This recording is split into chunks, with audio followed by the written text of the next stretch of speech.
Good evening and welcome to the 2020 November Charlottesville Board of Architectural Review virtual meeting. I'm Robert Watkins, I'm city staff, and I'll be moderating the virtual side of tonight's meeting. Before I hand things over to Carl Schwartz, our chair, I'm going to go over a few guidelines and housekeeping tips to make sure that tonight's meeting runs smoothly for everybody participating. So first, for everybody who might be watching at home, I'll introduce the meeting participants who are online right now, since they're not sitting on a dais. So we have Carl Schwartz, the chair. We're also joined by Brett Gastinger, vice chair.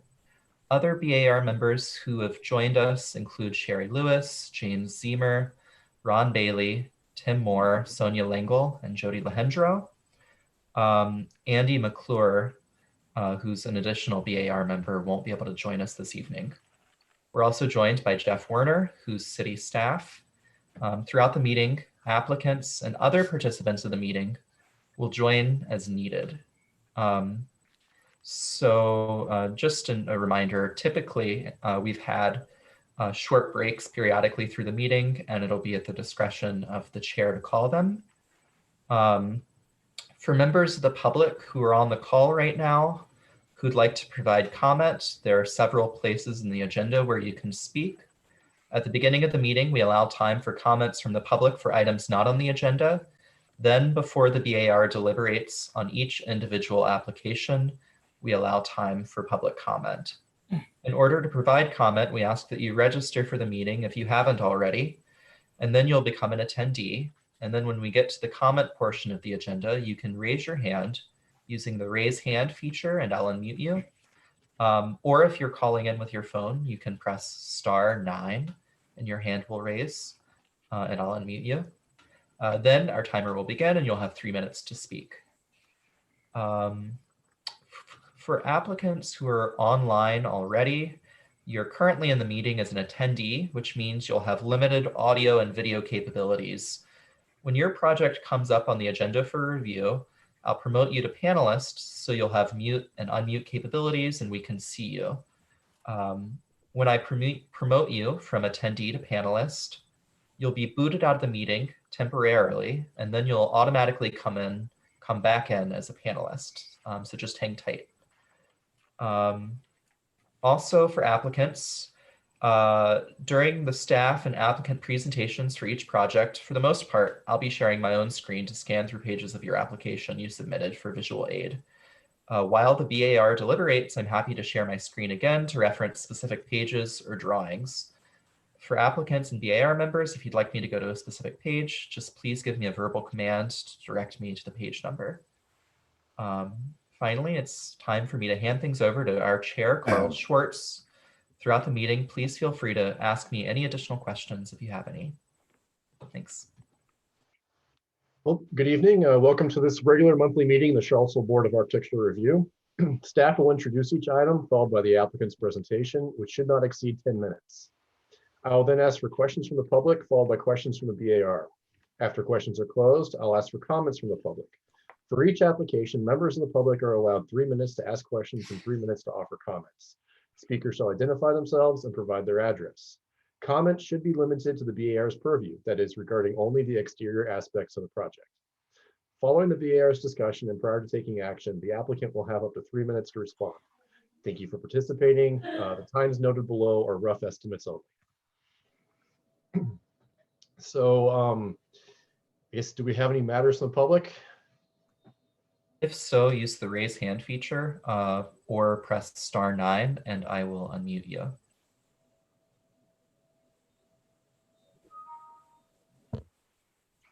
I'm not seeing anything. Great. Okay, so the only item on the consent agenda is the minutes from, the August 18th, 2020 meeting minutes. I have a question, actually. So there are some tiny little things in there that were, I think it was just either me mumbling or some architectural terms. I don't think they're important enough to change, but is that something that as a board, do we fuss about things like that? Or I mean, I'm fine approving the minutes as they are, but I'm just curious. There is a reference to the recording. If there's any discrepancies, I think it's all in your comfort level with usually I think the more important thing is that our motions are stated correctly, or anything that was controversial is covered. But I'd leave it to your judgment on that. And and we're always with our folks that are taking notes and minutes. A lot of these terms are new, and it helps if you want to let Patrick know, cornice, how it's spelled or what even it is. That's helpful. But I think there's always a preference. This was not meant to be I wouldn't. You do great minutes, really fantastic minutes. I think the thing is that it's so detailed that I'm finding. Thank you. If you want any changes, just if you could point to the page number, I can make the changes, and then I can upload the minutes. I will upload the minutes tomorrow morning. Make the changes and upload the minutes to the website tomorrow. I think unless anyone else wants to pull them for any reason, I think I'm fine for now. But yeah. I move to accept the consent agenda. I'll second. Or James will second. Okay, thank you. I will call a vote. Ms. Langle? Aye. Thank you. Mr. Lehendro? Aye. Mr. Moore? Aye. Mr. Bailey? Thank you. Mr. Zemer? Aye. Miss Lewis? Hey, I already fed him. Mr. Gastinger? Aye. And Mr. Schwartz? Aye. Thank you. All right, so our first item tonight is a certificate of appropriateness application for 751 Park Street.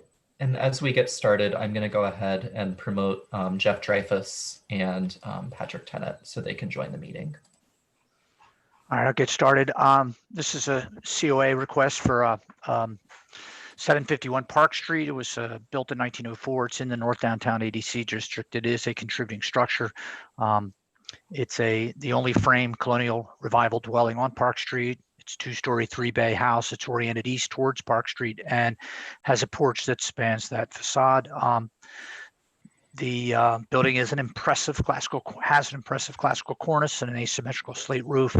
Its primarily hipped volume is interrupted by several gables, dormers, and extensions. And the house was built for William Keller, who was a prominent shoe merchant in the city.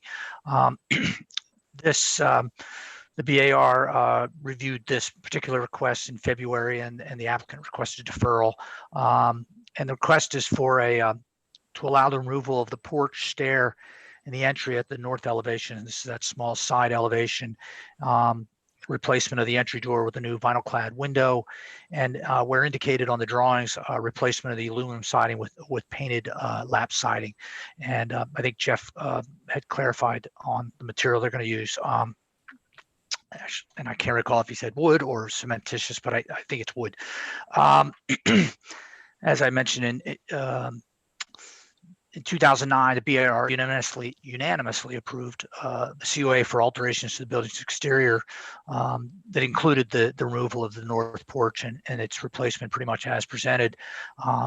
So that was approved, but in the subsequent work, that work on the porch was not done.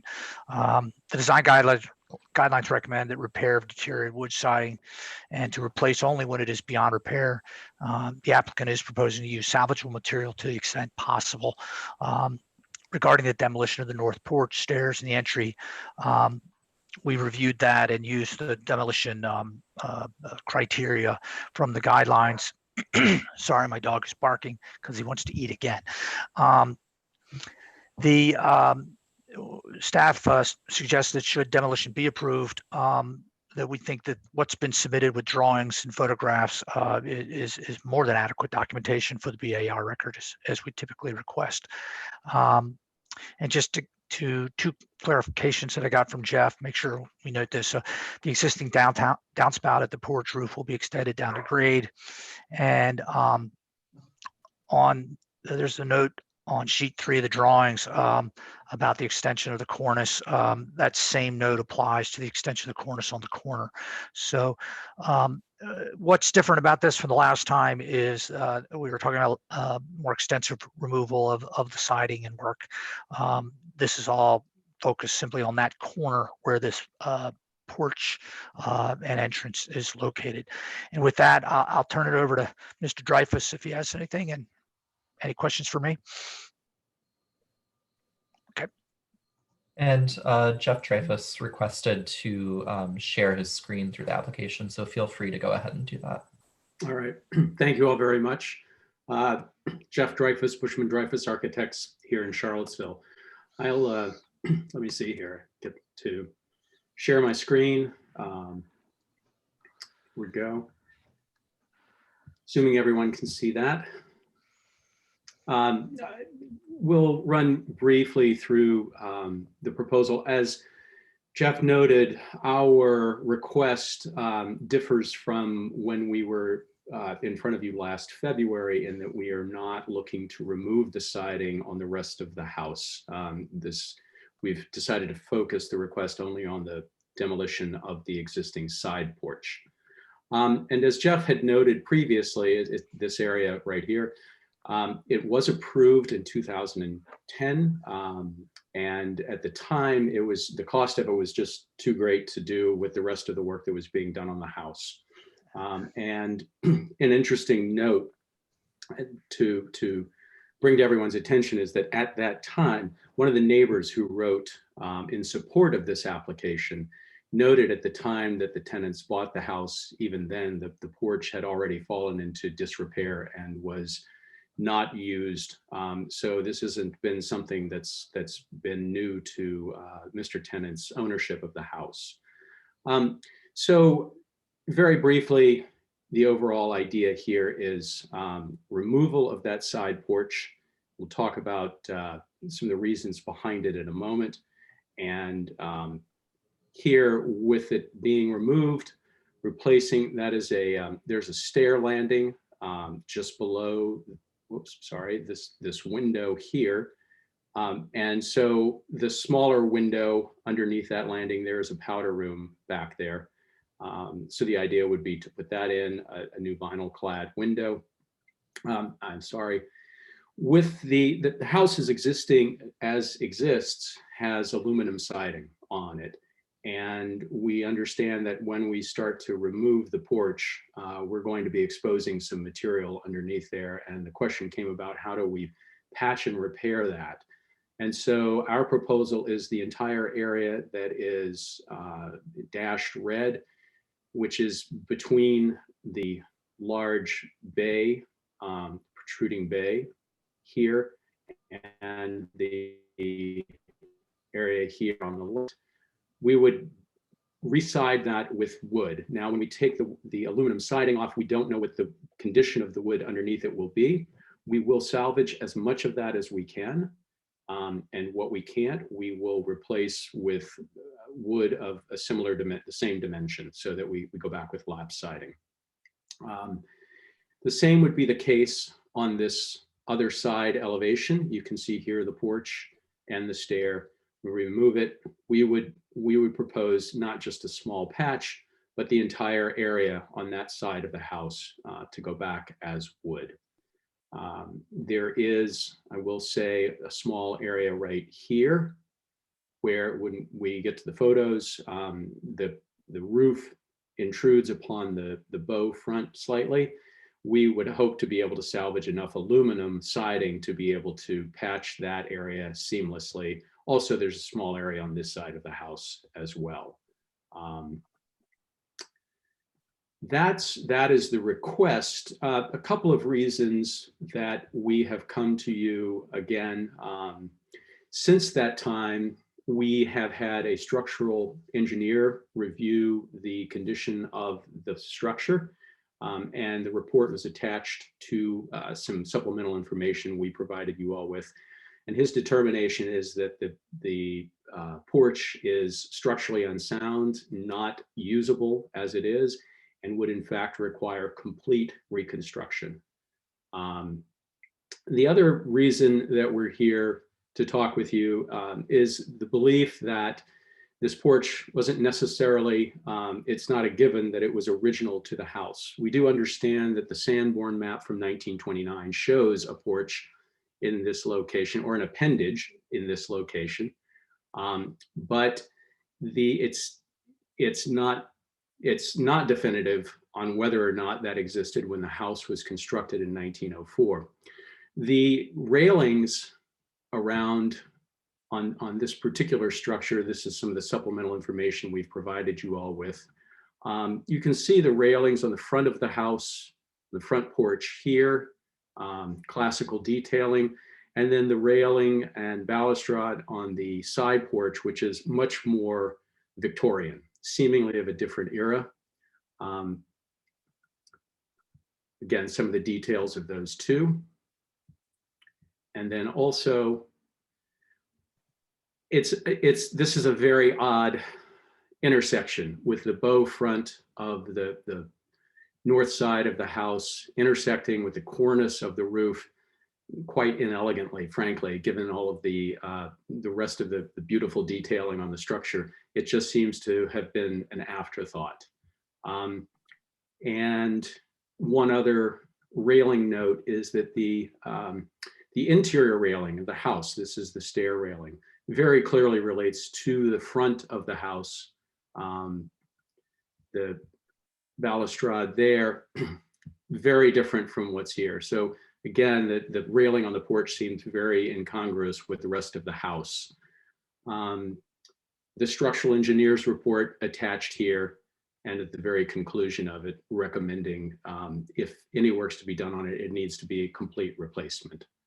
So that said, I'm open to any questions that you all may have.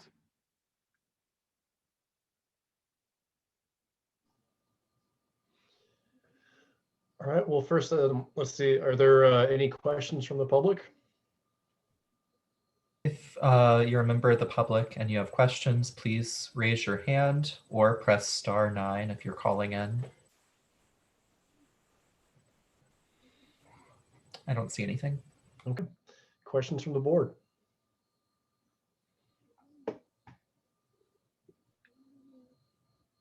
I had one. Mr. Dreyfus, was there ever any indication that there was a door under this current landing and stairway that would have accessed the basement?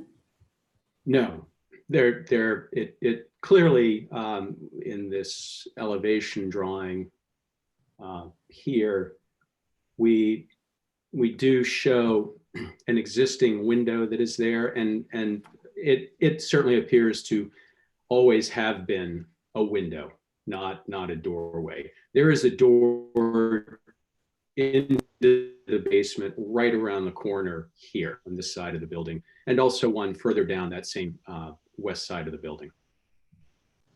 Great. Thank you. Mm-hmm. And a question, if I may. I visited the site, and as I believe, that porch cannot be seen from Park Street. Is that correct? That is correct. It's also it sits within the crook of the building here. So perhaps from an angle here you can, but there's also a very large shrub right here blocking that view.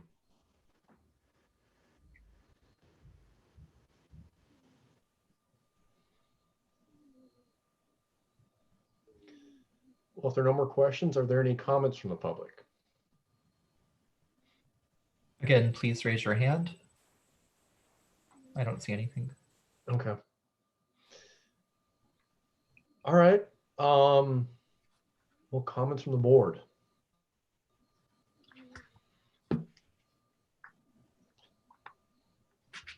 And maybe it would be quickest if we, is there anybody right now who's out? Oh, Breck, go ahead. Sorry. Yeah, I'll just say that, initially when we first reviewed this, I had some questions about the necessity of removing this piece and what role it might have played in the history of this structure. I think given the added information, I feel that it gives us a little bit more cause to approve it. And I think that the care with which they're approaching this project will lend itself to longer term sustainability for the building as a whole.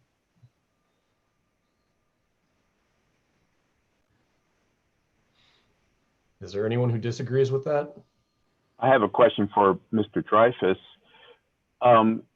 Since finding out nearly a year ago that this porch, there was some question about its historic connection to the house, and that it could and there were members that felt like it was historic, and that it's been there since 1929, which makes it historic. Was anything done to help protect it, to put a tarp over it so that it wouldn't continue to deteriorate over the past year? No, nothing was done. It's been in, as Ms. Germino, one of the neighbors, pointed out in her email, she called it derelict condition before the tenants bought it. So no, nothing had been done in that regard to protect it.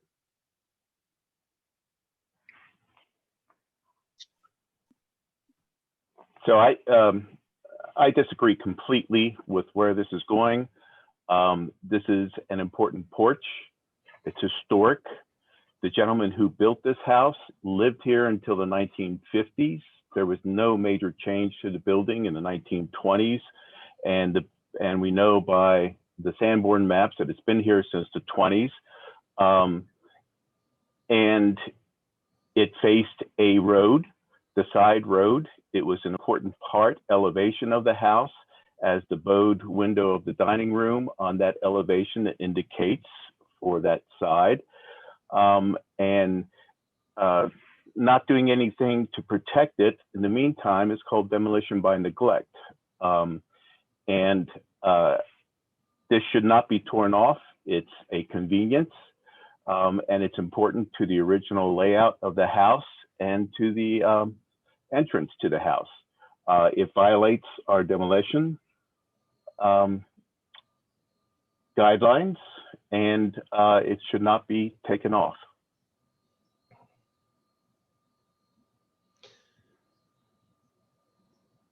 So we have two obviously very different viewpoints on this. Maybe a straw poll just to see where we are, if we want to continue discussion or make a motion. Could you just raise your hand if you're in favor of approval of the application? That's myself, Sherry, Ron, Tim, Breck, Sonia. So James and Jody, I believe you two are, am I correct that you two are the only ones who are in favor of denial? Does anyone want to discuss this further, or should we move to a motion? Jody, I don't want to cut you off, I'm sorry. No, Tim, did you visit the site? I did, yes. Okay, is this porch not salvageable? Does it what? Is it not salvageable construction-wise? I mean, I don't really, I think it's probably salvageable. I don't think that, I think that's, I mean, anything's salvageable with enough money.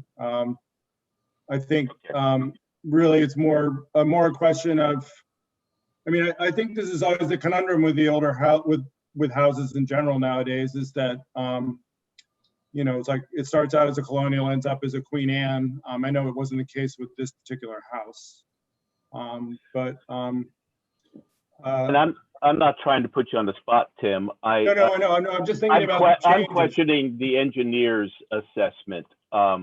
I have salvaged far worse things than this before. This is a very simple I did the back of my structure. house. Yeah. No, it's not unsalvageable. I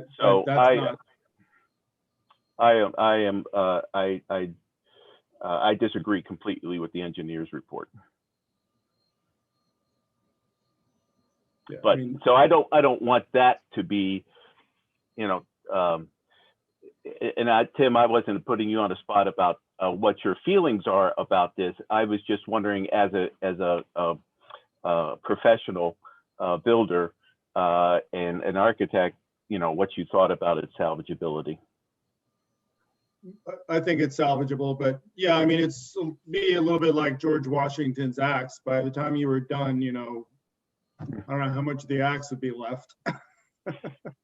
Yeah, it's going away every day, Right, which is known.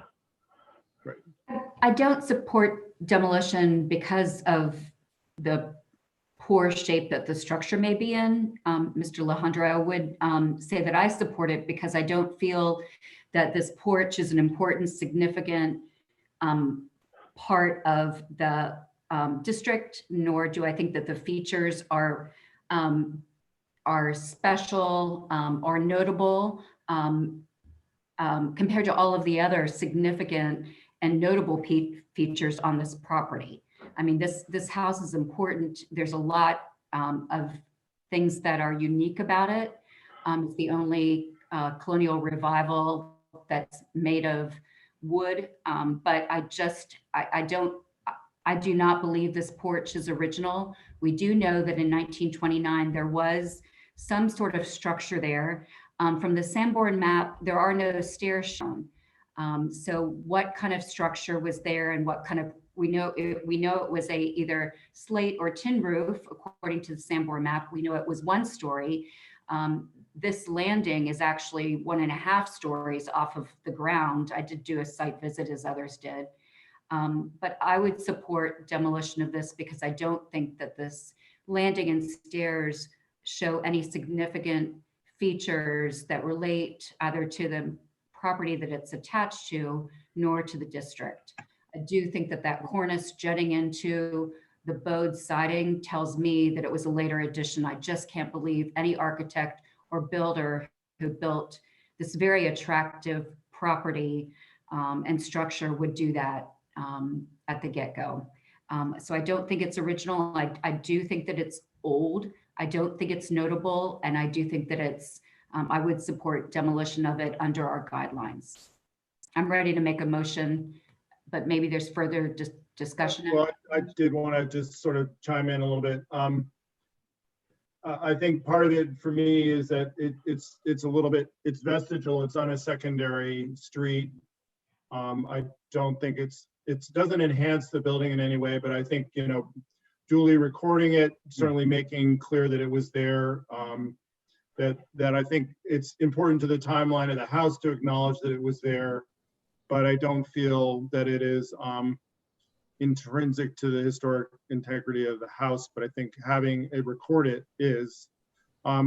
Conversely, the one that was the house off by the court where that doctor's office was, that was such a significant space on so many levels, even though, again, it was pretty goofy, relatively speaking, for the house.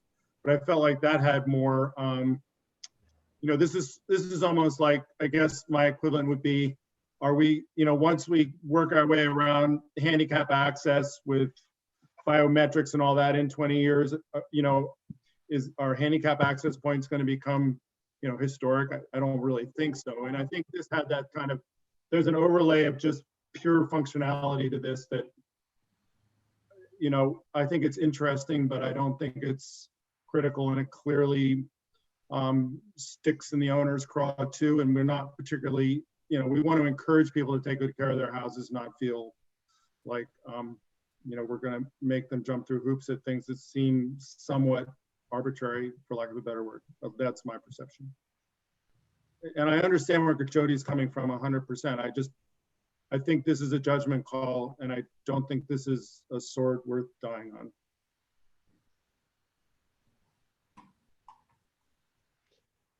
I'm ready with a motion. If the chair would recognize me. Having considered the standards set forth within the city code, including the city design guidelines for rehabilitation, I move to find that the proposed exterior alteration and demolition satisfy the BAR's criteria and is compatible with this property and other properties in the downtown ADC district. And the BAR approves the application as submitted. I would say that just to make sure that the submittal includes the restoration of the siding as noted in the most recent materials that the applicant sent to us, that sort of what was in the red hatched on the materials, to make sure that the place where the cornice penetrates can be repaired and restored being an important word to me. And I would also ask that the applicant owner document the existence of this porch, the landing and the stairs before the demolition occurs. I second the motion. Thank you. Jeffrey, Jeff and Mr. Tennant, is this okay with the documentation? And I don't know if is that more than what's showing in your application, or Sherry, how is there additional detail that you think needs to be included? You know, I'll ask Mr. Warner just what we have documented in the past. It does seem like the photographs with the submission are extensive, and if those would go into this file and be kept for a while in the city records, that probably would be sufficient. But I'll just ask Mr. Warner that question. I'm fine, as I stated. I'm fine with what they've done. I think it's very appropriate and similar to what we've gotten and in good detail. So I'm fine with it. And all the applications as submitted are uploaded to the city website in the Laserfiche archive, so it will be available to the public. Yeah. So just so I know, you still need to vote. Just so you know, when we have a partnership with Preservation Piedmont on things that are demolished or raised. They have a permanent archive through UVA. So when these things are submitted, they are also archived and maintained in that way. So sorry. Thank you. So I think we already have a second. Okay, then I will call a vote. Mr. Schwartz. Yes. Mr. Gastinger. Aye. Mr. Moore. Yes. Mr. Bailey. Yes. Mr. Zemer. No. Miss Lewis. Aye. Miss Langle. Aye. Mr. Lehendro. A strong, a very sad no. Thank you.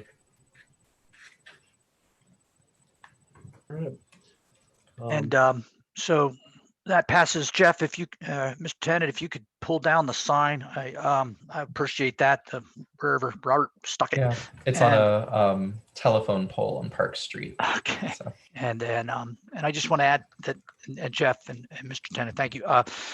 Just so we're clear too, on when we look at things in an ADC district or an IPP, it's all four sides, 360 degrees of a building. So there's really, when we often get calls and people say, well, I'm doing it on the back, you can't see it. Doesn't matter. It still comes in. It's only in the Historic Conservation District that we've diminished the importance or we don't review what's not visible.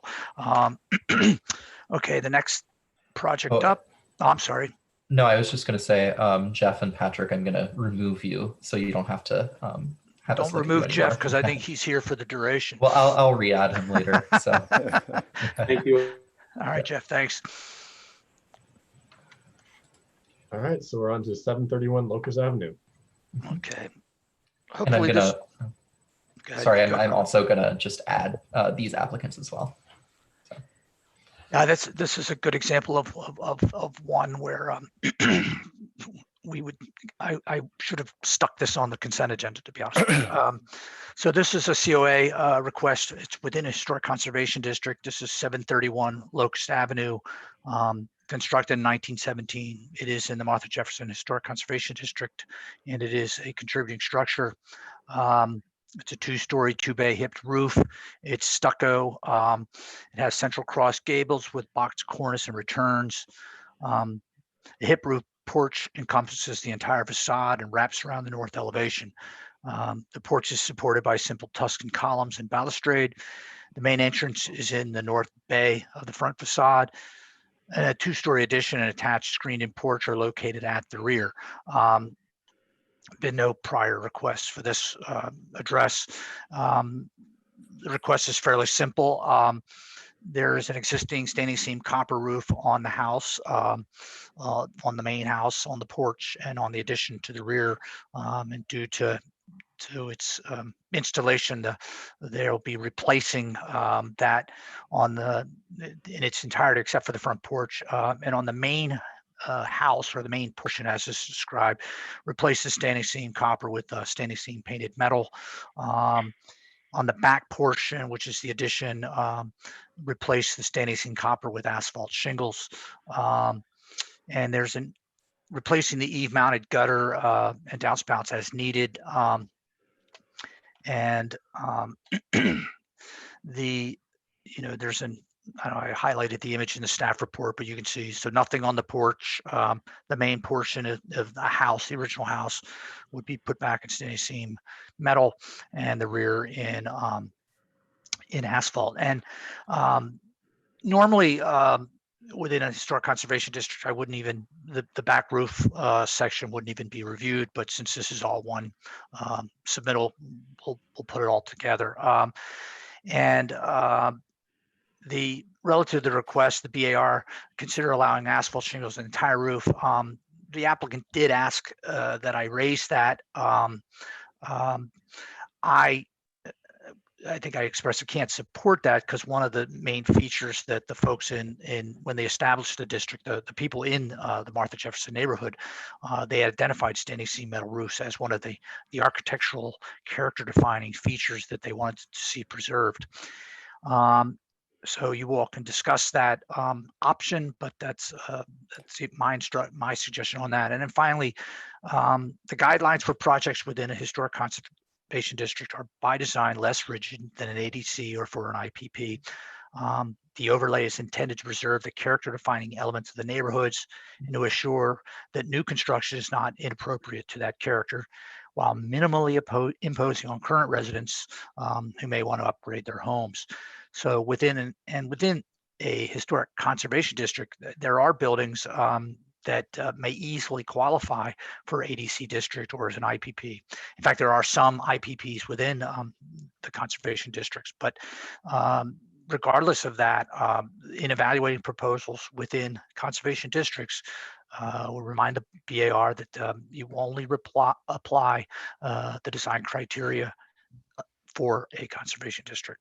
I know that's long-winded, but need to be said. So with that, I think it's pretty straightforward. Do you have any questions? Otherwise, I think the applicant's available if you have any questions for him. Mr. Pleasance, do you have anything to add? You're on mute. No, that summed it up fairly well. All right, then, do we have any questions from the public? Please use *9 or the raise your hand function. I don't see anything. Okay. Any questions from the board? Do we know when that the rear addition was added to the building? I believe it was in the 80s sometime. Okay. But again, it's not visible. It's behind. Sure. Yeah. I just wanted to clarify, or sorry. I see that the owner, Roberta Williamson, is raising her hand, so I'm actually going to promote her so she can join.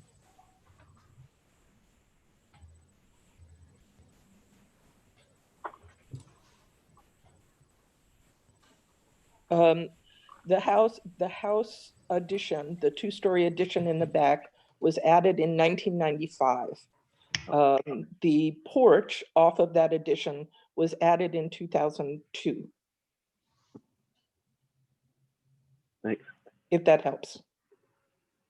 And this will be the 4th time the roofs are replaced. Wow. Since 96, 95 on that back one? No, the original house, roof, okay. There was very little roof left on the house. There were gaping holes in the roof. And so we put a roof on the house. That had to be replaced when the addition was built in 95. It was in shreds. It was blamed on the maple trees, but be that as it may. And the roof that was placed on the addition in 95 was replaced with the porch addition because everything leaked. And I wish that Michael had brought some of the pictures of how the roof has leaked to the inside of the house since the last replacement. Wow. That's all. I just don't want a leaky house. Don't blame you. Yeah.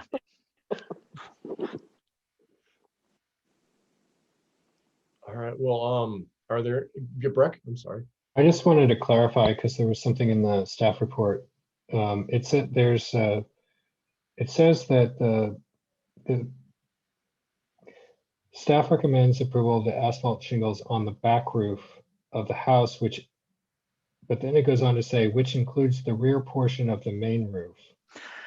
But that Yeah. doesn't seem to be what the diagram is showing. So, and Mike and I talked about this. So I may have left a note in there inadvertently. I think I did because Michael, I had see there's the rear triangle on the main roof, and I'd suggested, I said, if it helps, that if it helps with your budget, you can asphalt that. Maybe that's a way to do it. And so I think I left that in the text. Okay, but the proposal Yeah, is I to didn't. replace I the changed. entire I main changed roof. the image. Right. I changed the image. I didn't change the text. That's my bad on that one. Okay, I just wanted to make sure we were Thank you. clear on that. So to clarify, is the intent or the desire asphalt on the back roof and standing seam on the main roof? Robert, go to the color graphic on the staff report. I think that's just the best way to clarify. Please.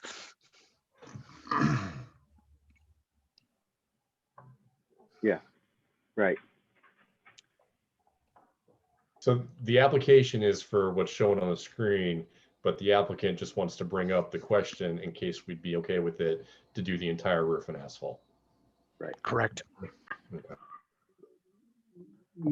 I just have a question, and it's really for Michael. Michael, I mean, aren't the asphalt roofs the ones that are getting trashed by the tree? The trees are. The trees aren't a concern. It's the poor quality installation on the roof that is what's causing our. It's supposed to be a double lock standing seam metal roof, and it is a single lock standing seam metal roof. So in numerous locations, there's water finding its way into the house. Sure. Got it. Okay. Yeah. So yeah, the main culprit of this is just pure craftsman quality was poor. Got it. All right. Well, are there any comments from the public? Please press star 9 or use the raise your hand function. I don't see anything. Okay.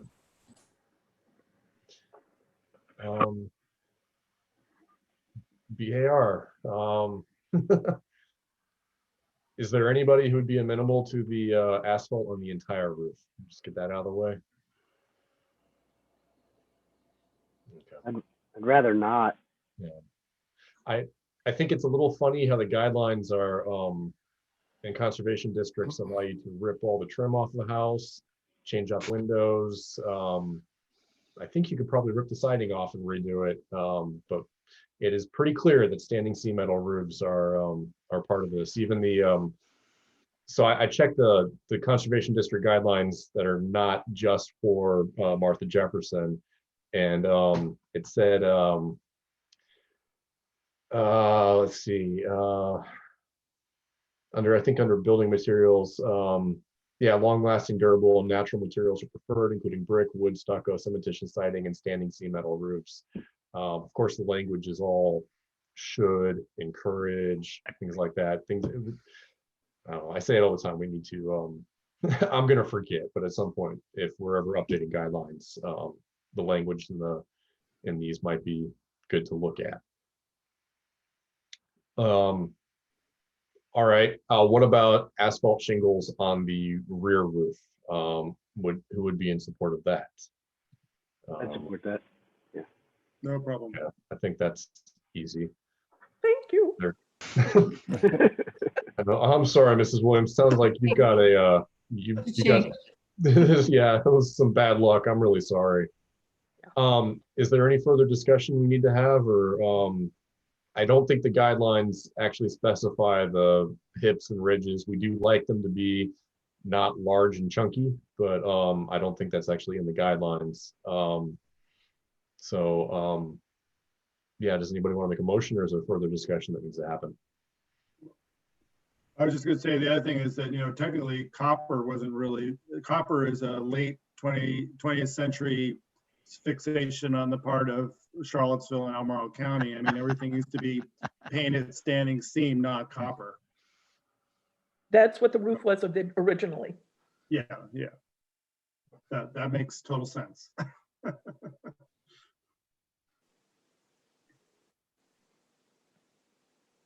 Got a motion maker? I'll make a motion, having considered the standards set forth within the city code, including the architectural character defining features for this district, which is the Martha Jefferson District.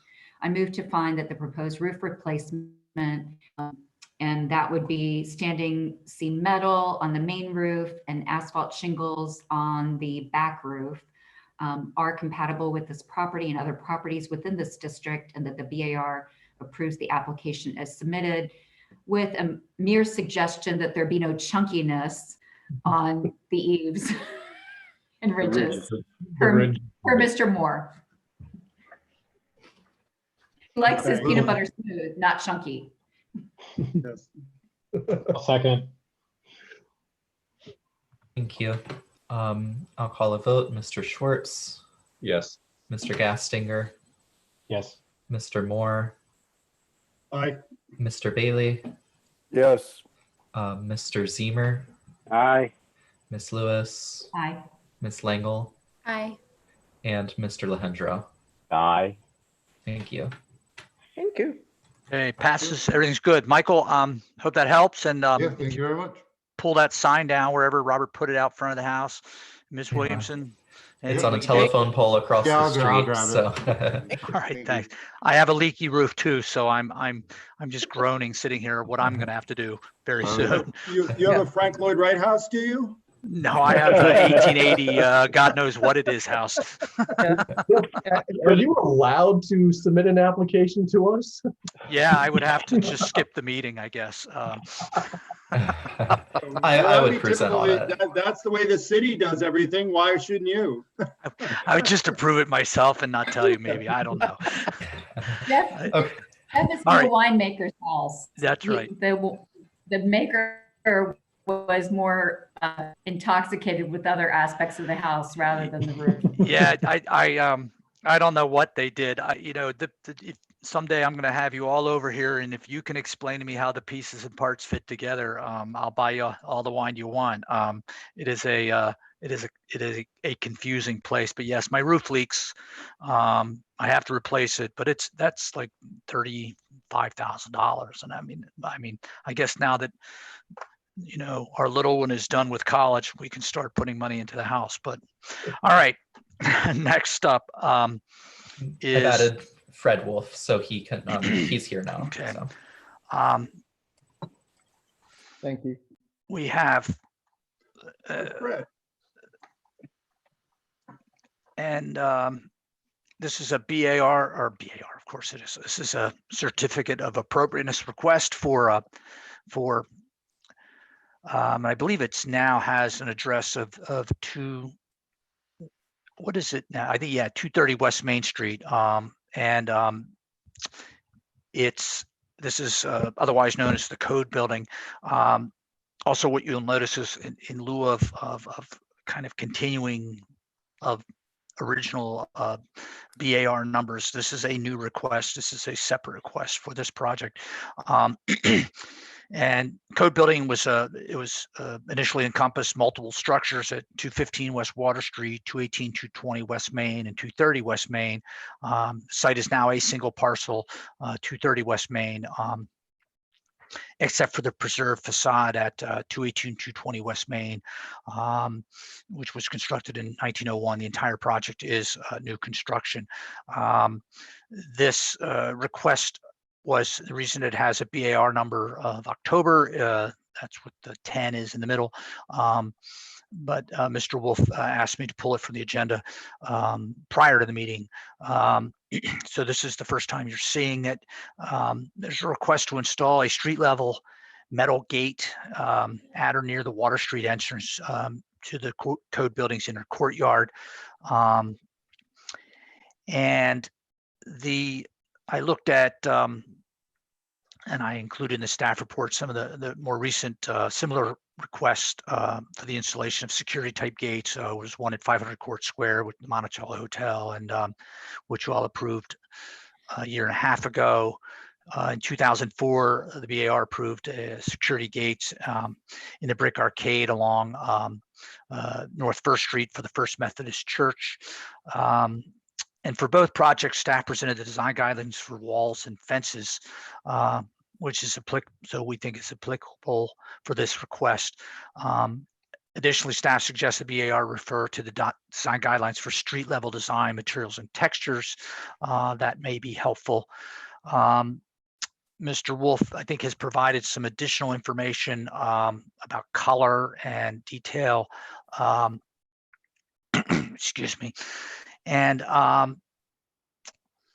as I noted, the gate will likely require an amendment to the site plan, including reviews for compliance with zoning, building code, public safety requirements, et cetera. So just to be clear, the BAR may approve this, but construction of the gate will still be subordinate to what's required for the site plan and any building permit requirements.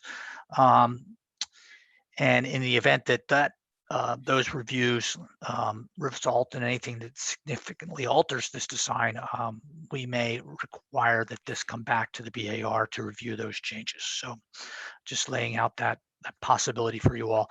With that, Mr. Wolfe is here, and do you have any questions for me? Okay. Fred, do you have anything to add? Sure. Yes. Hi, good evening. This is weird. Nice to see everyone. If I can start by just pointing out, we have taken and run this past Brian Haleska, who said that there would be no site plan amendment required, so that's good. Okay. I've also worked closely in speaking with Francis Vineyard, just making sure we understood the implications from a building code standpoint. Particularly this obviously could impact egress, and so we made sure that we had that covered. That all being said, this has been a tremendous project, and we have been moving along at a good clip, and everything's going very smoothly. One of the great things that we were excited about in this project when we designed it was the owner's willingness to commit to such an important kind of site amenity for the building, but also to be shared, with the community.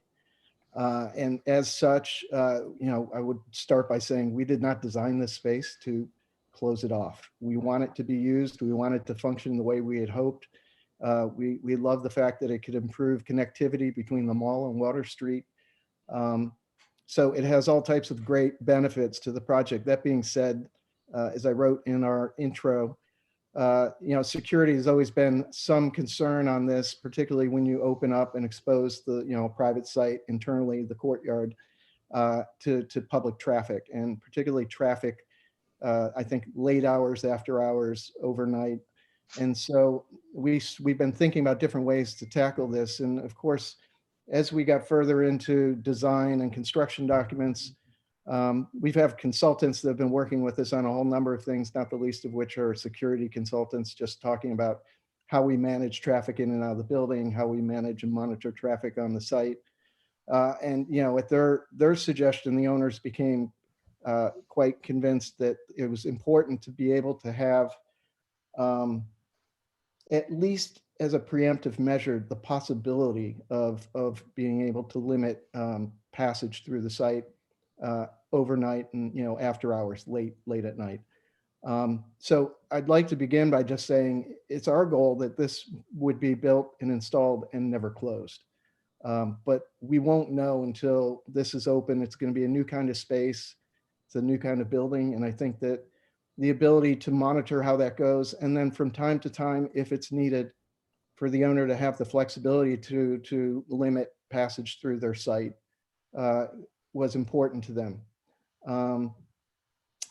They have committed to, and I think this is important, that, you know, on any given day, whether it's a weekday or weekend, the gate would be left open if it were to be closed as part of some process or need. It would certainly be open during the hours that people would be downtown using the mall, socializing. So it's not just work hours, but it would include after hours when people were, you know, using the movie theater and going to dinner and things like that.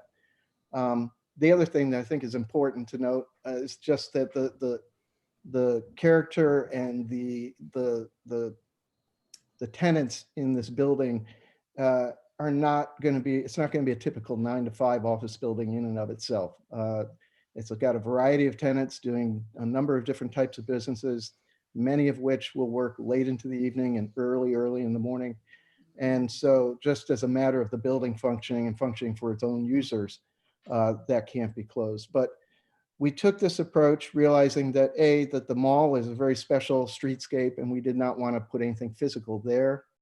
But we felt like putting something at the Water Street edge would be a successful way to provide a visual deterrent, to signal or signify to somebody that passage through the space was not permitted when that gate is closed. And we'll probably have some type of signage or some type of very discreet thing down at the mall. But it seemed like a reasonable way to make that to limit the passage through the site after hours and overnight, and help the owners feel comfortable that if they need to in the future, they'll be able to address security concerns with people being on their property or passing through it. That's it. And hopefully, Jeff, we didn't scroll all the way down to it, but I know in the PDF that I'm looking at here, we've got a few gate details at a jamb and then the hinge for the door, as well as the panic hardware and the perforation and the color chip. We did send that out, so that's been okay. Yeah, so that in essence, the gate will match the color of the metal cladding on the building and the fins, all of which have been, you know, approved previously. The goal is for this to be discrete in and of itself as much as something that's 10 by 10 can be. And, you know, we look to pick up important sort of datums and lines in the building facade that were already existing when we, you know, determined its height and everything else. And the previous scheme, which the engineering of the pivoting gate panels that then within it had a pivoting door was just too much for everyone to tackle on the engineering side. So it's a steel structure, painted 2x3 tube frame with a 3/8 inch by 1.5 inch steel solid bar pickets. There is a cross brace, lateral brace that happens on the panels and a caster underneath just to help take the load off that. And then the doors obviously will hinge with a top latching surface mounted panic bar.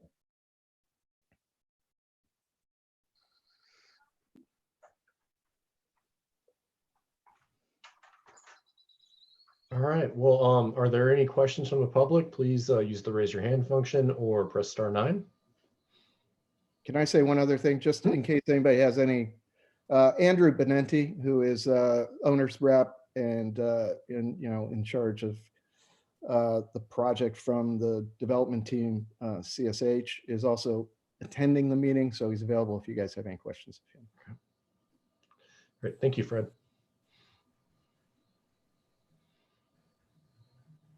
I'm not seeing any raised hands. Okay. Questions from the board?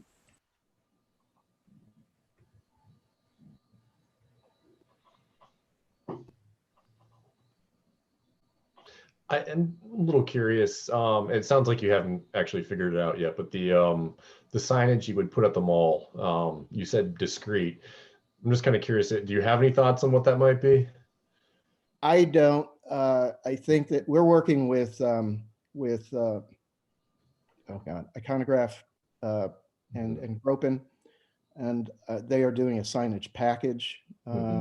So I assume it'll have something to do with that, but I don't at this point even know if, I think if it's needed, it may be a temporary sign that gets put out there in the evening and then taken back in. I don't know that would be permanently affixed to anything. It could be something as simple as, when you go to the park, it says, the park is closed after dusk, or the park is closed from this hour to this hour. Something that just tells somebody, this semi-public space is now closed, if you're not a tenant in the building. So. Okay. Breck? Hey, Fred. As you know, you're really well. You can hear me all right? Can you guys hear me? Okay. Fred, as you know, our capacity to really affect long-term operations is pretty limited or non-existent. And I guess the question is, there's nothing really, if we were to approve this, that would keep either the current owner or a future owner from also closing this gate and never opening it. Would there be? I would let the owner speak to that. I don't think, as I said at the beginning, given the value of that space and given the importance that the owners placed on that as one of the amenities of not just the building, but as something that I think Jaffrey and his team see as a sort of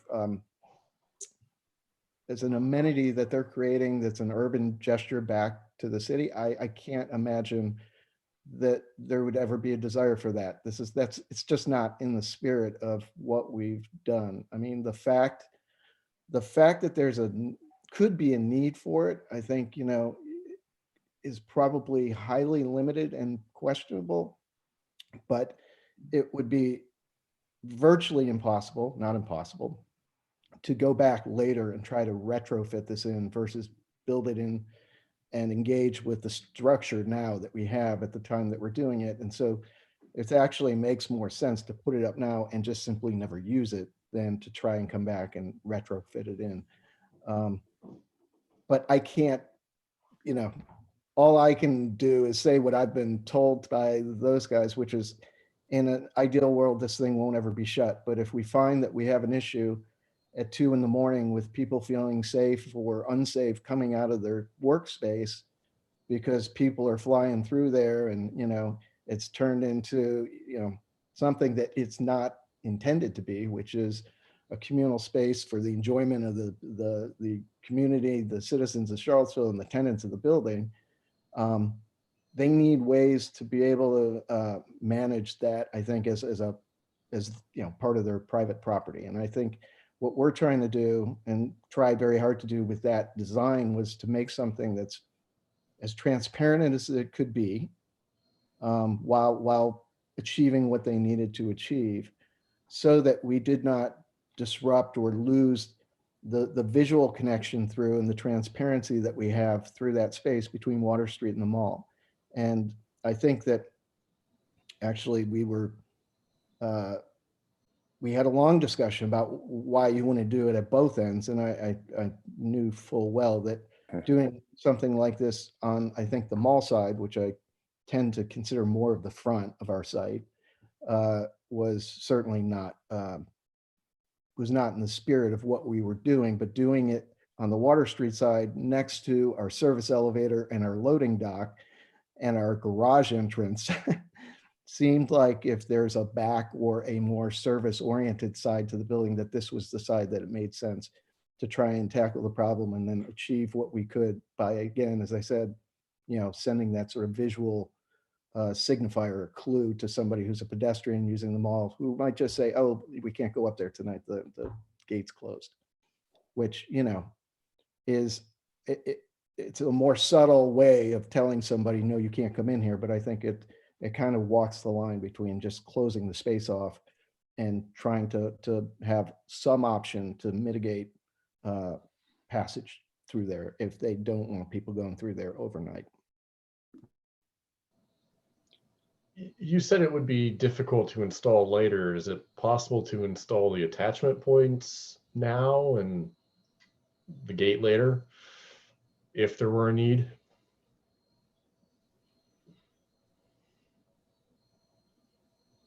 It may be. I mean, we're not necessarily, what we're doing is we're embedding the vertical posts so they are flush with our cladding, which is brick on one side and metal on the other. So of course, it's a gate, and not even can the two sides be the same. So we got two different details there.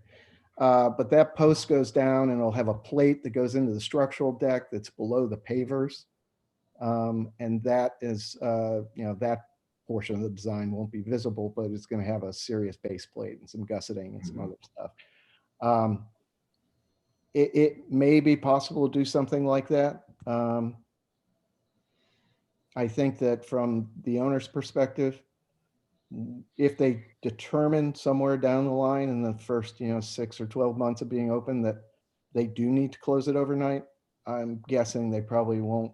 They'd like to have the opportunity to be able then to do that as opposed to wait the several months to turn around and then have something fabricated and installed. And I think given the space, it is it's a generous space. It's 21 feet wide. It's almost 20 tall. So there's room to work, but working in that space will be a lot easier doing it now before all the cladding and everything else is up and the pavers are in.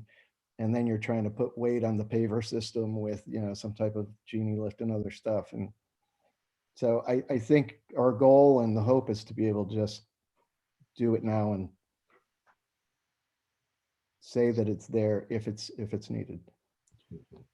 I have a question, and this may be premature, but do you have any idea what kind of security monitoring they're planning to do? Is it going to be permanent? Are there going to be guards, that kind of thing? They do have some cameras. So there is video monitoring, and they are going to have some security detail overnight, I believe.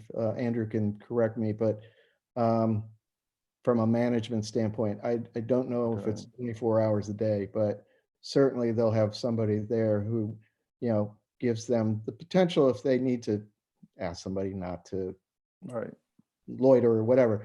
So, which, again, my hope would be that would take pressure off the need for something like this. I have a question. What's the thinking behind using the perforated aluminum for the personnel doors instead of leaving those open like the rest of the gate? Yeah. So originally, what we had tried to do there, so the reasoning is to prevent somebody from reaching through and being able to grab the panic bar and just disengage it and open the gate from the Water Street side and just walk in. So this is a little bit of, in the sense that those doors have to work as exits. Anybody who's already in the courtyard space needs to be able to get out without any special part. But somebody pointed out we had to pick its space more closely so somebody's finger's going to get through. And then somebody said, well, what happens if somebody just takes a piece of string or something and throws it over and pulls it like that? I was like, great. Okay. So it's kind of a common issue with gates is that once you have the hardware on the inside to activate it to let somebody out, you have to figure out a way to obviously prevent. So yeah, I mean, really, I almost see just to one side or the other of the door, you could stick your arm through the large gate and just trip it that way. Well, you've got to where you activate that, it's going to be biased towards the side where it latches. And so, and the spacing on the pickets, I think you'd have to get your hand through and around. And I feel like where we've got it now is that it would be difficult for somebody to come back and get enough leverage to operate from that. Gotcha.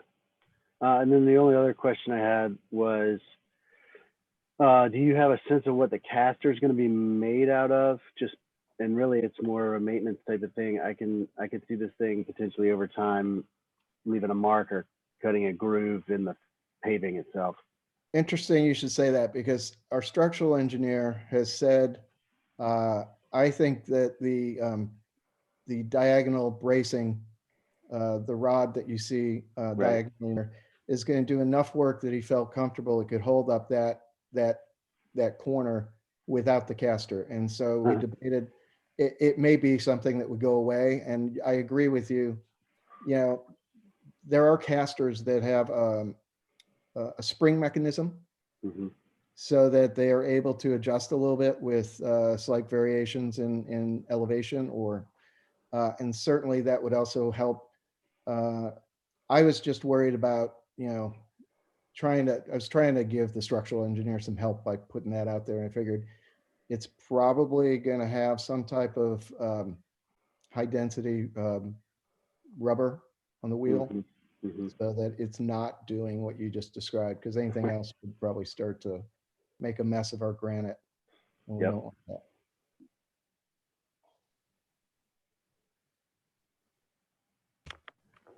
Rick? So because of the panic bar, you really can move through this at any time of day, no matter what, going from north to south. That is true. So it's only if you see the sign, the You little can sign move, on the right. You need to be a rule follower and see the sign at the mall saying that the courtyard's closed. What it does prevent is somebody coming from Water Street in at the top and cutting down. So, and that's, I don't want to say it's an unfortunate byproduct of the building code. It's a necessary byproduct of the building code, that we can't lock that space off unless the building were closed. And given the way the building's going to operate, I don't know that we can ever count on it being closed. So rather than test that, we decided to build in what we thought was the appropriate level of egress. I mean, it's fundamentally a sign, really, right? And I guess it would choke down. You couldn't have a whole bunch of people come through at once, but it's fundamentally a sign saying "stay out." It's not a bona fide. You know, it's an obstacle, not an obstruction. If that makes any sense. Well, the only way that it would become, is if we had something at the mall side, which I think we all agreed, both with geometry and just the spirit of the mall, just did not feel like an appropriate move.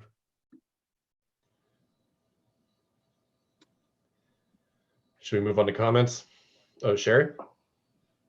So I just have a question for the applicant. We have a pretty on target guideline, and that's on walls and fences. I think it's the elephant sitting in the room right now. 10 says if street front fences or walls are necessary, desirable, they shall not exceed 4 feet in height from the sidewalk or public right of way. I think we have a sidewalk restored there, and it is a public right of way. And even if we say that this is a side or rear yard and give it a little bit of ease, that height is still limited to 6 feet. And from what I can tell, this is 9 feet high, which is double the amount that our guidelines, double plus a foot, the amount of our guidelines would allow. So I just wondered if the applicant could tell us how we should ignore that, or why we should ignore that guideline. Help us out here a little. Thanks. Okay. Just to just be upfront, I think that the overall height, because we're picking up, like I said, certain datums that are baked into the building with mullions in the curtain wall and other things. So the overall height is 10.6 and the door is at 9. So, and part of what is driving the height of this thing is the sort of the scale of that opening, the public scale, which is rather monumental in itself. And we have a first floor level, which down on the mall is is 17 feet tall. So, you know, there's a lot in the things that we have done internally to the building that then start to make a 4-foot gate not only maybe impractical for the limitation of somebody moving through the space, but also I think seem oddly out of scale with the rest of the building. In other words, like a 4-foot gate or fence might make sense as a distinction between a yard and a sidewalk or something or like that, but it doesn't, I think if somebody wanted to hop over that, they would hop over that pretty easily. I did not view this as a fence, I guess. And in fact, when I look at other gates that we see that, you know, are used around town in many instances, often a little bit smaller openings that they're closing off than this. They're typically taller than 4. When you think about service alleys and things like that, or the gate that prevents, you know, the opening that is connected to the back of, say, the Paramount Theater that's over on, I think that's 3rd Street. Anyways, I hadn't really thought of it as a fence. I mean, I would call it an architectural element. It's not divorced. I mean, a fence is, to my mind, is not in, you know, basically a part of the building. I mean, this would be like taking, Well, you know, moves. like taking Whole St. thing Paul's moves. Cathedral and making all the doors 4 feet high or something. It doesn't, the scale thing is really an issue there. But I was thinking, you know, the First Episcopal on 2nd Street, you know, where Madison designed those iron gates into the side yard. I think those are 8 feet or something like that, for instance, those cast iron gates. And it was, I mean, basically it was treated more as a doorway than a fence function. And it was, you know, directly attached to the building. I would be inclined to interpret this more in the realm of a door than I would a fence per se. At Court Square, I know that thing, particularly the almost used to be the drive-through was I think might have been 14 feet tall. So the idea of an enclosure, yeah, it does step away. I think the idea using the gates and fences more fits with the what's the material, what's its shape, how's it fitting in there. But I would agree that for these sites, these kind of circumstances, that filling the opening has been allowed. At least that's what I've seen in the BAR record and what you all did at Court Square. I mean, I would say that by definition, fences don't usually move. This is on hinges and has casters. It's intended to move and be functional. But we don't have a guideline that goes to movable gates or security gates. So I'm just saying it was a This is what we got. Sure. Sure. And I think it's a valid question, Sherry. I don't think there's anything wrong with the question. Yeah. Can I interrupt a second? Breck, Carl's computer went bonkers on him, so you are now the chair. Are we still in the questions section? Yes, we're still in questions. We are. And he's logging back in, just so you know. Any other questions at the moment? Okay, we'll go to comments from the public. Please raise your hand if you have any comments and I'll unmute you. I don't see anything. Okay, comments from the board. I would just say that when you look at the plan view of this, I think the fact that it's held back from the facade of the building makes the height not as much of a problem for me. You know, it would be up in your face if it was right there at the facade, right at the opening. But the fact that they've held it back, I think acknowledges that it keeps that as an opening when seen from the street.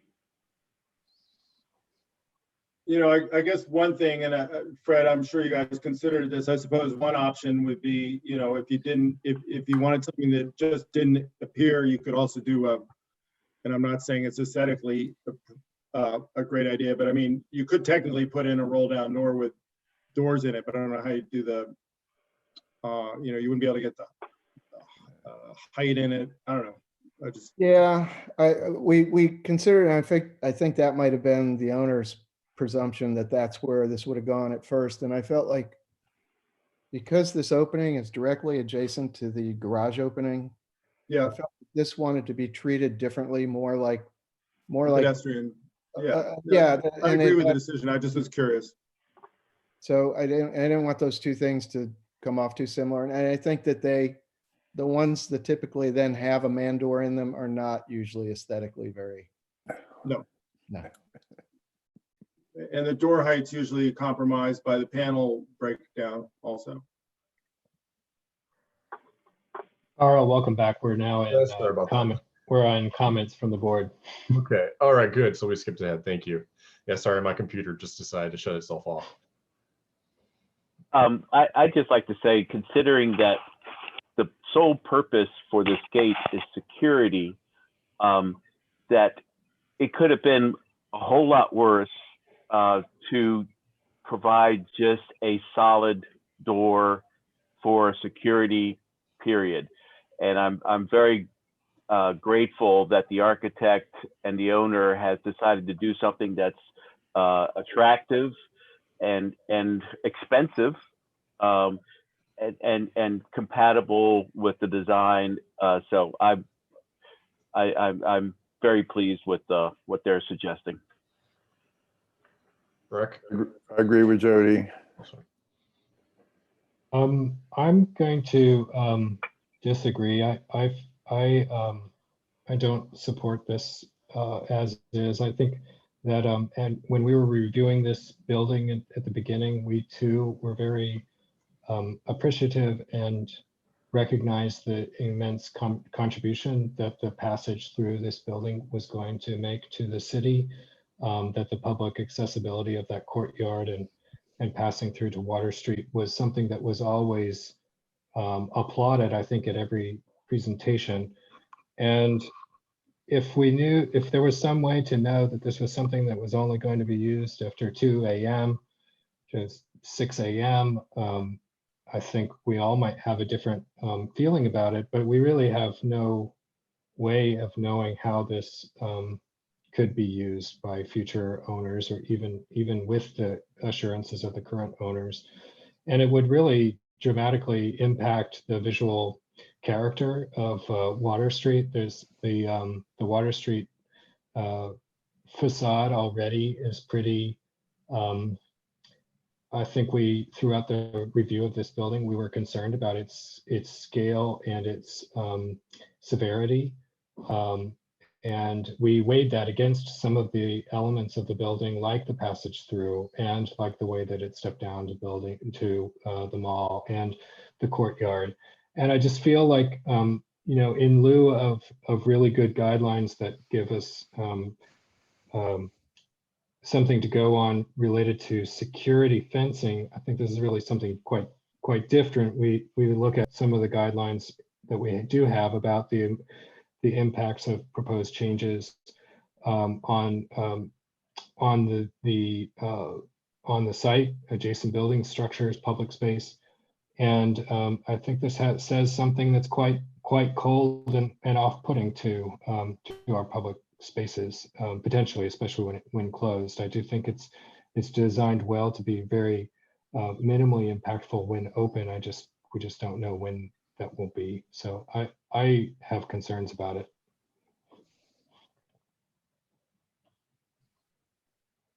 I'll jump in, and I completely agree with Breck on this one. It's not that I don't trust you or the applicant to want to make this open as much as possible, but again, we have no control over that. We have no control if the project is sold in the future.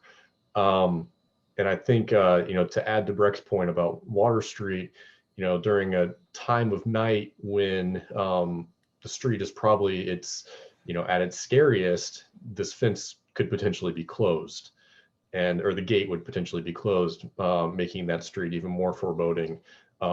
When instead having a big wide opening right there, I think would go a long way to making the street feel more active during those late hours of the night. We do, and I'm sorry if someone has already mentioned this, but I know there are some examples around town where we have approved gates. I guess a long time ago before me, there was a gate approved at the First United Methodist Church around their little playground. We have approved a gate in front of the bar at the on Court Square, Court Square Tavern, and also in their a little alleyway down to their trash enclosure.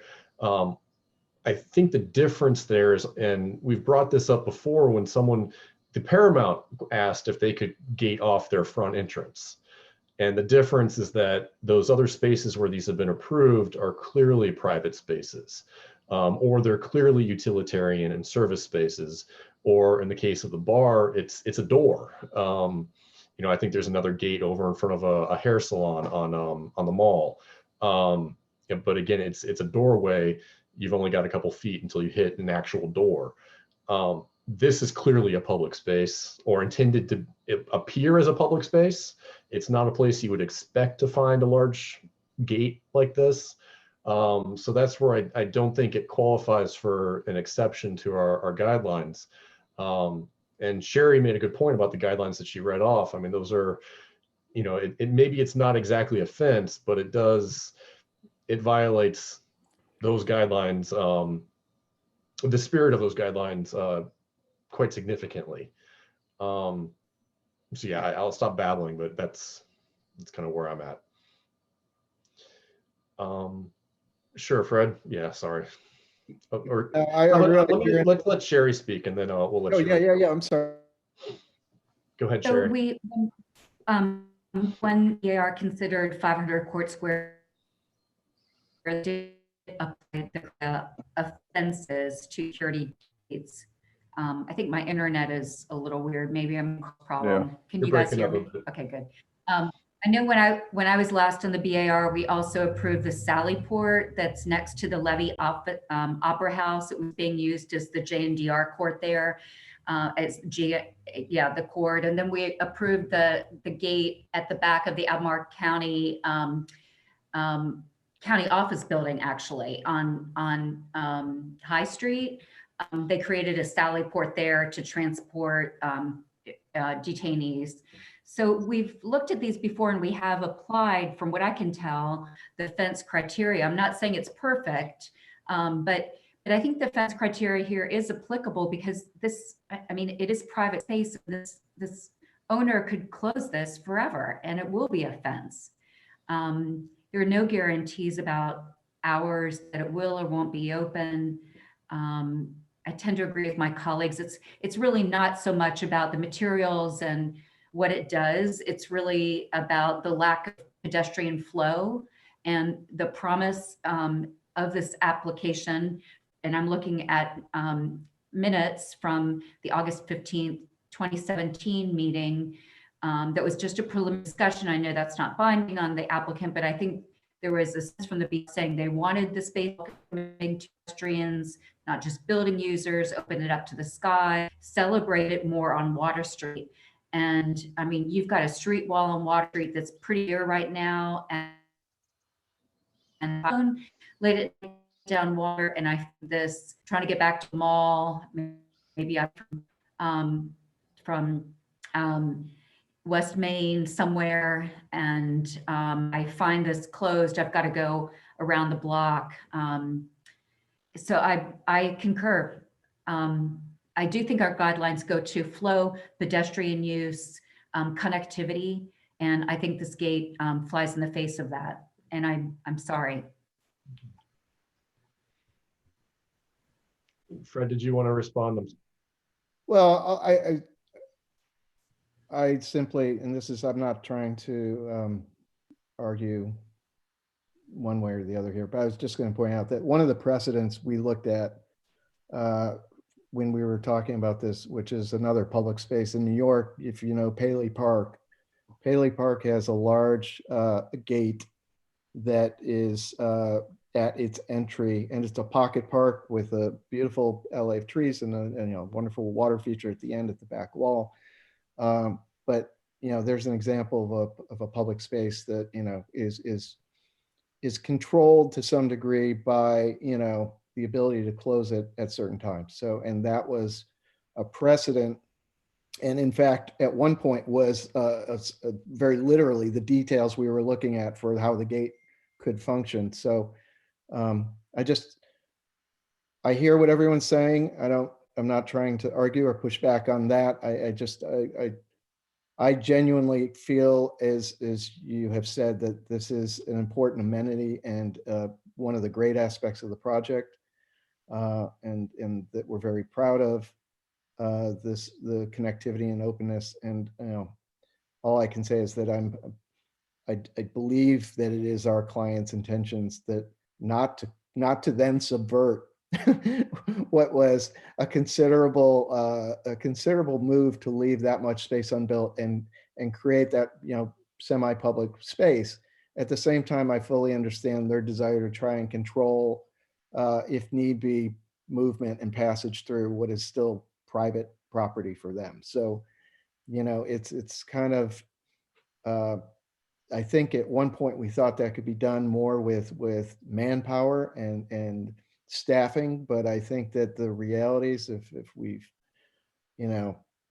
that there could be times where you might need to be able to have some more robust way to limit passage through. And that's, I think, what is in the thinking behind this. It's not to then come take away or subvert what is, a very sincere urban gesture to begin with, as a kind of pocket park off of the mall. So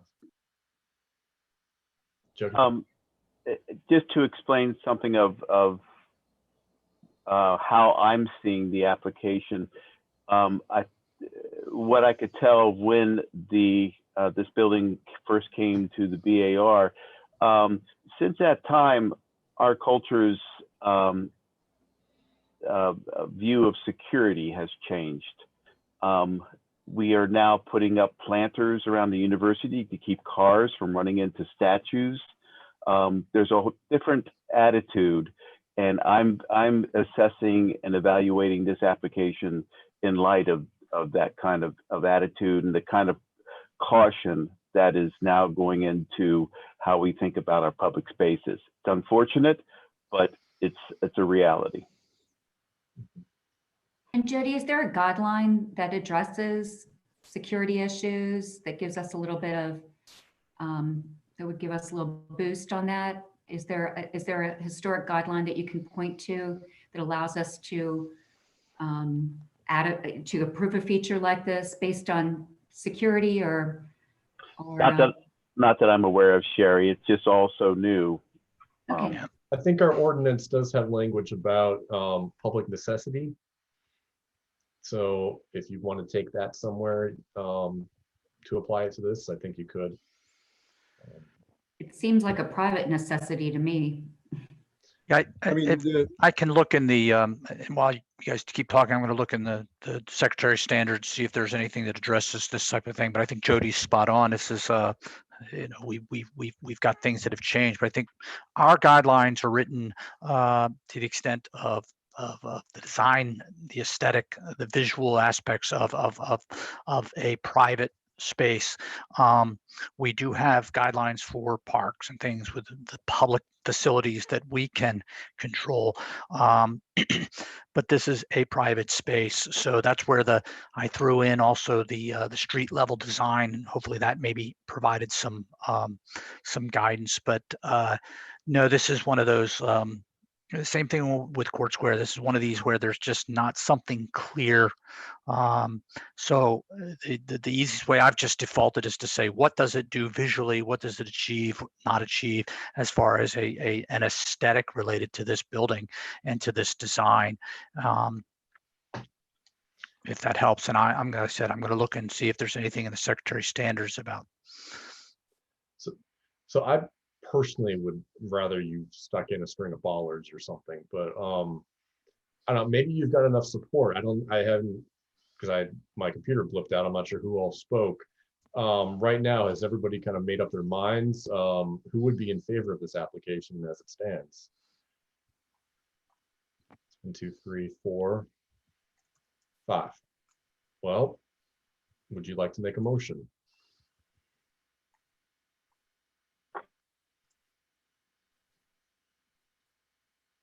Sure. I'm trying to find it too.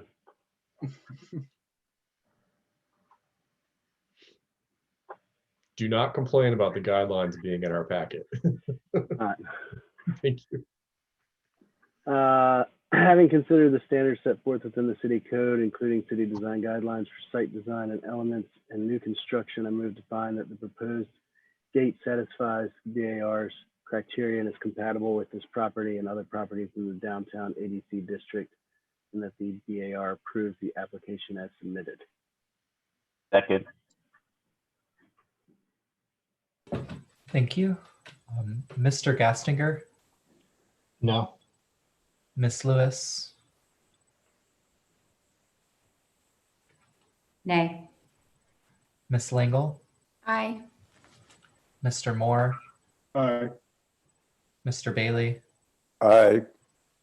Mr. Zemer, Aye. Mr. Lehendro, Aye. and Mr. Schwartz. No. Thank you.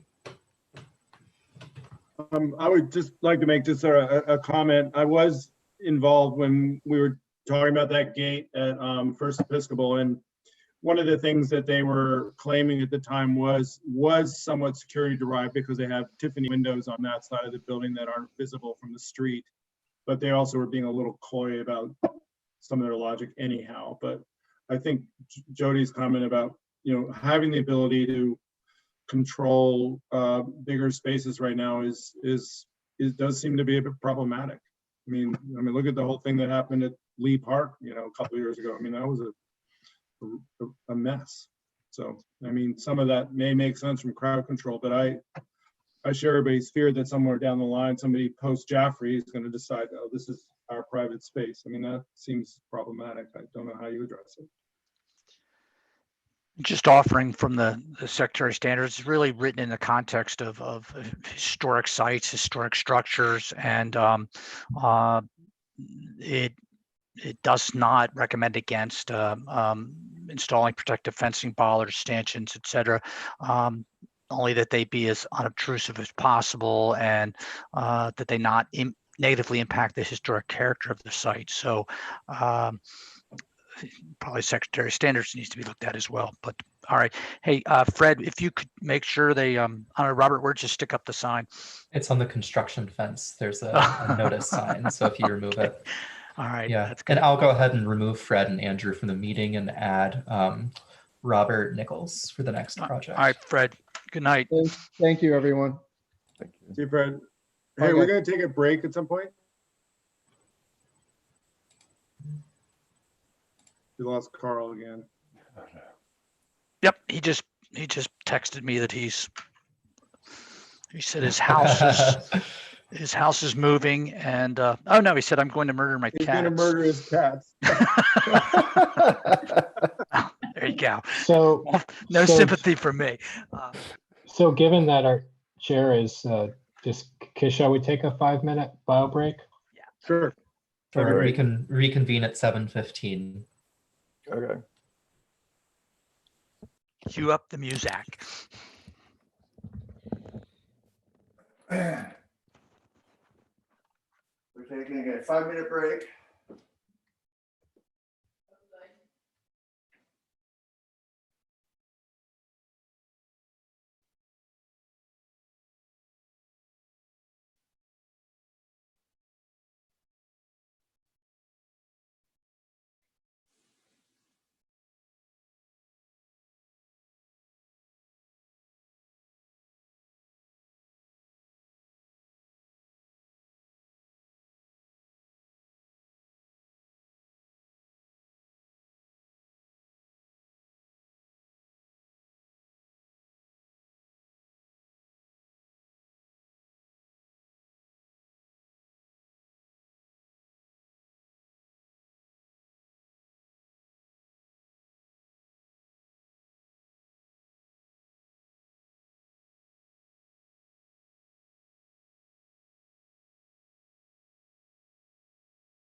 We had a request for a 5-minute bio break.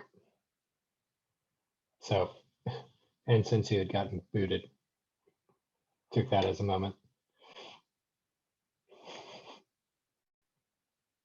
You're muted. Yeah, thanks. Yeah, now I can reopen everything for the third time. Oh. Is it your cats that are Yeah, disconnecting you? Well, so the plug was loose, and they like to pull the plug on the back of my computer, and I apparently kicked it and just knocked it out entirely. But they there's also, I didn't realize this, a tiny little toggle switch on the back of my computer that is not the power button, but it does the same thing. And Oh, no. they have flipped that before. So, all right. Let's see what I can get.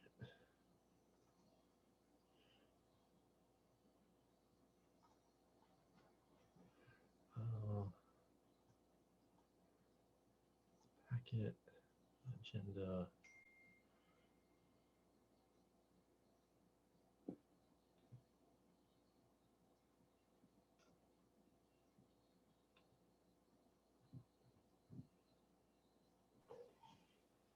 Just gonna hide my camera so I can wolf some food down. Yeah.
Ooh.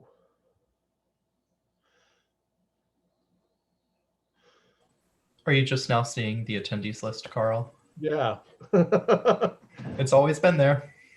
Yeah, well, I'm always the quickest. So Carl, are we having a grilled cat for the weekend? Possibly. I think I've got a recipe. I tell you what, I've had something scratching in my wall for some time.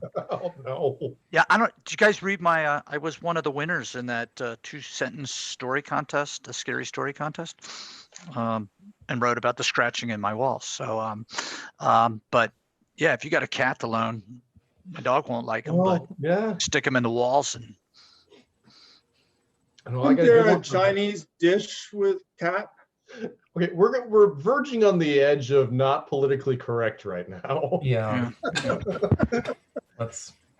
But I will say, winning that did make me a published author, and then the Seville had someone read it. So I guess I'm also a playwright as well. So Well, we'll congrats, add that. Jeff. That's pretty Yeah. cool. Any coaches lacrosse? Yeah, well, I used to. I don't know. I haven't done much of that. I We'll think see what. everyone's back. Yeah. Oh no, we'll- Ron is still, we still need Ron. Yeah, Sorry, I didn't mean to. that's all right. It was odd being down in Clemson, and like I think said some of you, the people to just stand right next to you. It was really odd to be next to people and actually, be in the company of humans. I know it was dangerous, but it was just like it was almost refreshing in a sort of bungee jumping sort of way. So let's come on 2021, right? Yeah. I don't know. For the record, identifying bungee jumping refreshing. Well, it's not refreshing, but sort of that, you shouldn't do it and it's dangerous, but yet, I don't know. It's the only thing that popped into my head. You find out if the rope was, bad 2 weeks later. That would be refreshing. Yeah, that's right. So our next application is 946 Grady Avenue. And we have Robert Nichols here, who can present after Jeff gives his staff presentation. Good. This is a COA request for 946. 946 Grady Avenue. This is the former Monticello Dairy Building. It is an individually protected property. That's why you all have been reviewing it for the past few years. The original central 2-story portion of the building and one flanking portion of it were constructed in 1937. The East Addition was built between 1947 and 1964, and then there was an additional West Addition that was added in 1959. So, and you all had previously BARs approved some of the reconstruction of some things, the restoration, the rehabilitation of the building, and the new addition to the rear, and a lot of that has been underway. Some of it's completed. This is a separate COA request for a portion of the northwest corner of the building. Excuse me, and the request is to modify.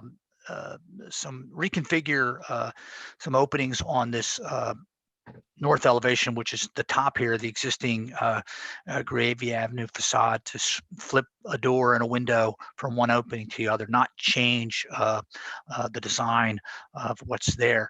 And at the west elevation, that's along 10th Street. That's what you see at the bottom of the screen. Excuse me, to replace existing storefront entry and install a new entry in an existing opening. So there will be no new openings, but the light configuration differs from what is there, and what is there is what was approved. However, the light configuration still aligns with the adjacent windows that aren't going to leave. I looked at this, and if you all the end of my staff report, I was very I looked at it in the context of what had been approved for these elevations and whether or not this significantly changed anything. And I was on the side, on that 10th Street side, there's a door with a panel. It's being replaced with a full height door, but still, like you said, maintaining the alignment of the lights. I'm not concerned with that change. This isn't replicating anything original, and there is the one original window that's still there on the far. Robert, if you go to the west elevation, so there's the window, that the remaining window on the far left, that's original, and the intent was to align the lights and the windows and the doors with that. That's maintained. So I'm okay as far as my recommendation with that. And then on the north elevation, I think there was the question about we're essentially creating a new masonry opening and patching up one that had been there. So, but otherwise, as far as the alignment goes and using the original material, I'm okay with that. I know you had asked about the changing the masonry openings. I can't really offer an opinion on that. I think it's probably subject to what the interior use is proposed for this. So that may be guiding some of this. But I'll leave it at that. And if you have any questions, I can answer them. Otherwise, I know Robert's online, Robert Nichols, and I'll hand over to him. Thanks, Jeff. I think that was a pretty clear explanation. As Jeff said, my office is working on for the tenant of this quadrant of the building, the low portion on the northwest side of it.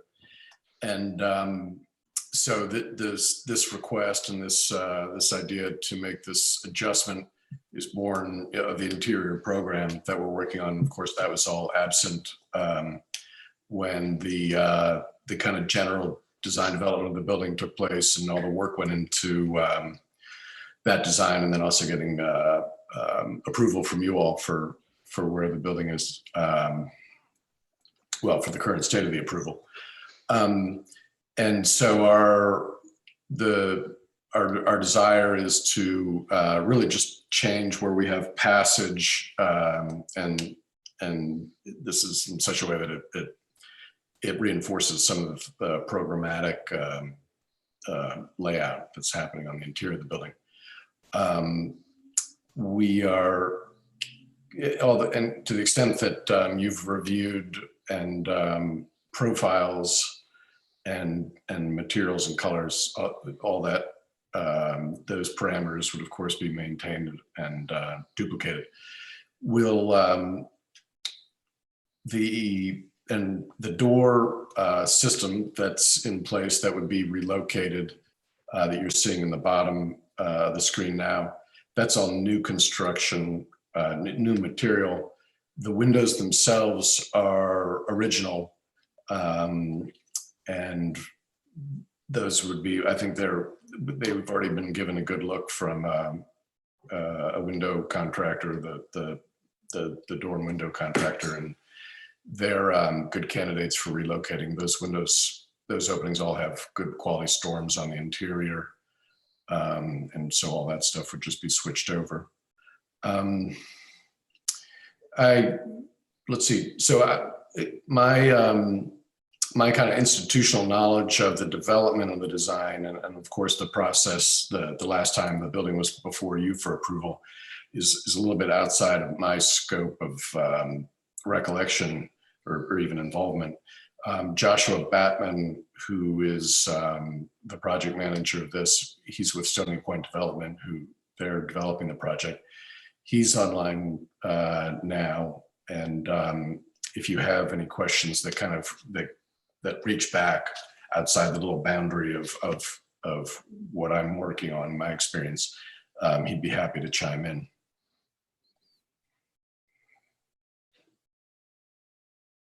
All right, well, let's see first if there's any, thank you, Robert. Are there any questions from the public? Please use the raise your hand function or press *9.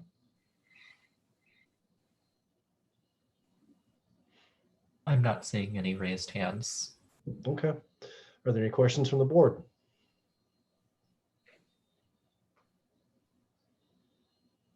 So lots of shaking heads. Are there any comments from the public? Again, please use the raise your hand function or press *9. Again, I don't see anything. Okay. Board? It seems rational to me, and it's staying within the, sort of the rules of the game of that part of the building and making it functional and not violating, the basic tenets of the aesthetics of it. I don't see any issue. Right. Yeah, I'd say, this project has been exemplary in a lot of ways for the way that they've adaptively reused and rehabilitated the structure. I think everything that's being proposed here is in concert with the spirit that it was restored in the first place. I don't think it really damages that, and if it can be used better, it seems very much in keeping. Well, if no one disagrees, would anyone like to make a motion? Sure. Oh, Sherry, did you have something? I think no. Tim. What? Oh, I was going to make a motion, but unless you're dying to. Nope. Okay, 1 second. Let me just find the appropriate verbiage here. Page 88 of the package. Thank you.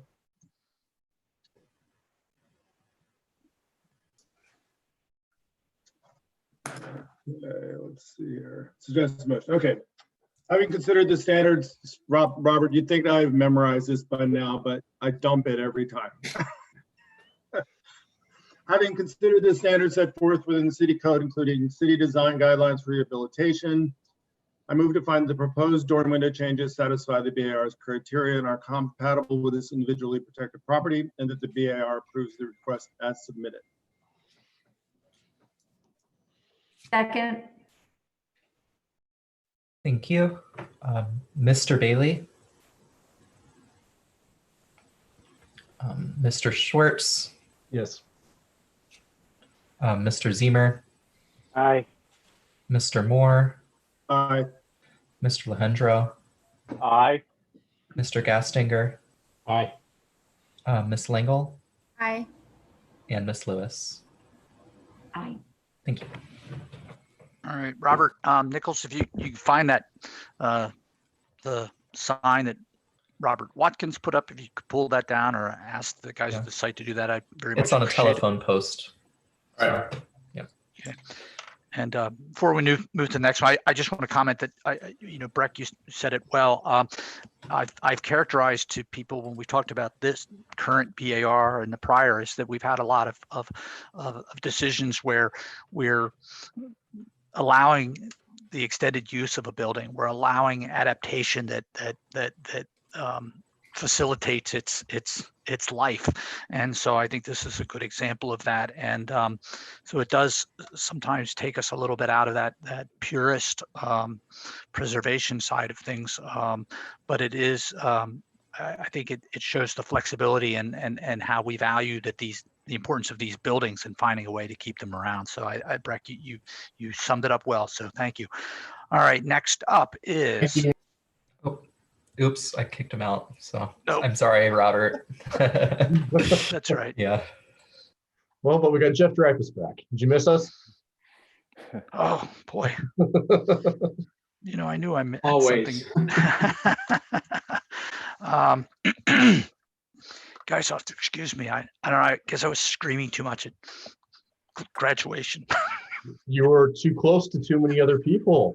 Yeah. No, just no. Actually, I'll send you the photos. It was so bizarre. Everyone was just spread out in this giant, like a hockey arena. This is a COA request for 612 West Main Street, as they're calling it. It's 602-616 West Main is the address.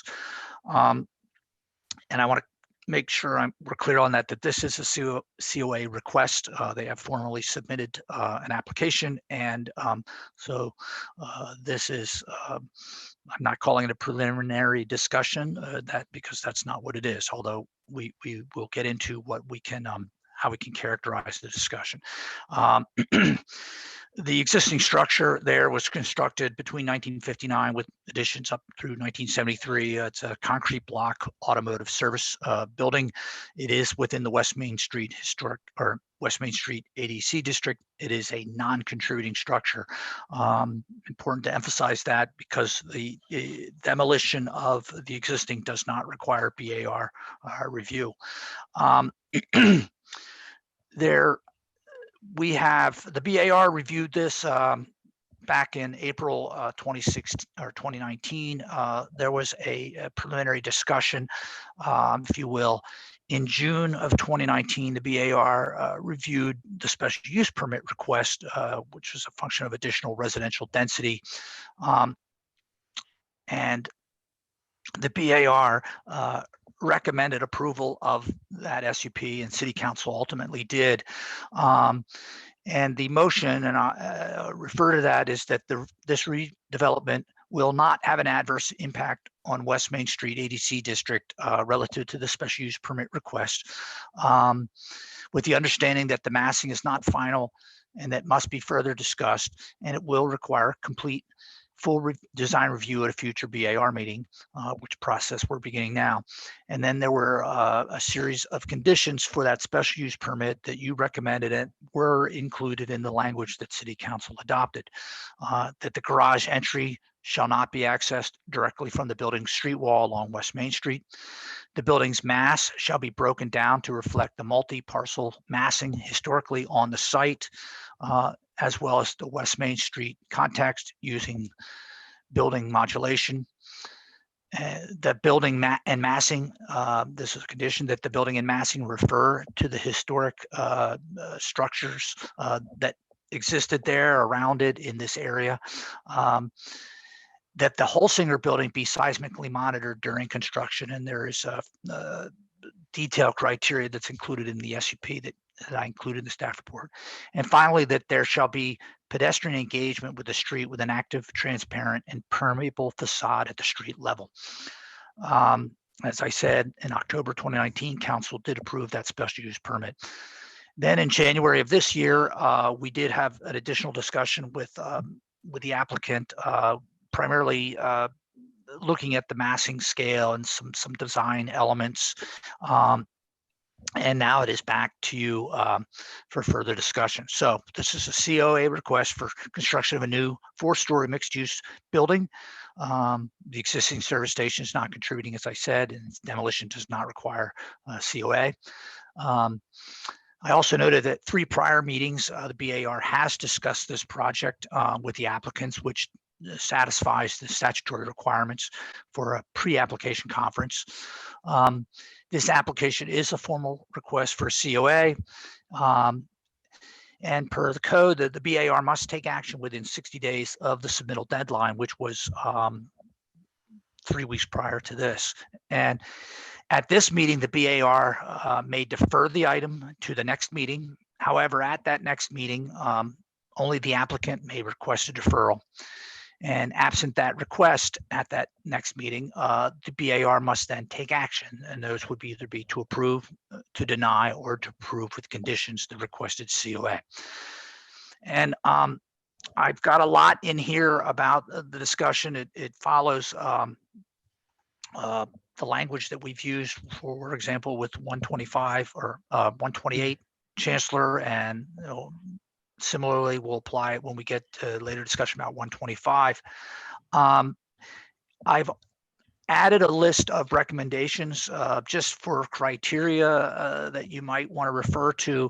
And also, Jeff provided earlier today a list, which I sent to Carl, and just to kind of and Carl, if you want, I can circulate that. I just want to, there was so much stuff flying, but the goals that that the designer, the applicant would like to get out of this meeting, the things that they would like to touch on. So I think there's acknowledgement across the board that you're not voting on a COA tonight.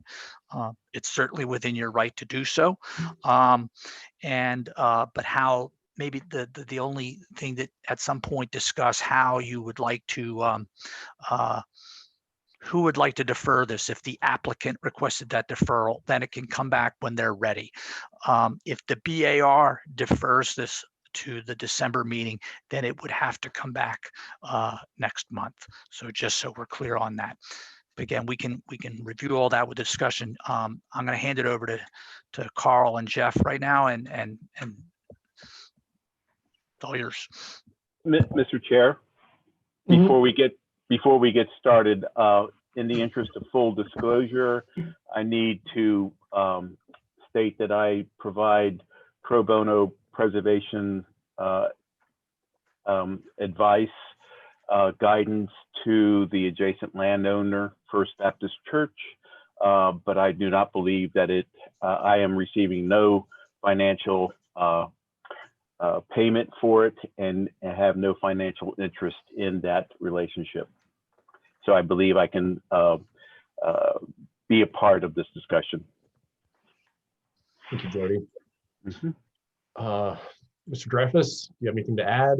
I'm assuming you probably do. When do I not? Thanks for having me back. I can probably say that the applicant's going to request deferral. Really, this is in the spirit of receiving input as we continue to develop the project. There was a hiatus since I guess it was our January discussion, a preliminary discussion, simply trying to get a better grasp on COVID issues, but also budget and building size, which I think we've narrowed down since then. So we went ahead and applied for the certificate of appropriateness so that everyone knows we're serious about the project, moving forward with it. And honestly, we do expect a bit of back and forth before we'll ask for a vote. But tonight is really to bring some of you up to speed on the project for the first time, but also to let you know the direction that we are taking the design and soliciting your input so that ultimately all of this is in the spirit that when we do come to a vote, we will have incorporated your input in a way that is acceptable by the time we get to that vote. Knowing that the BAR is no longer doing partial approvals, we really want to get this whole thing right. So if you'll indulge me for a few minutes to run through the presentation that we provided you. I've also got a few additional slides. Design never stands still when you're on a schedule. And so there's a little bit more of the project development that I can explain to you. I will try to touch upon the things that we are hoping you can comment on tonight. Obviously, you'll comment on anything and everything, and we encourage that. But building massing, one of the issues, we'll look at street elevations, side and rear elevation. We'll talk about materials. Jeff, I think we'll get your input and a few of the details. Oh, you're back. Okay, you were breaking my up. Internet connection. Okay, what I will do, only because I think the wind is playing havoc with my internet connection. I'm not on the fast guys. I'll stop my video if that's okay. That may save a little bit of bandwidth for me. So we'd like to touch on building massing, elevations, material options, even color scheme and some details. So I'll share my screen. Here we go. So let's see, let me arrange my desktop a bit better here. So you guys have already seen this part of the package where it's just the overview of the project. If anyone has questions about any of this, please jump in and slow me down. I may go too fast. But as you know, the church on the corner, the building owned by the church, their annex building is here, and between the site and the church is an alley that belongs to the church. It's not on the property of 612 West Main Street. And then the property directly abuts 600 West Main Street that many of you helped us through. And also adjacent to it are two contributing structures, what was once a mini mart here, and also the Blue Moon Diner, which is still in existence. And then further down the street is ABC store and commercial building on the corner. Directly across the street is the Albemarle Hotel. So to give you an understanding of the building envelope that we are allowed to work within from the zoning ordinance, this building can only be 4 stories tall. The first floor has a 15-foot minimum required height. And then 4 floors up, the 4th story, there's a required step back from West Main Street. So the property line being here, there's a required 10-foot setback for the entire building from the property line, from the sidewalk. And then at floor 4, we need to step back 10 feet. There is the angle that we're required to step back on the rear of the property. Most of you know that the railroad tracks are back here.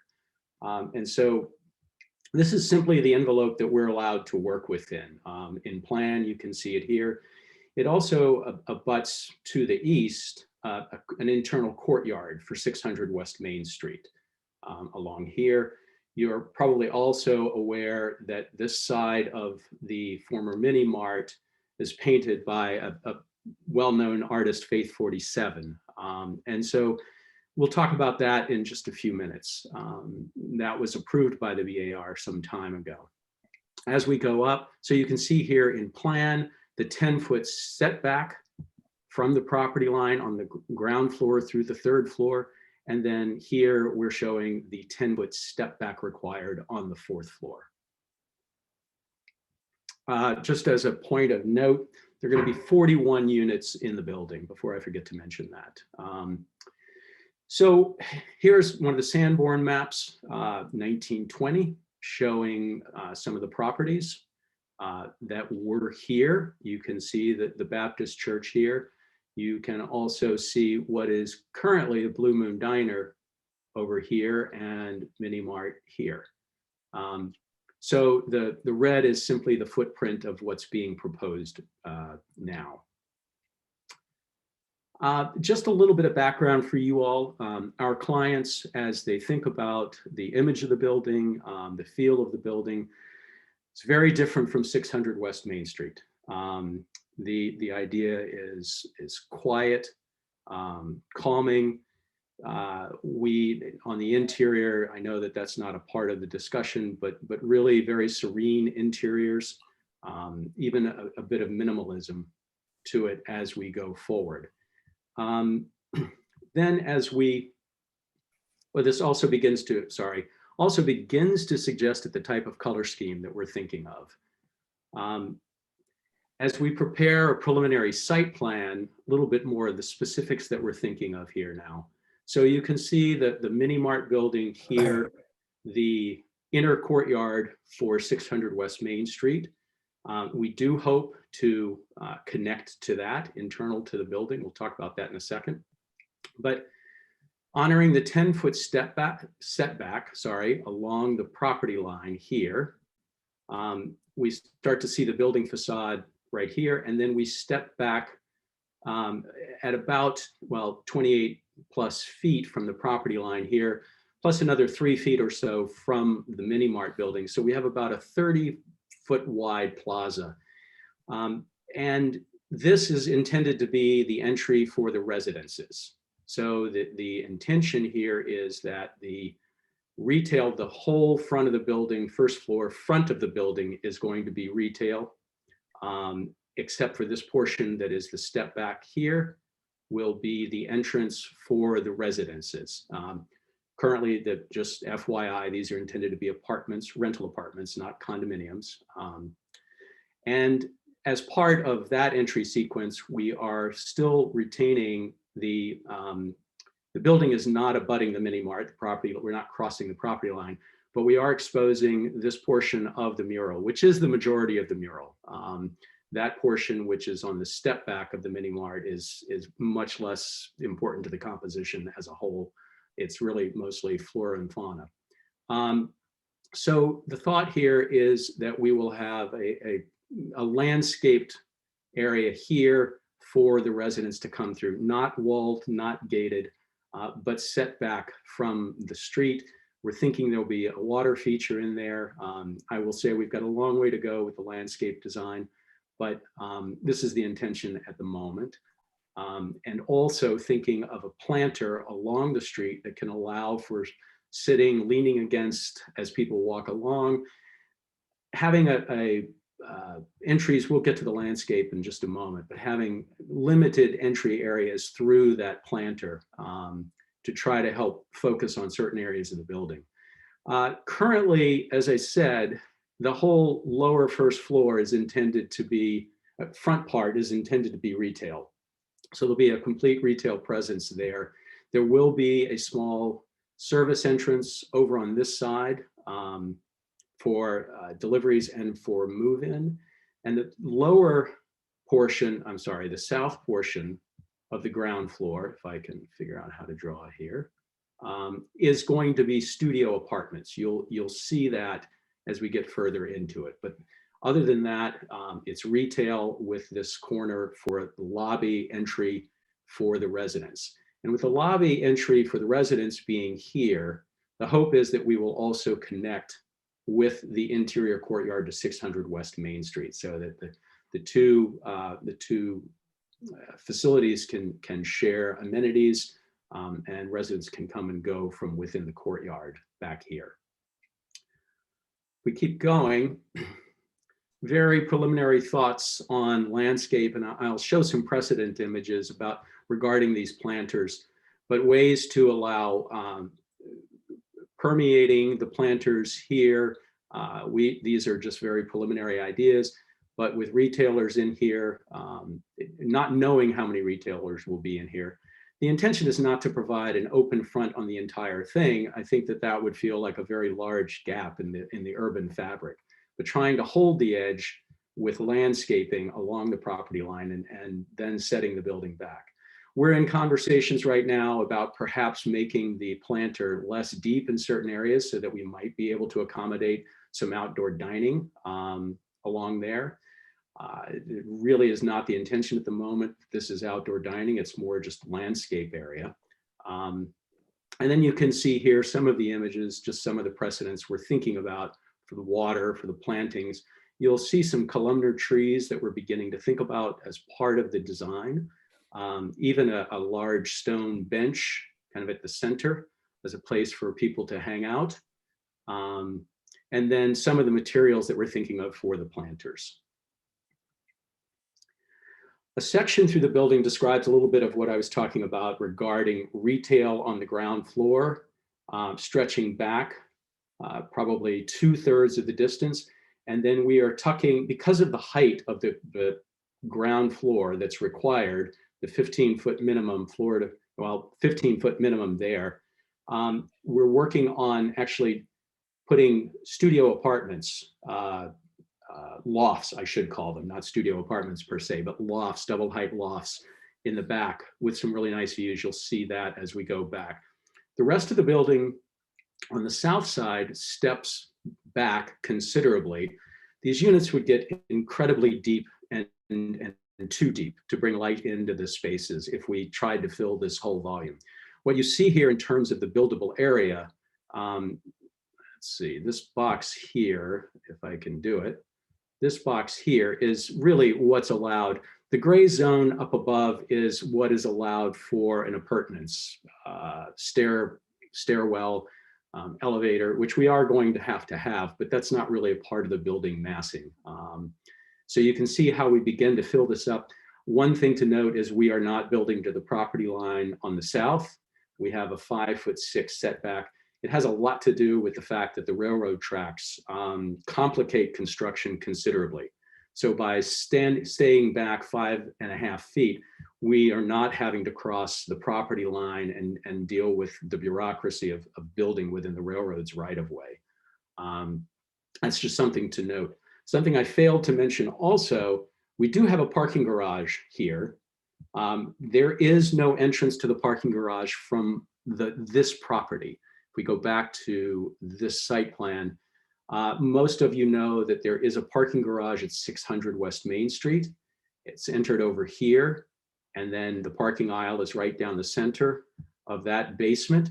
So we intend to take advantage of that and break through at the basement level to connect the basement parking of 612 West Main Street to 600 West Main, eliminating one of the concerns that the BAR had, which was a large garage door on this Main Street elevation. Let's see here. If I go back. So some precedent images that we're looking at. Simplicity, quiet as we can, sort of a rhythm to it. As we look at some of these, color scheme begins to emerge, neutral tones, perhaps dark colors, whether dark bronze or black charcoal, and a lighter color, tan, off-white of some sort. We're not there yet, but we're drawn to sort of the drama of the dark openings within the lighter framework of the building.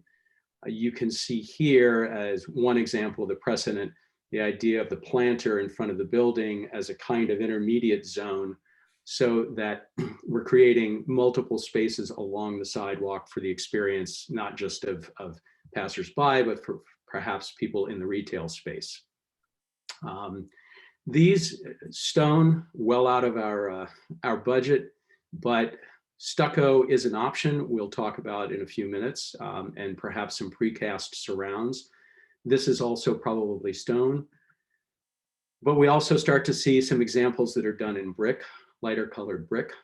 But again, sort of a simplicity to the layout of the windows and the openings. The light colored brick would be ideal. Frankly, light colored brick is out of our budget.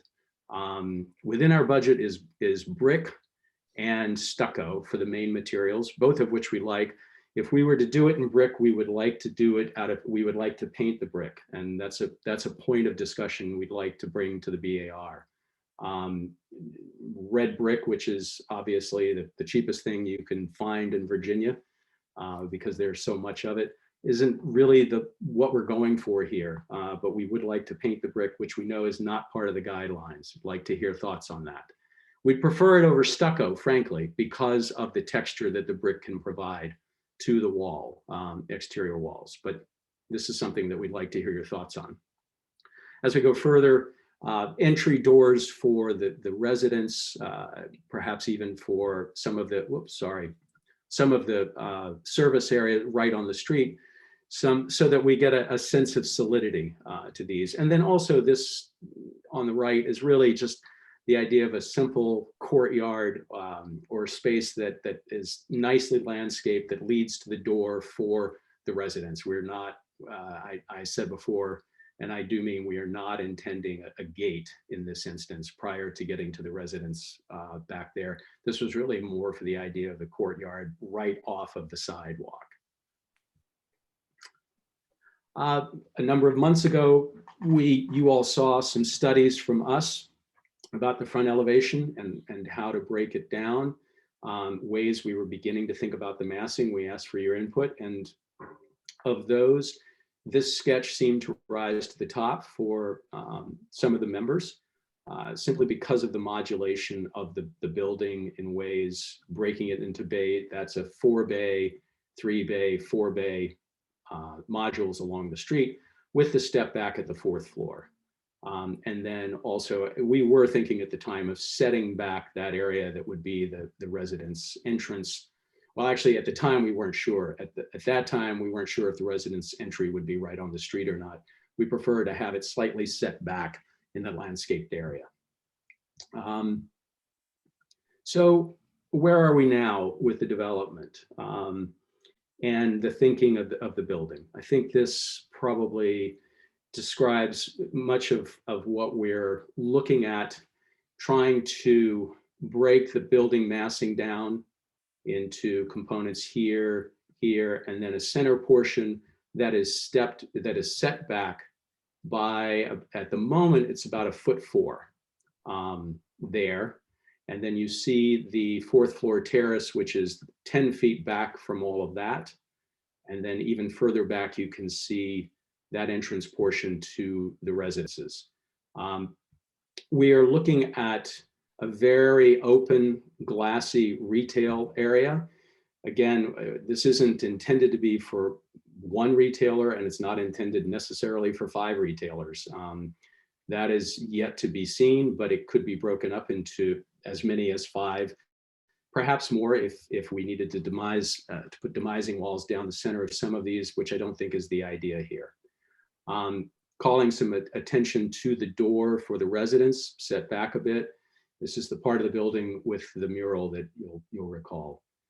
You can start to see the color palette beginning to be a light colored material, whether that's brick or stucco, with the darker surrounds. As we get further into this, you can begin to see how some of the patterning might happen with the windows, just a regular rhythm of windows across the front for the residential units, operable windows on the lower portion for each of these, emphasizing the view out.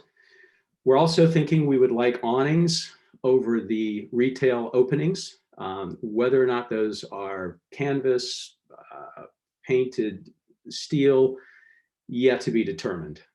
We have a ways to go for that, but you can then begin to see here, we are differentiating the setback portion of this facade a little bit differently than that which is right on the street. And thinking of some way to define the entry to the residences, pretty quiet, but also staying within the rhythm of the rest of the facade. This being, you see it further with 600 West Main Street in the distance, as well as the Mini Mart and the Blue Moon Diner. Begin to see how the planter might break at certain points to allow for entry into this zone back here, again, where there may be some seating for outdoor dining, perhaps even some bike storage. We're beginning to think is going to need to happen behind the planter. We're also, I guess, one of the things, we're beginning to think about landscape and how it can enhance the architecture itself.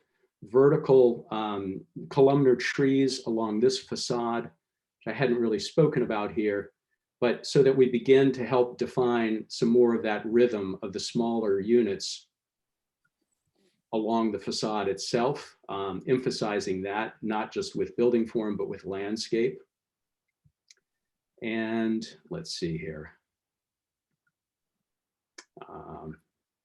Then as we move back a little bit, we're wanting to look at it in context, scale-wise, relative to the church, the annex building, and then stepping it up to 600 West Main Street, with this being the portion of the building that is closest to the street. Back behind there, the terraces, up above, 10 feet behind, and then much further back, that piece. So that really we're framing, this is the piece that comes forward that we're trying to modulate, not just with the indent of the building, but also perhaps the pairings of windows and groups there. If we continue around the side of the building, I think it's going to be a fairly straightforward west elevation. We've probably not many, if not many openings in that. We've got lot line issues to tend with, but hopefully within some of those openings, we will have a little bit of glass at the end of hallways, the interior hallways. But we're beginning to think in terms of some of the details. I'll get back to this for in a second, but that the window surround may be a dark steel that comes forward. You can probably see it in some of these.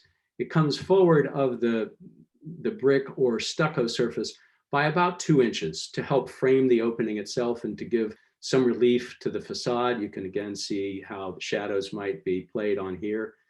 But also another way that we might surround the openings, and in this instance, we're showing it as a difference on the residential entry. Perhaps it's a very simple brick detail, turning a brick sideways and projecting it 1 inch or 2 from the facade of the building itself to frame that opening a little bit differently on the portion that steps back from the street. You can also see we might even pick up with that on the openings for the residential terraces up above. Just a little bit of a detail. We hesitate to show it, but this is what we're thinking. So we're putting it out there. It's not fully developed, but again, the black surround or the dark surround for a mostly glass facade for the retail, and awning there to provide cover as people come in. And let's see here, I think I've got one more. And this is very preliminary as well. As we go around to the back, you see a very regular rhythm of windows. This is a residential building. It's pretty straightforward. We do anticipate having some balconies on the back. This is not necessarily where they're going to be or how they're going to be, but we are going to have some. But what you do see here is this portion, this lower portion here are those studio apartments, the loft studios, sorry. Probably get even higher glass in here as we go further forward. So that's a lot, 5'6" back from the property line. But then above, we've got terraces for those on the 3rd floor.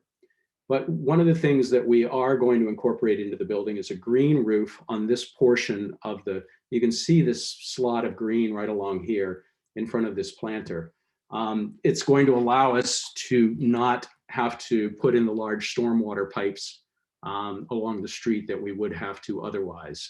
And this is just one of the measures that we're taking for this building in order to have less impact both on the stormwater system and the utility system as we go forward.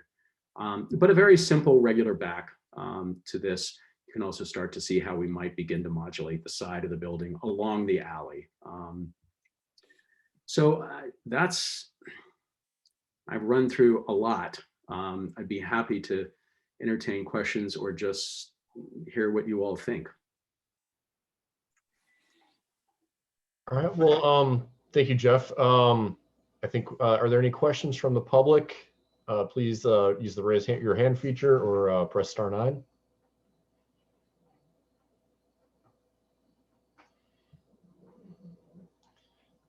I don't see any raised hands. Okay.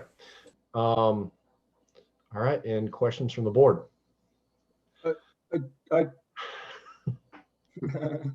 I do have an immediate question regarding that image you just had up, Jeff. The grade for the parking, oh, so that's right. You're not bringing any parking in on that side now, are you? You're bringing it in through the other building.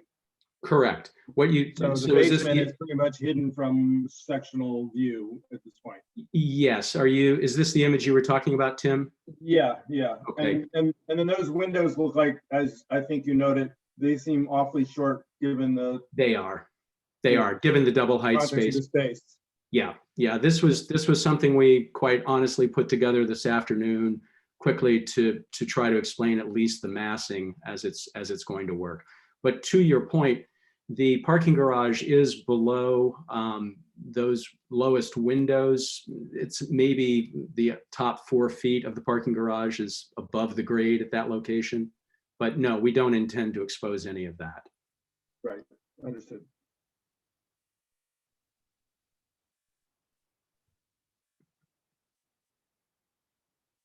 And since I'm assuming, and this goes back to the whole West Main street tree issue, but you've got vertical trees here, but truthfully, I presume that we're going to have something much larger in front of this building ultimately in the way of street trees.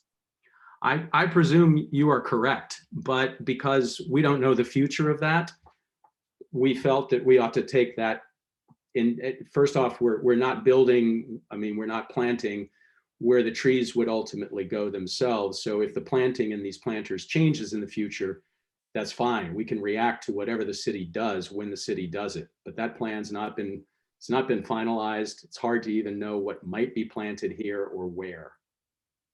Right. I had a similar question. I wonder if there's a way, and I know it's far from being something that's reliable, but is just for the board's information, could you just describe a little bit of how you're interacting with that plan, or if it's possible at future presentations to just share what is planned in that section, just so we can better ascertain what the interaction of the planters in the street could be?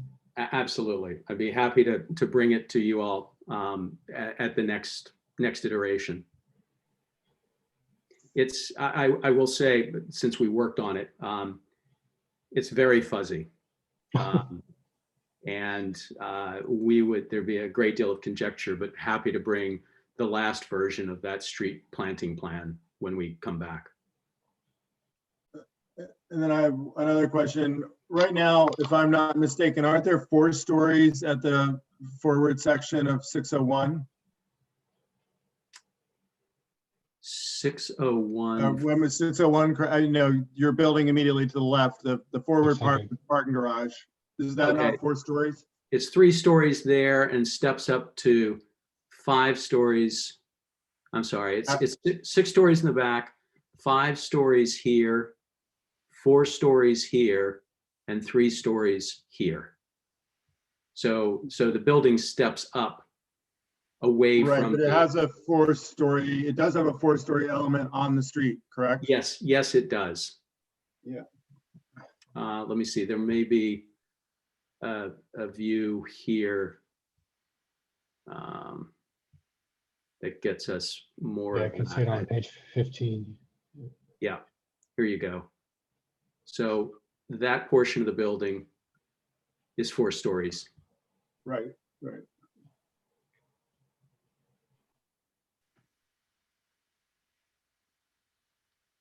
Any more questions, or can we move on to comments? All right, are there any comments from the public? Please use the raise your hand feature or press *9.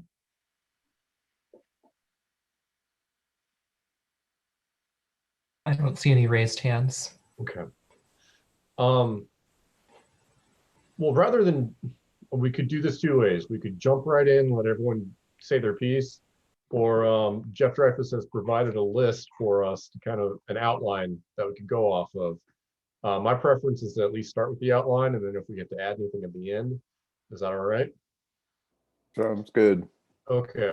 So building massing, how long the street facade is being broken up with regards to massing and fenestration, and how the building steps back of the street for the residential entrance next to the mural. Any comments on that? Any concerns with that? Well, I have concerns. This is Jody. I don't feel like the street facade has modulated well enough to break up that mass. It reads, because of the same colors, because of the repeating of the same fenestration units across the front, it reads too monolithic as a single building to my eye, and even the shadow line. I mean, that center section just sitting back a foot is just, I don't think, gives enough distinction between the units. And then when the units are all articulated and have the same materials, this looks to me like a monumental institutional building with the vertical piers look columnar to me. So I don't think it's as successful as I had hoped for, of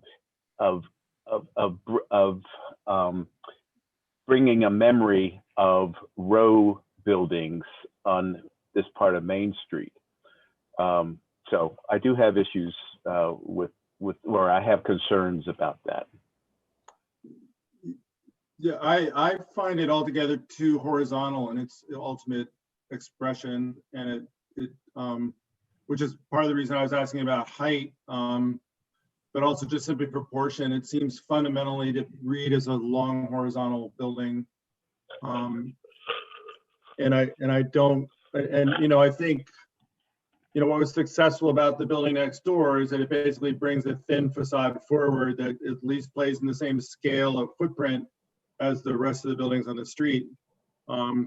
The other thing that concerns me, and I think it was is still an issue for me in the original building, is I think the lack of color or certainly some vibrancy is really kind of a problem for me on what is, a pretty lively street elsewhere in terms of color and texture and sort of its sense of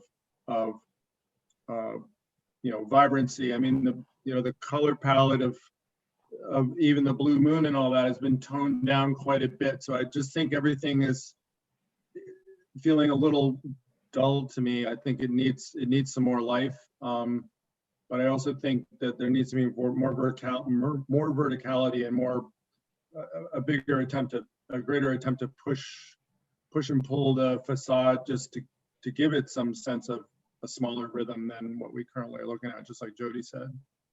I also think it's really unfortunate that this didn't come first, and this could have easily accommodated a parking entrance for the whole complex at a scale where it could have been really modulated, whereas I've always found it problematic in the small facade of the other part, but that's water under the bridge or over the dam. Let me just quickly, while we're looking at this view, add that the planters, to me, I heard the explanation that they're to be inviting, but these look like barriers to me between the building and the sidewalk. And I worry that the planters have some impact upon the size of the trees that can be planted. We're replacing some really lovely large canopy trees in this area. Granted, cut up by the utility people with their chainsaws, but still, they're significant trees. And I would hope that we'd be trying to put back something larger and provide the kind of planting bed opportunity for that. Breck, you looked like you were going to say something. Sure. Yeah. I also, while we're on this view, I agree. I feel like the landscape does, through the planters and the fastigiate columnar trees, does feel very kind of token at the moment, and not really contributing to a sense of scale or to better use by the pedestrian or the public. And that's where some context with West Main could be useful. But while we're on this north facade, I think I just want to point out too that I think this rendering is trying to do the best to put the sun in a position where you're getting a little bit of shadow, but that must be like 7 or in the morning on July 21st or something. And I think being the north facade, it's got to work that much harder to have the kind of push and pull to really feel like there is enough depth within that facade to create that vertical rhythm that we've been talking about. And I just think that almost every part of the day, most of the entire year, this is not going to have a lot of sun on that facade, and shadow lines are not going to be that pronounced. So the use of color, the depth of the window mullions, and the depth between those different portions of the facade are really critical. And maybe using color more dramatically between the pieces might be one way of giving, further modulating the facade. So I just had a thought on that, which kind of came from Jeff's question about our ability to allow for painting brick. If it's stucco, then I guess they can paint it, whatever. But if they want to use brick and we allow them to paint it, you could potentially paint these sort of different row houses, if you will, different colors. And that would certainly break up the facade. Yeah, I always thought the painting had to do with basically historic surfaces, right. And not, in other words, new brick, have at it. Yeah, so yeah, I did take a quick look at the new construction guidelines. It says In commercial/office areas, brick is generally the most appropriate material for new structures. Thin set brick is not permitted, but it doesn't necessarily. And then on the next section of next page where it talks about paint,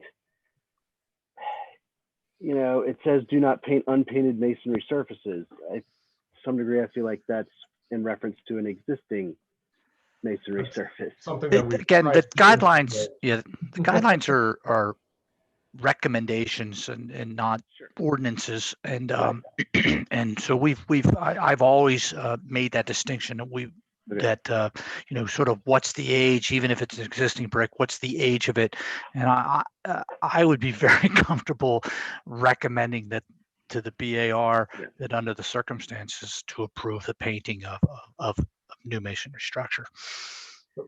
I agree. On the subject of massing, so I'm a little torn. I look at your elevations. I find it kind of elegant, and I want to just think back to what we currently have in Charlottesville, and you know, if you look at the flats versus the standard, the flats has a very monolithic elevation, but for some very strange reason, and it's funny because we always pointed to it as, you know, the bad example, the standard is infinitely worse. And it does the townhouse thing where it has, you know, a little street module that is a different color and material from the one next to it, and there's a lot of depth to the facade, but it's terrible. It doesn't work. So I just want to be a little cautious, and maybe just that, you know, if we tell them to just, you know, paint modules on it, or you know, change the height of one bay versus another, we got to be careful as to no, I think the flats is successful because they are vertical. My only real issue there way back when was that I think that where it came to the railroad tracks, they should have punctuated it and gone. I mean, and this is a code limitation. It should have gone up another 2 or 3 stories. Yeah. Another example being the Cherry Hotel, the Cherry Street Hotel there, where it's just that flat little box, and at the corner, they should have just built a different building at the corner. Right. I just wanted to bring that up just as an example. No, but I think the color could be introduced, not like they did at the standard, but you know, maybe the canopies are an opportunity or something like that. It doesn't have to be this.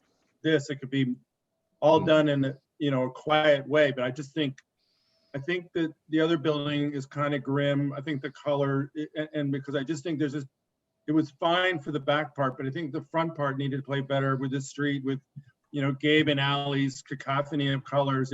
It's kind of part of the character of that street, and I think I think we can't get too refined.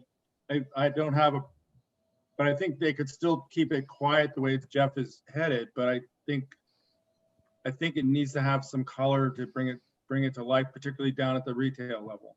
And I was not trying to object to anyone's comments at this point. I just wanted to just bring that up. But I think it's a fair point. The standard's horrible. I mean, and I had a lot of hope for it. When I saw it on paper, I thought it was going to be good, and when it's been built, it's pretty awful. Maybe that's just me though. Well, so the building massing, it sounds like, unless anyone's going to disagree with this, that we got a lot of, Brick, go ahead. I'm sorry. You're muted. I do want to just, since you mentioned the flats, I mean, the setbacks in the notches of the flats look to be at least 10 feet. And just judging from street view. So it's a bit different than what's being proposed here. Okay. It's funny because I don't remember there being notches on the flats, but I guess there are. They're pretty deep. I mean, I think the flats would have been way more successful if they had actually broken through the center, at which point they had almost sort of gotten there because there's a courtyard in the back. And that would have made it much more of sort of like a collegiate compound, which I think would have made it work a lot better. But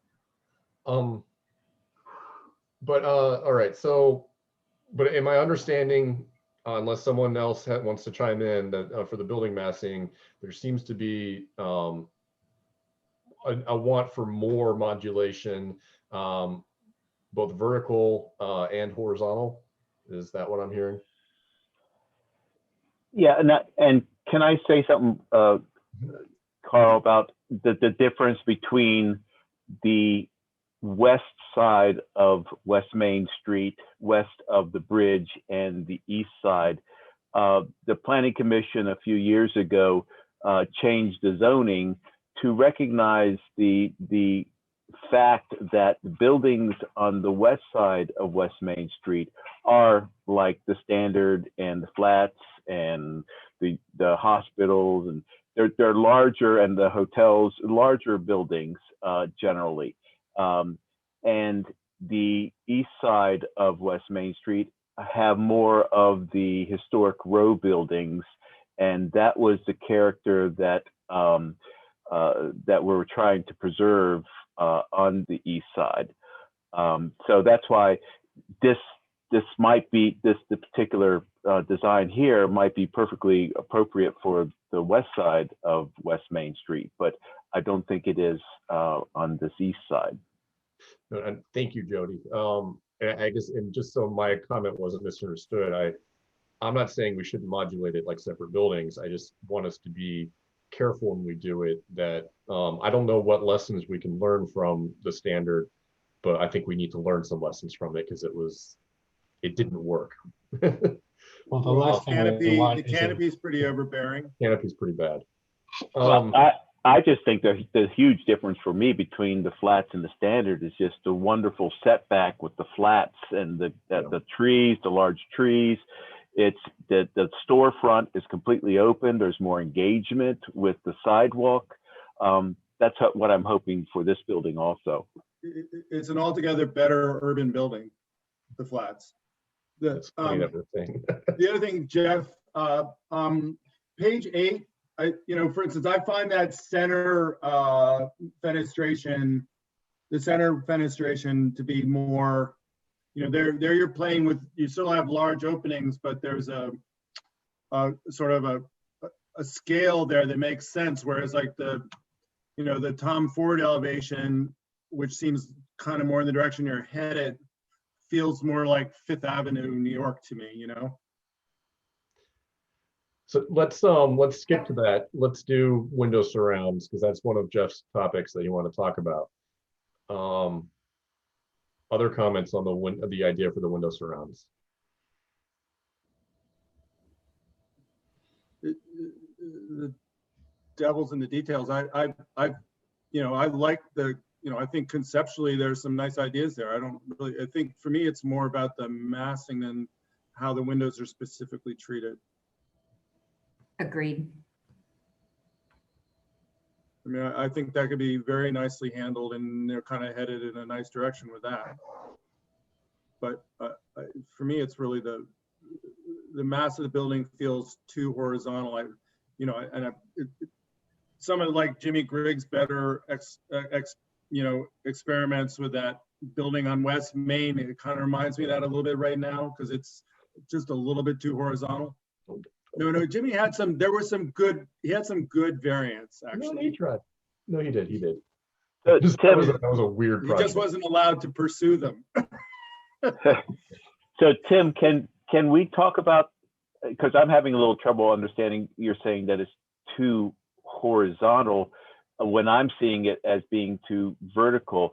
Are you talking about just the whole block itself being at the same height along the street as that being too horizontal? More that I'm reading those big blocks, and I'd rather they were maybe in half, and I could also just see them simply being taller. Okay. Because when Jeff was outlining how the trees work, that rhythm starts to work, but the building doesn't really have that rhythm, I don't think.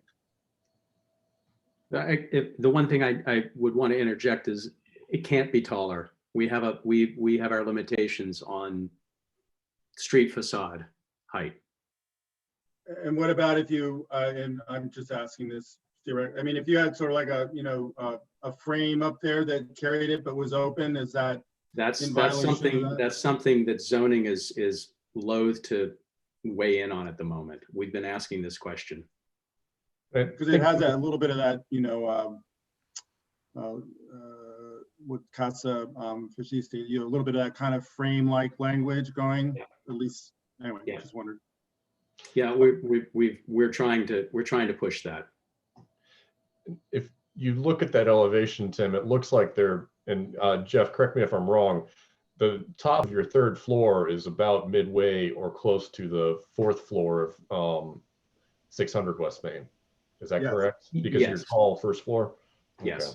Yes. Well, okay, back to windows, just so we can do one topic at a time.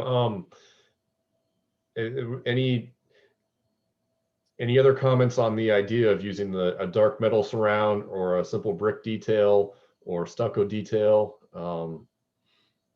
Or any comments on the precedents? Just a quick question on the function. You had said like the horizontal lower sash would operate. How like would it slide up? Would it flip out? Like I don't really quite. It would be an awning. It would be an awning that pushes out. It hinged at the top so that it flips out. Gotcha. Screens would be on the interior of the building, not the exterior. Okay. I think Sherry has a comment. Oh, Sherry, go ahead. Thank you.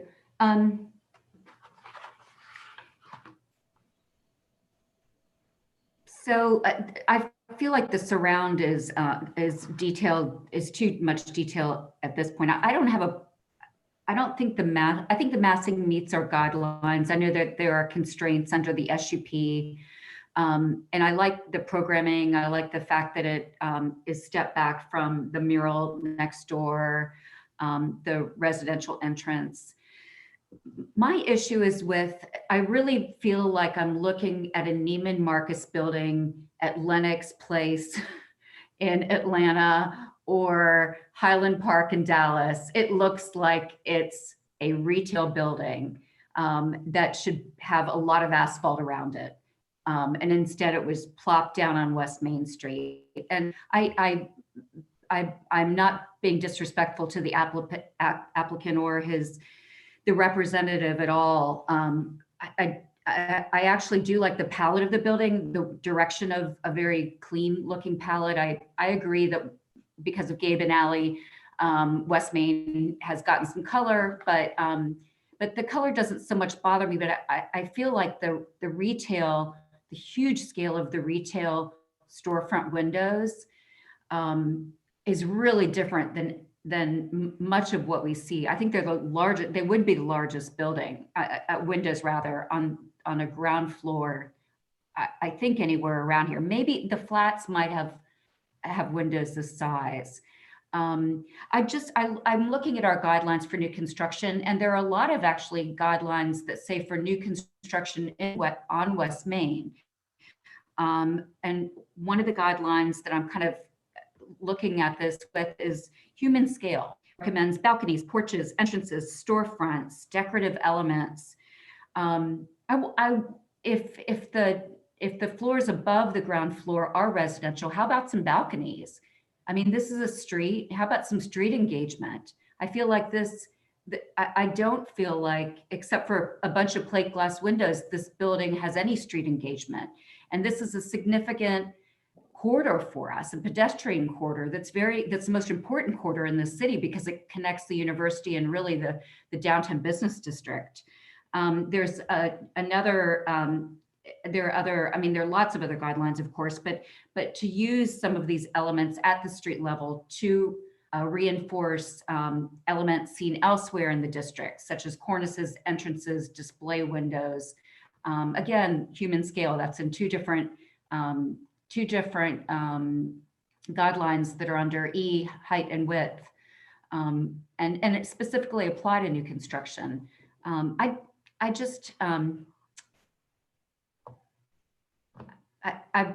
retail, I can't even tell. We don't know whether these shops, these retail spaces would even have entrances off of West Main. I'm led to believe, we've been told that the door will be to residences. I don't really see any door or engagement on those storefronts. I guess we are assuming that each of them would have a separate entrance and be separate spaces and not be accessed from within. And I'm kind of back and forth on the planters. I'm not certain whether they're there as a security measure and to guard against these plate glass windows and what's within them, or whether they are trying to somehow engage with the street. As the applicant has said, that there'll be blocks and plantings, and there'll be a presence and a space there by itself. But I don't know how the building at all references any part of any historic district. I actually really personally like the building. Finally, my last comment is just to commend the applicant's representative, because this is a really, really, really great package of information, just telling us historically, what's involved with the SUP, giving us all kinds of elevations, giving us lots of information about the building envelope and what's permitted in your programming. So I just wanted to say this is a really great example of a very thorough submission. Okay, that's it. That's all I have for now. Yeah, I'm kind of, it's funny because I look at your precedents, I look at the building, and I do think that there is a really nice elegance to it, and I like it. But Sherry makes some really good points. And it's funny because you think big storefront windows seems like what we want, and what the zoning seems to be calling for. And if there was a form-based code, I'm sure it would support that. And I don't know. I'm struggling with all the big picture items on this, so I'm going to go back to the windows and say that I think your precedents for those and the ideas for how to detail those are great. My concern is if you can't afford a light colored brick, I'm worried you're not going to be able to afford the details you're showing us. Now that's for you to prove to us, but that is a concern of mine, that if this comes out being a lot less rich in detail, because simple details are expensive details, unfortunately, and if the richness goes away and the simplicity becomes even more simple and just plain old flat, I think it's going to be completely unsuccessful. I mean, I'd like to see them spend the money on the window detailing and save the money by painting the brick. Yeah, no, and if that's how it works, if that's how it balances out, that's great. I just just want to make sure that we're not going to get into one of those value engineering cycles where we start off with something that's great and then we slowly chip away at it until it isn't. Well, all right, so that's we've done windows, we've sort of touched on it. Let's go to materials since we're touching on that. Brick or stucco exterior, painted brick, and then there's the question of using thin brick on the 4th floor terraces. I'm just going to add that while our guidelines do not allow thin brick, we have allowed it. The code building is clad in a thin brick veneer. It's not glued to the building. It's a rain screen, but just want to throw that out there so as part of the discussion. That's helpful. And the only thing I'd like to add in that regard is the reason we're thinking about it on the 4th floor is purely weight and structural issues. Thin brick doesn't have to have mitered corners. There are pieces that allow you to turn the corner properly. So it's good to know that it has been used. And in this instance, it's purely a weight issue. I think it's just it's there because it's a qualitative issue, but if you have something that that addresses the qualitative, it means then you're there. It doesn't. I think it's that's really where that's coming from. I want to just touch on one thing with what Sherry was saying. I think part of what makes that whole lower story seem a little off-putting from a scale standpoint, and I think either Breck or Jody pointed this out. I think the planner solution is kind of sort of suburban like you'd find in Dallas or something like that. And I think that's part of it. It's kind of like big windows and then we're saying this to you. I think the planters really do have to go away. And the columnar trees are great in sort of an Italianate, you know, kind of classical sense, but I also don't see them as playing well with street trees. So I think that whole sidewalk scene needs to be rethought. I would agree that I would be totally against the planters. I think it needs to be open entirely and put in canopy trees along the street there to make it friendlier.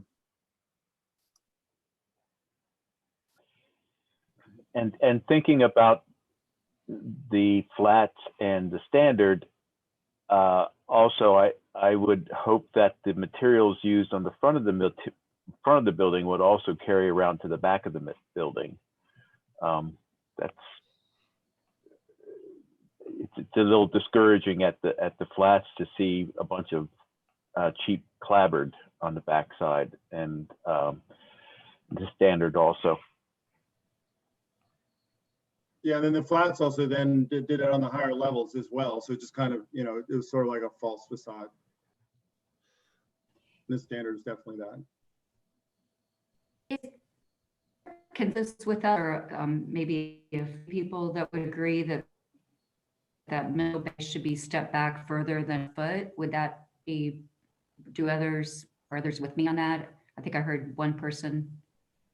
I think it would break up what I think Tim's objection to this being too horizontal and my objection to that ground floor look. I think that was, Brett, go ahead, I'm sorry.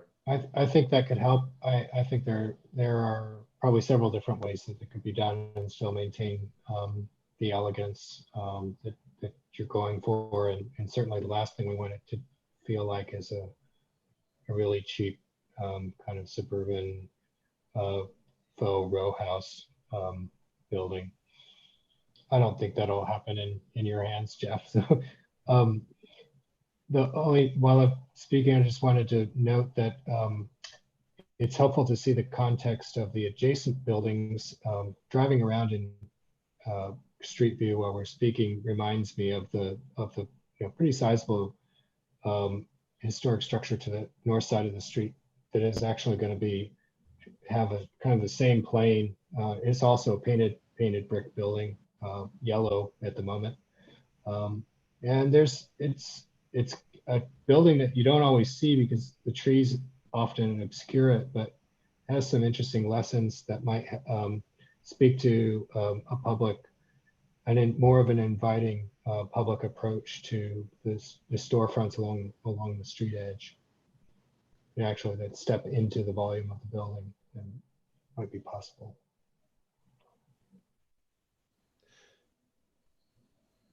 I'm just going to add on the subject of materials that if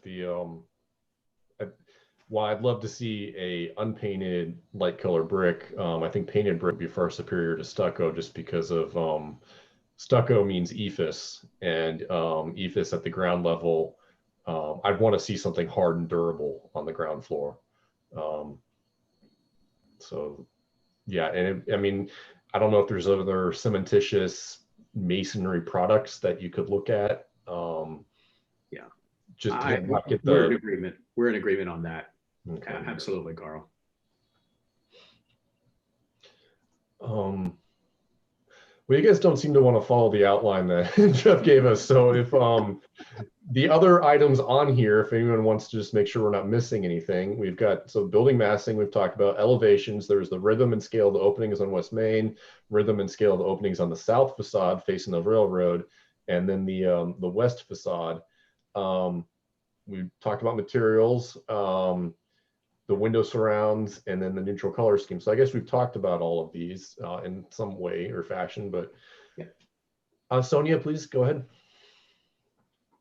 I just like to talk a little bit about the cornice line. I guess it might just be the aspect from the rendering, but it seems like you may be adding like a a thin seam to sort of emphasize the cornice line and the verticality of the piers. Is that correct? Or is that just something from the SketchUp model that created the rendering? That the line right here. Yeah. That's probably more of the SketchUp model. Really, one of the details we're thinking about is if we have the steel surrounds, that the cornice may actually be a projecting piece of steel that comes out 3-4 inches from the building. It's not something I touched on. This, we hadn't really thought of that line as, it definitely, you're right, it reads as pronounced here. In some of the, I'm not sure quite here, it may be a control joint, but it wouldn't be as pronounced. The idea would not be that it's pronounced as that, but that's a good observation. Thank you for bringing it up. Yeah, I guess I would just like to see either some sort of more emphasis on that detail, or, you know, if you want to emphasize the cornice line, do that, or emphasize the verticality, do that, but maybe pick or choose. Don't, it seems kind of like you're doing both. Yep. So that's my only comment. And that parapet is basically a railing too, is that right, Jeff? That's correct, Tim. Because the spandrel's hiding the floor depth over that window? Yes, that is right.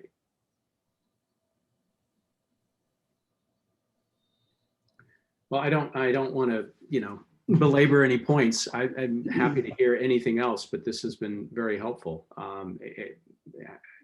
Carl, you've done a good job of shepherding the topics. But if anybody's got anything they'd like to say. He herds cats very well, usually.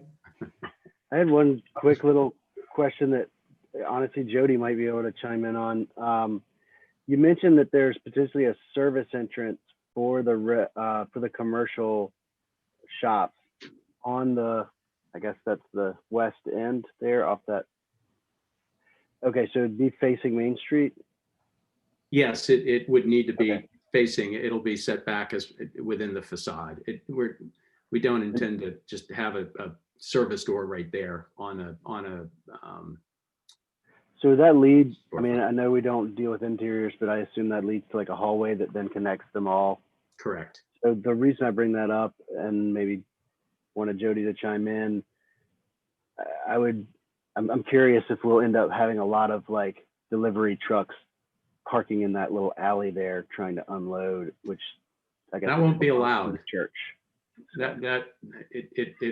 It's not this parcel's property, right? And won't be allowed. They're going to have to park. Deliveries will be on West Main Street. Right. Yes, delivery trucks tried to use that alley. The Jeff's new building is going to be as scarred as the Holsinger building is now. Okay. That's it. That was it. That was my only question. Okay. So I just want to quick summarize, I guess, if I can, what we've heard. Or Jeff, do you feel like you got it all, or would you like a summary? Well, I mean, what I've heard was more verticality. The massing along this portion of the building is still too large.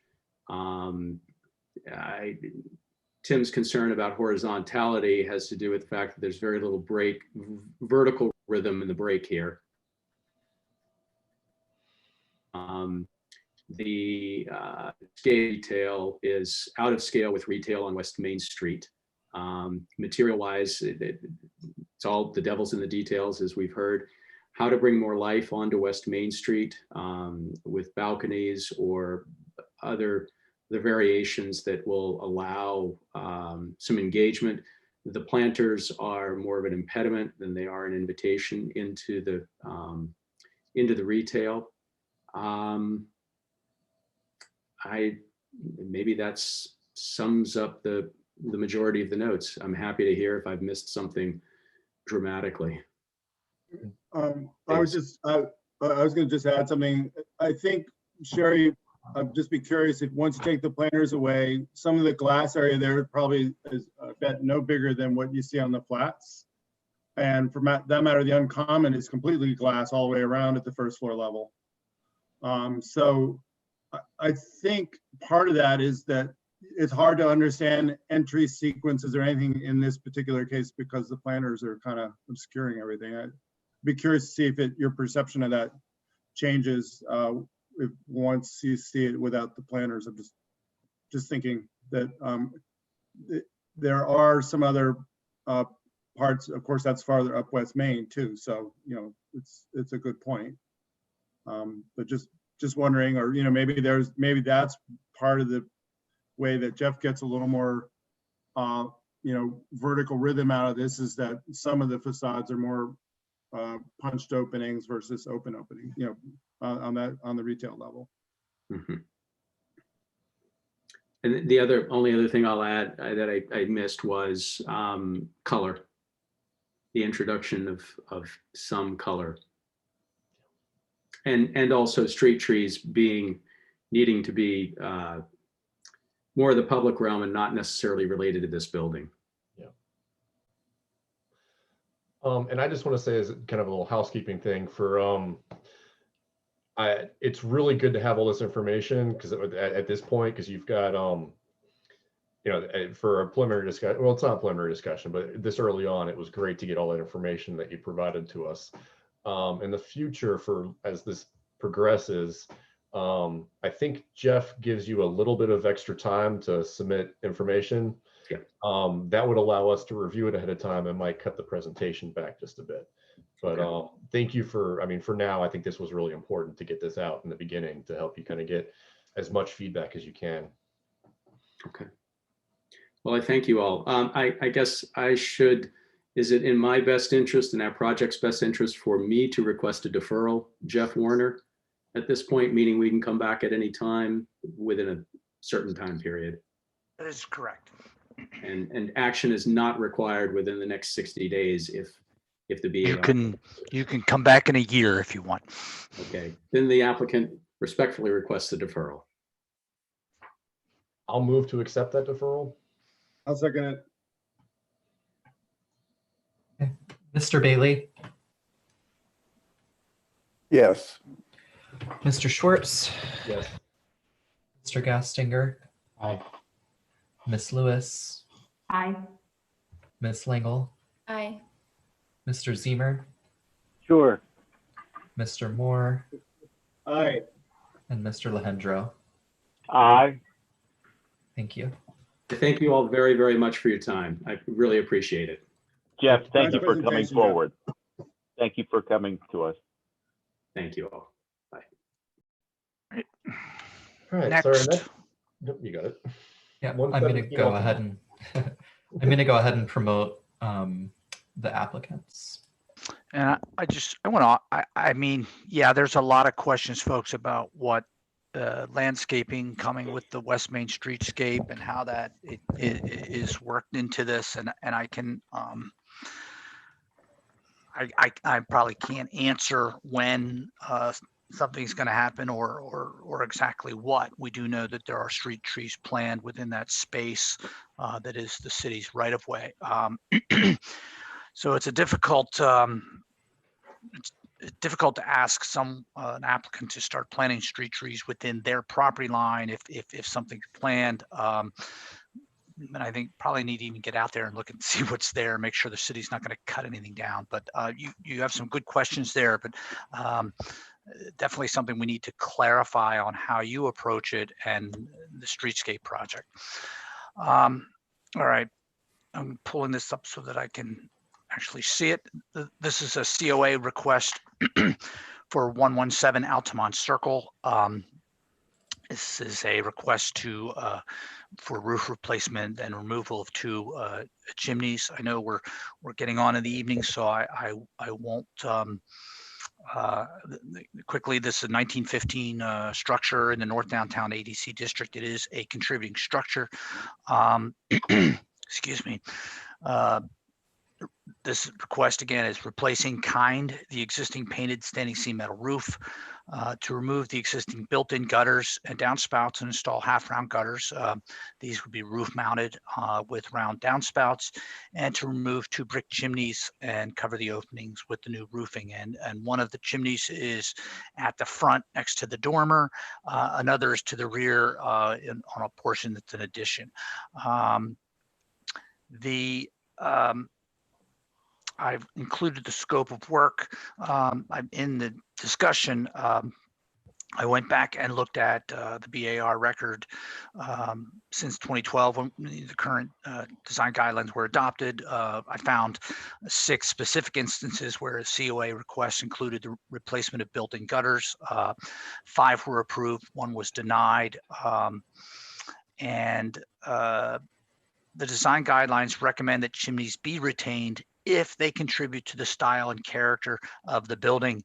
And I was able to thank you, Google, drive my little car around and look at the aerial photos. And of the similar houses, those with front dormers on Altamont Circle, and that's all going all the way up to High Street. And in fact, even on the adjacent streets, there's only 3 that have the chimney like this, this one and 2 that are immediately to the east of it. So to a certain extent, it is not a prevalent characteristic of this style, for what that is worth.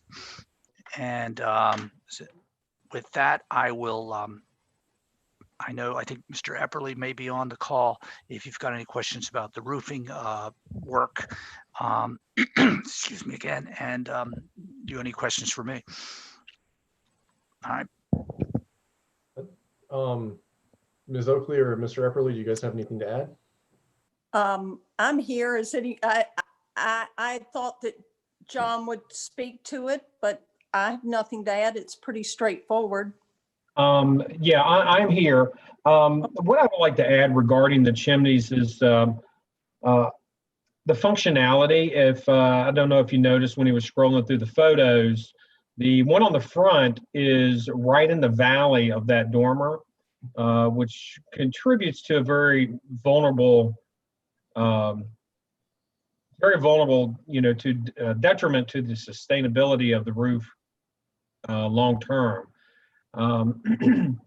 It's able to be flashed, but in the decades to come, when this roof does start to have some issues, that's probably where it's going to start.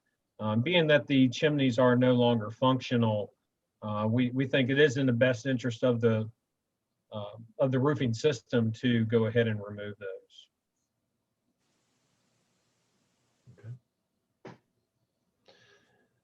All right, well, thank you for that.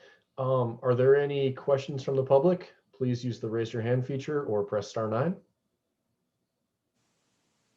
I don't see any raised hands.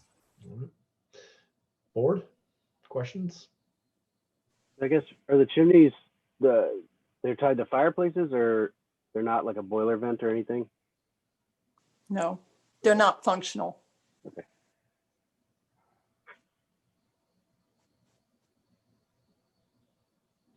All right, are there any comments from the public? Please use the raise your hand feature or press *9. Again, I don't see any hands. Okay. There are 3 pieces to this, and I suggest we break it up into 3 pieces. So the first one is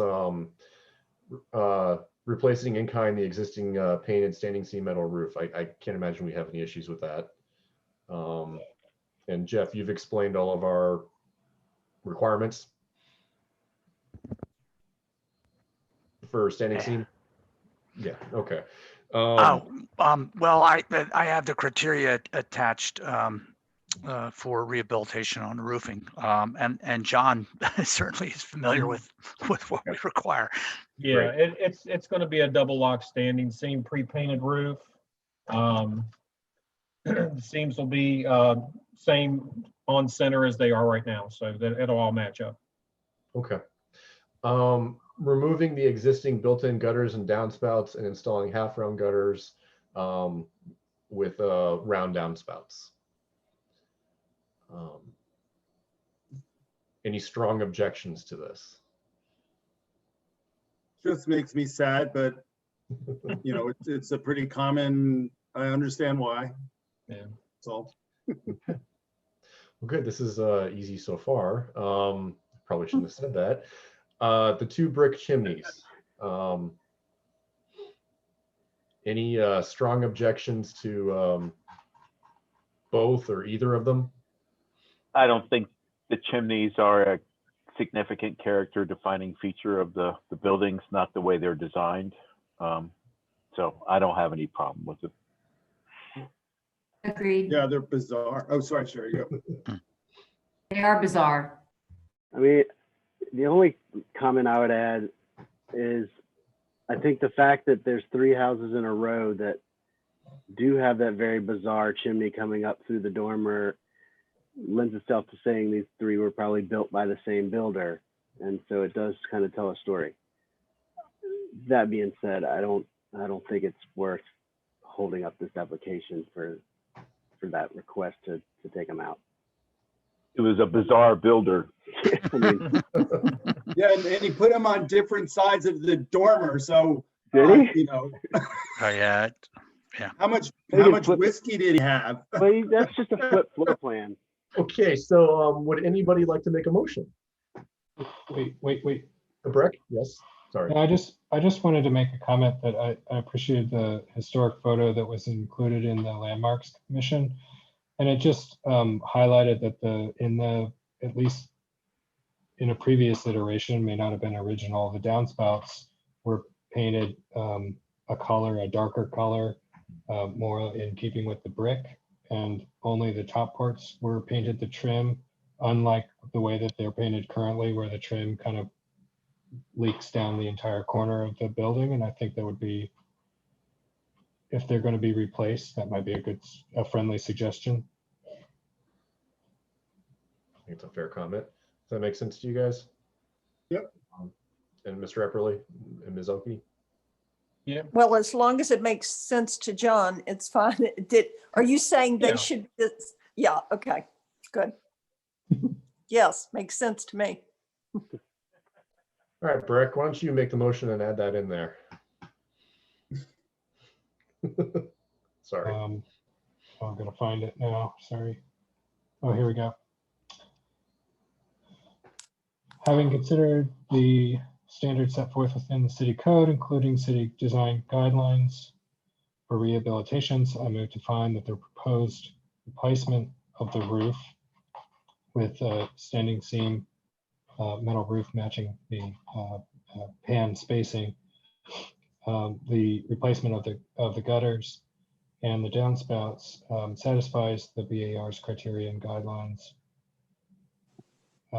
This does not mention, so I'm going to add an insert in here also the removal of the chimneys as proposed. Satisfies the BAR's criteria and guidelines and is compatible with this property and other properties in the North Downtown ADC district, and that the BAR approves this application as submitted with the additional recommendation that the lower portions of the gutter be painted a color in keeping with the adjacent brick. And you mean the lower section of the downspouts? Yeah, sorry, lower sections of the downspouts. The gutters and the upper portion of the downspout would be painted to match the trim. Sherry, you seconded? No. Jody and I were both on the trigger, I think. Yep. I'd like to, excuse me, can I interrupt? Yes, can sure. I ask a question? I couldn't get this to turn on. I didn't follow what Breck was saying until he made his motion. I'm one of the owners, just so you know, on the downspouts. I'm only concerned, we had decided not to have a different color on the downspouts because of the ongoing maintenance of that. And to keep the downspouts the same color coming down to match the roof seems in keeping with all the neighbors' downspouts as well. And it seems to be very appropriate. We don't like the color of the downspouts at the moment because they match the trim, which sometimes is done.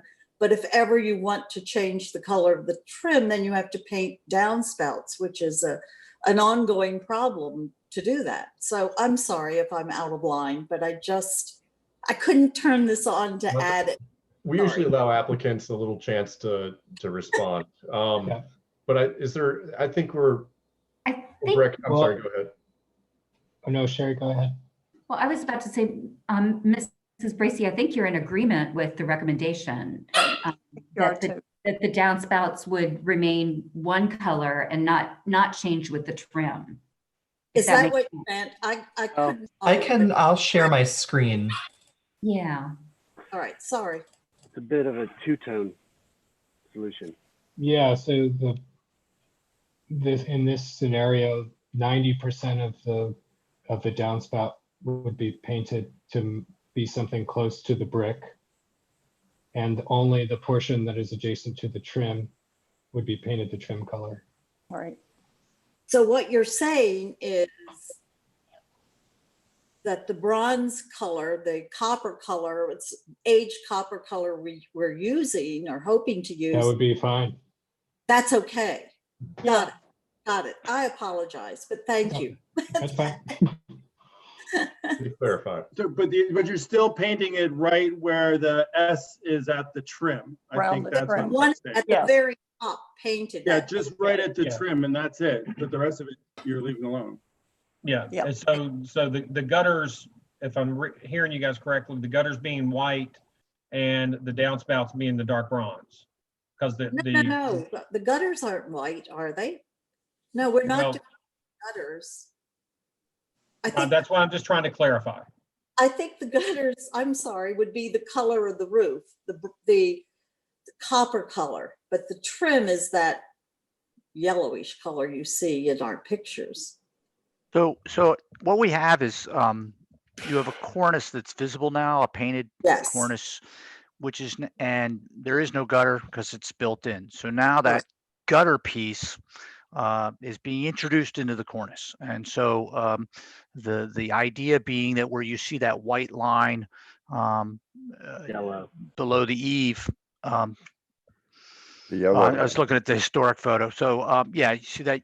So whatever that trim color is, the goal would be to have, excuse me, I assume this is sort of a one of those seamless gutters that they various material color available. So that would be a light color, possibly. Maybe that's an easier way to say this. And that then where it comes down with the elbow, it transitions to a color which is darker or more similar to the brick. That's more in keeping with the historic photo. And it also, that lighter color with the gutter, it doesn't take away from that cornice line. Am I expressing that? I understand what you're saying, but that's that's not what we were asking for. We didn't want a light colored gutter. We looked at the neighbors. We wanted a gutter that matches the roof line, and it's not covering the cornice. I mean, right now when you're looking at it's the Philadelphia gutter you're seeing, but we were thinking it all tied together to have the gutters the same color as the roof, the same metal color, as well as the downspouts. If we choose a color that's golden, like this color of the trim, and then next, when we have enough money, we want to paint the trim, then we've spent a ton of money on gutters that aren't going to look right with a different color trim. And there's no white trim on the house. So a white gutter would really stand out and not look appropriate. So just so, and to check with the board, I've seen before, and you guys are going for, it sounds like a copper color. Yeah, the dark bronze. And I've seen copper unfinished finished copper gutters and downspouts installed on, white trim before, and it looks quite nice. Would the board be okay with that? I mean, I would be fine. I mean, I all just the metal with the assumed, copper. I just assumed the gutter was the same color as the roof, and then the only issue was Yes. where the downspout turns out of the gutter and runs across the cornice detail. You paint that trim color, and it just goes back to the copper color or the bronze color, whatever. Right. I thought that's what everybody was saying. I did too, once I got clarified, but then someone mentioned, I'm fine either way. And now that I understand a little bit more the color of the roof that's being proposed and the way we worded the motion, it was a recommendation, not a requirement either. So I think that what you're proposing is still active unless anybody has an issue with it on the board. Well, and I think the point is in the future, when they decide to do any further improvements, if they change the cornice color, then those elbows that are coming down that first couple of feet are going to have to be changed also, which is a pretty, significant ordeal. So if they were all the same color, then none of that would have to happen. I kind of disagree. I sort of disagree. If you're painting the cornice anyways, you can just paint the gutter, right? That section of downspout. Yeah, you can, but the materials that would be used would be pre-painted, and right. The finish is going to last a lot longer. If you have to go through and paint it, you're going to have to paint it every couple of years. Sure. If it's all a dark copper color, I think it would be it would look just fine and be just traditional.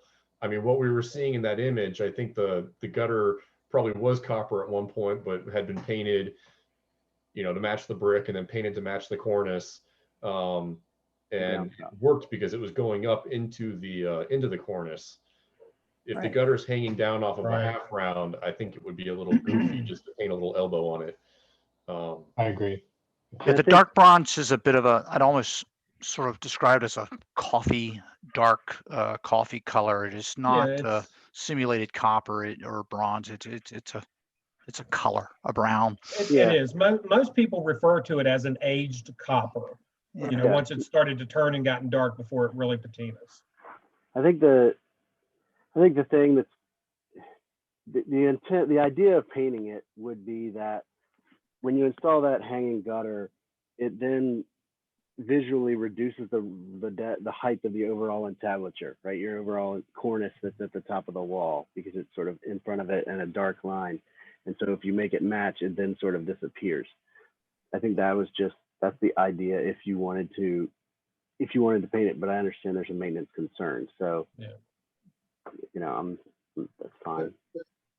I mean, once you get rid of the Philadelphia gutter, you've kind of abandoned that particular aspect of the cornice, no matter what, I think. Well, but the Philadelphia gutter's up on top of the roof, though. Now you're introducing something down below the edge of the roof line. That's all I'm saying. Right. It is mask. It's going to hide some of the trim. Right. It just will. That's the way. That's the way it goes. So, do we need to revise the motion, or are we good to just go? I mean, we haven't voted yet. The motion was a recommendation to paint the upper portion of the downspout to match the cornice. Just a recommendation. Can we leave it at that, or do we want to? So I'd if be I happy can to just remove that recommendation from the motion. You'd like to remove it? Yeah. Good. Do we have a new second? Since that's second. Okay. So we're basically we're approving the application as submitted. Yes. Yes. Okay. I will call a vote. Ms. Lewis. Aye. Ms. Langle. Aye. Mr. Gastinger. Aye. Mr. Lehendro. Aye. Mr. Moore. Aye. Mr. Zemer. Aye. Thank you for your patience. Mr. Schwartz. Yes. And Mr. Bailey. Yes. Thank you. So I will email both of you, Elaine and Pam, tomorrow, with the motion, so you can have it. And I will remove the sign because I posted it. Thank you all very much. Thank you Sorry. all. Thank you. Thank you. Thank you, John. Thank you, guys. Thanks. I knew that one was too easy. Yeah, Robert lives in the back, so he's been in a difficult situation here. So he and I am, well, it's a small town. We all know each other. Thank you. All right. Good night, everybody. Or good night, Pam and Elaine. We're only 10 minutes behind, 11 minutes behind schedule. So. Okay, that's great. Do we need a break? I'm seeing your heads nodding, so yes. 5 minutes, okay? Okay. That's great.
Oh, I had the cats locked up and she broke out.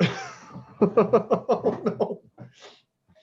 Carl, I feel like we shot them in tonight. We had Robert, we had Jeff Dreyfus, we had Fred Wolfe, and Design Develop. Yeah. Yep. I kind of want to say, share the workload.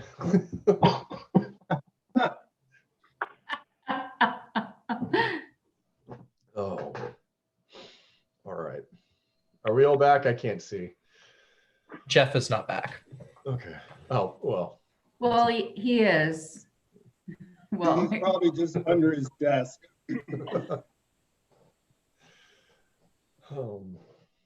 I've gone ahead and promoted the applicants, Con and Bob from Design Develop for the next project. So they're at the ready.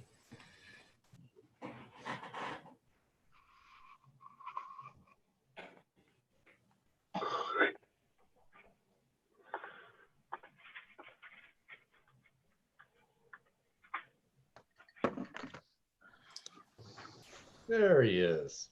There I am. All right.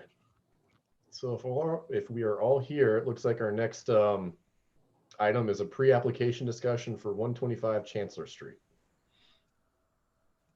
Excuse me. And also to the applicants, I know that you sent us some modified materials yesterday, and you're welcome to share your screen through through the materials as we go through. Or I'm happy to do it for you. Okay. Good evening. My name is Con Wong. I'm with Design Develop. I'm sure you guys are familiar with Design Develop and Bob Pinio. This is the first time I'm presenting to you guys.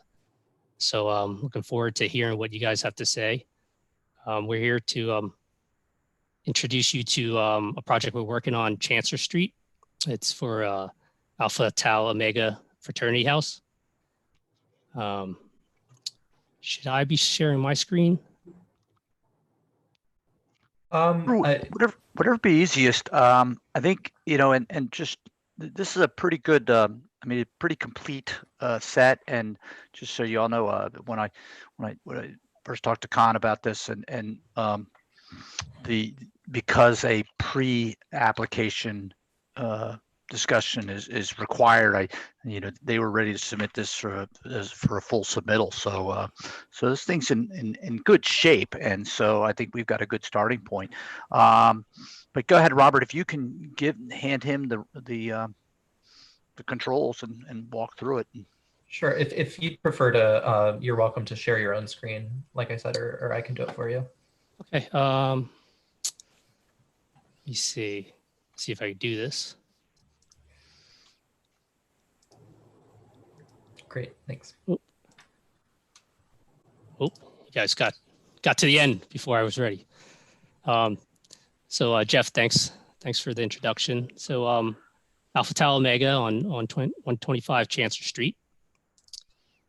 As you're aware, this is in the heart of fraternity and sorority houses. When we first started this project, we did a quick look at the surrounding areas, just take a look at sizes of other structures and houses within the area. And as you can see, 125 Chancellor Street is probably one of the smaller ones on the site, and hence that's why ATO would like to expand beyond just repair and rehab of their existing structure. They like to grow and provide more room for more brothers there. They purchased the building, I believe, in 1995, mid-90s, and have been occupying it since. Haven't done much upgrades to it, so the house is in pretty bad disrepair on the interior side. So but they want to take the opportunity to repair and also expand. Some of the surrounding building for context, as you'll see, 125 Chancellor Street is pretty unusual in its character, where most of the buildings around there are brick colonials. 125 Chancellor Street is more of a Queen Anne, East Lake vernacular. Currently, it's mostly aluminum siding, and we were able to pull some of it back and found that there is some clapboard wood siding behind it. However, it's hard to tell what kind of condition it is in, but we believe that they put the aluminum siding on there for a reason. They're probably in bad shape, so they covered it up.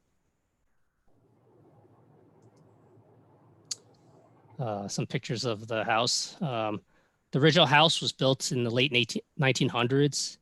And then we believe in 1950s, when it was purchased by the previous owner, this addition was added on the back. Looking at the foundation and in the attic, it appears that this structure was probably a sleeping porch before that, and then they enclosed it to create more space. It's a very odd circulation on the second floor. To get to this back bedroom, you have to pass through another bedroom and a bathroom before you get to this back bedroom. So we're going to talk about it later, but we're looking at this opportunity to fix a lot of these problems. Some more pictures, the side corner here, and we'll talk about it a little later, but we've done a lot of investigation, and this corner of the building has settled significantly along with this porch, and we'll talk about that briefly. So here's the existing Chancellor Street view. There is a brick wall here with some wrought iron fence that's been covered up. Some more surrounding context. There is access to the property from this alleyway into this back parking. So here's the existing site plan. What we're proposing to do is to remove this rear portion of the house. There's a garage that is not significant that we're also going to remove, as well as a concrete pad over here. There's a dead tree here that we will remove, and also we need to remove this tree here. And the reason being, there is a SUP for the site to be a fraternity, and as part of the SUP, it stipulates that we have to provide 7 adequate parking spaces. Now, back then when they did this, 7 adequate spaces was different than what the city requires now. So the drive aisle is too small, the parking space stalls are too small, so we have to enlarge this parking few feet, and which has caused us to have to remove that tree. Our proposed plan almost doubles the footprint of the house, and here you can see the new parking layout. Right now it's all crushed gravel, and we intend to keep it as crushed gravel. That's not changing. In taking out a tree, we are replacing it with 2 smaller trees in the back, and in the front for zoning requirements with site planning, we are planting 3 more trees on the front, street trees. So this here is the existing house, and we're adding to the back side. This is down the basement. First floor mainly remains the same. We are reconfiguring this bedroom, bathroom down here to provide a adequate ADA bathroom and bedroom. And then in the rear portion is a larger function for a great room for the brothers and a kitchen. The 2 buildings are separated by this circulation, where we're adding a stair to try to break the 2 buildings apart. Upstairs, mainly bedrooms. So we are adding 4 new bedrooms in the back, new gang bathrooms, and then the 3 front bedrooms are remaining. And then in the back, we're also adding attic space to capture 1 more bedroom. Mainly because, we're just trying to take advantage of, the real estate here. We can't go too big, so we're going up a little bit. Here's section, you can see the front existing house and the addition on the back, separated by the stair. Another section. So the front elevation, I had mentioned There's some settlement at this corner and also at the porch. We've had our structural engineer out there as well as the contractor.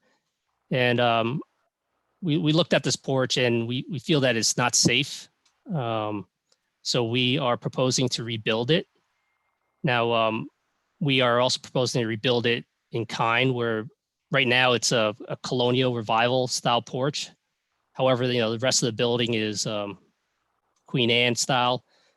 We've done some research and we can't find any historical photos that show what the porch used to be like. However, looking at the city's historical survey, it does mention that this porch appears to have been rebuilt at some point, maybe in the 1920s. It's the same size as it was before, but they don't think it's original because of the architecture.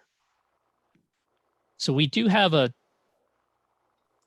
3D scanner that we utilize a lot on our projects, and we scanned this building, and it confirmed how much this front porch has sagged, as well as this corner of the house. You can see where this window has dropped.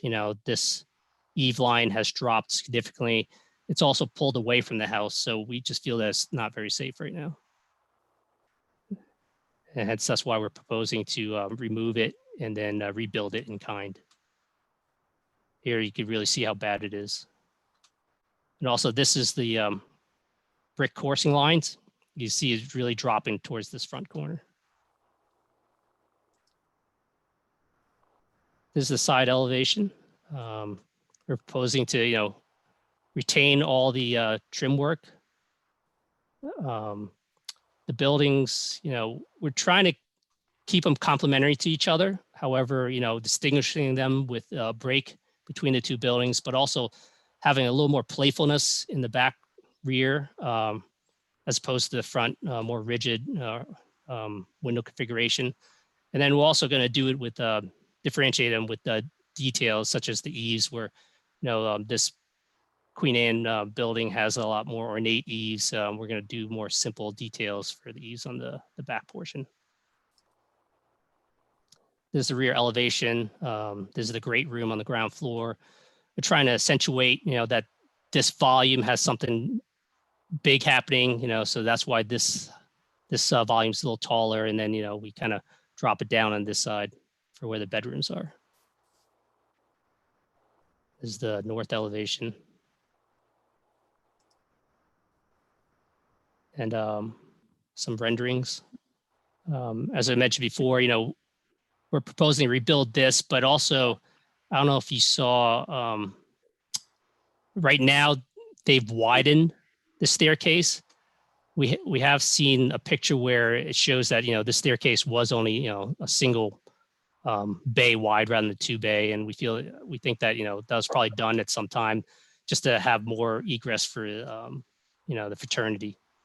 So we're proposing to bring it back to what we think it would be like, with just one single wide stair coming down.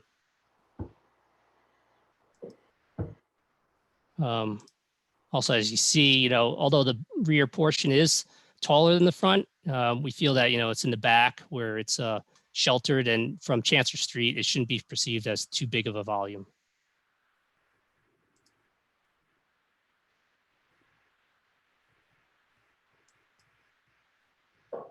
In the rear portion of the great room, new parking layout, new porch.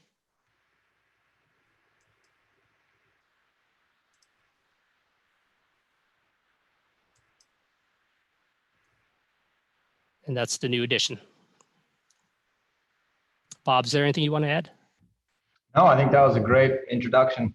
Looking forward to hearing everybody's comments. And this is a preliminary. We're juggling a lot of, a lot of the site elements, the preservation elements, working with the client hand in hand to make sure that the program requirements are met, and cost, and so all of those issues are all forefront in our mind.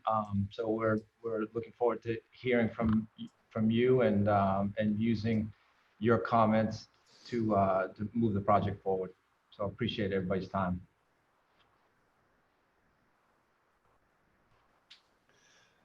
All right, thank you guys. I guess even though it's a preliminary discussion, are there any questions from the public? please use your the raise the hand feature or press *9.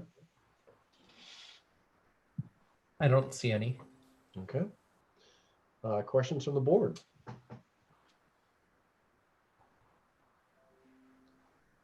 Sorry. I have one. Is there any evidence that, is there an intermediate post on it? I find it hard to believe that porch, sorry, I'm kind of scattered question here. I find it hard to believe that porch is originally that deep, the front porch. I would have thought it would have been held back behind the break in the bay. And my guess is there, you would find some pillars back in there or some piers back in there, and that, because scale wise, that porch just seems, I know you reduced it to one stair width, but I still think it's really kind of goofy. And you have a nice big porch on the side now. I just wonder if it would be truer to the house to dial that thing back and also put a wood railing up there, not a metal one. So we haven't found the Sanborn maps. However, the city's historical survey references Sanborn maps dating back to 1900s that all show a porch that size. So Really? we're just going by that. Yeah, it's in the historic survey, Con, in the base images. That it's that big, Bob? Let me share my screen. It does go, it's definitely proud. I'm not sharing my screen now, but maybe Con can. Where's that? It's under base images, 125 Chancellor Street Historic Survey, page 8. I mean, I would have thought, for instance, the railing on the second floor would have been maybe something more like a stencil cut kind of board, and you know, the iron really seems really out of place up there. But so does the size of the porch. So Yeah. So we had a lot of kind of hand wringing about this, whether we should try to. I think we need to go deeper and see if there is any more historical evidence. In some ways, that whether this is an argument or not, or whether it has validity or not, that porch is, relatively speaking, been around for a long time. So it's part of that. Now, whether it's misplaced, and it's misplaced by 60 years. well, what's interesting though is it's not showing the bay window. That might be the roof line though, right? Mm-hmm. Yeah. Yeah, but if that's the roof line, then why would it have a dotted line for the porch? I'm just asking. Well, look at the picture of the house. It's the second floor is a square. So I mean, I can imagine they probably just simplified the drawing to not show a bay under it.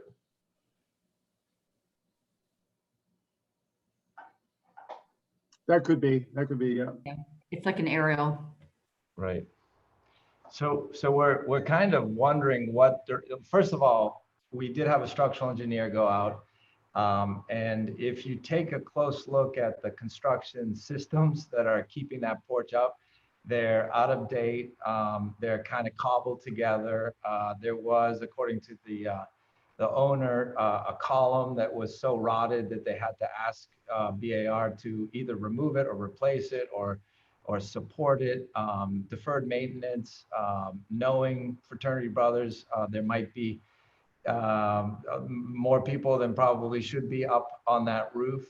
So with the structural engineer who thought that it was past its prime, and also knowing it's kind of out of date in regards to its style, and that it's basically hanging, that one front pier is sunk about 6 or 7 inches, but yet it's almost like a parabolic, like the front corner is sagging, but where that inside corner, where it's up against that gable, is tight. So that hasn't moved. So the roof is kind of dropping.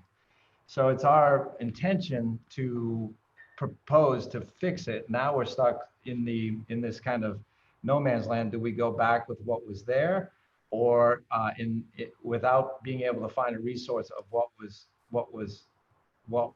original? Do we manufacture what that might want to look like.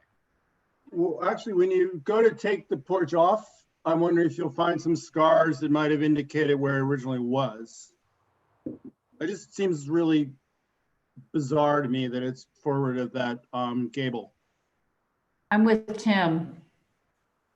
Yeah, but Tim, even if you find out it's a different footprint than what it is now, we don't have the documentation to be able to restore that earlier porch. Right, I realize that.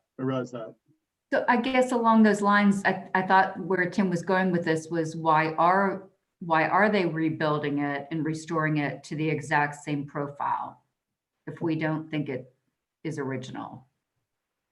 Well, the only way in the historic district you'd be allowed to, well, in our guidelines, to put another type of porch on it, you'd have to have documentation of what that historic porch looked like. Right, otherwise you're doing Williamsburg. We're false historicism. Right, exactly. And now this does look like it has a different kind of railing on the roof than what's there now. Yeah, I noticed that too in the Landmarks Commission, and I don't know, there's no further information here, but there is a note that says it's the original balustrade. The metal one is?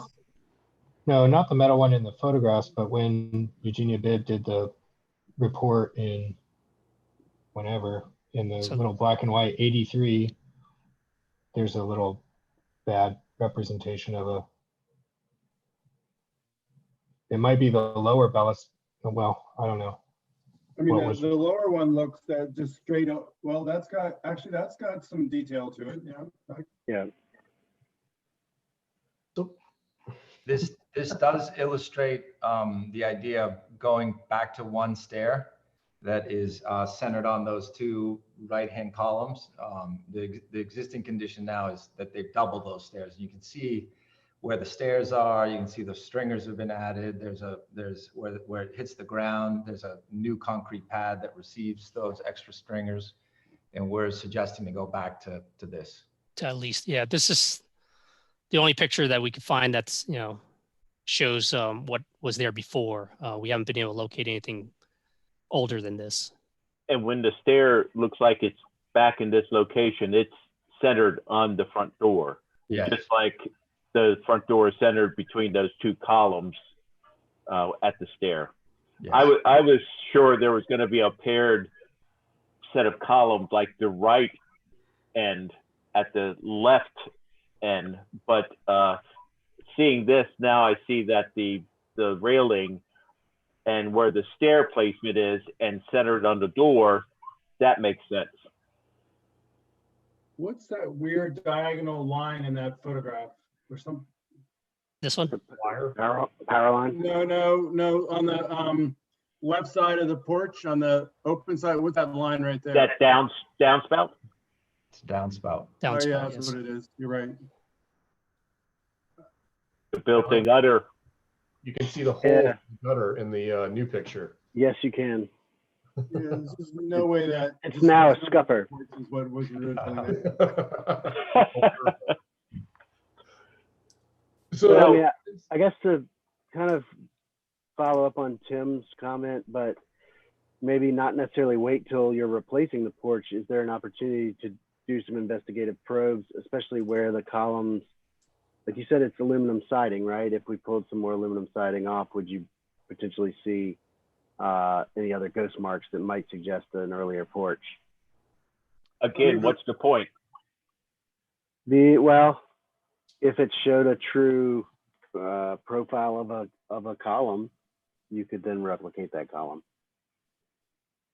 But I'm not completely convinced that this isn't the original porch, even if it is. I think just to jump in, I think one of the problems would be if we pull the porch back to the facet, then you'd have a 4-foot porch. Right. Based on that logic, which I appreciate the logic, it would be a shame. I think this is one of the quirks of the building, is that to have a nice big front porch, if it was original and they had pulled it back, which would make more sense and maybe is more in keeping with what you would see. But I don't think in this situation with the door and the gable, I'm taking a guess here, but that would only be a 4-foot porch, which would be undersized for the facade that's there. I think we're going down a bit of a rabbit hole with, we don't have documentation that there was anything different here. So I think the question is, they want to completely rebuild the porch. And is that okay? My question would be, are there any pieces of this that would have to change? For example, do the railings need to become taller to meet code? Are there, you know, are you going to be able to replicate the balusters, the columns, the trim? That all possible? Well, I would first recommend doing a survey of everything that's there, documenting what's there, and then determining what is salvageable and what isn't. So I would offer, I mean, there are some, we have some flexibility for historic structures relative to railings, things like that. I had a question about that the other day. We've also had a case on University Circle. You all didn't, maybe you did, where the owner of the house was told by the insurance company to raise the railing. So that might be something to look into. I want to just, if I can, we've got the essentially the rehabilitation, restoration to some extent of the front elevation and the existing structure. Clearly, there needs to be some documentation provided for anything that might be altered significantly or proof of what was there or not. But we have the larger portion of this project is the addition and alteration. So yeah, I just want to kind of keep in mind that that's what you know, when we're dealing with an existing building and renovating it, basically providing proof of what was there if you intend to alter it. So I think we're still in the questions section. Actually, I think we are. So I have another question. All right. Real quick, just to clarify, the renderings compared to the dormer window that's on the front facade, the rendering makes it look like that's getting maybe replaced or rehabbed or something. What's y'all's intent there? The dormer is not getting replaced. But on that subject, you know, the windows, you know, at first we were looking at replacing it all, but we are aware of the historical significance. So we have looked at them, and right now our intention is to refurbish them.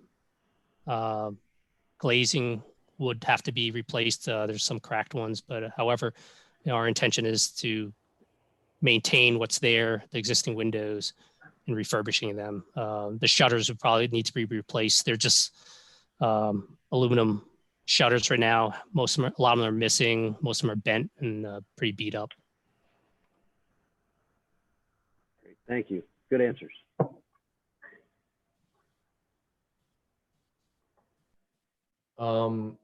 Any other questions? You may get more questions during comments, but and I can't see everyone, so you may have to shout. I guess it's a question, but also a comment. There's this ADA ramp on the side of the building, but it doesn't look like there's any pathways leading to it. So I guess we would expect to see something maybe in a later site plan. You're correct. Yeah, we need to work that out. Great, thanks.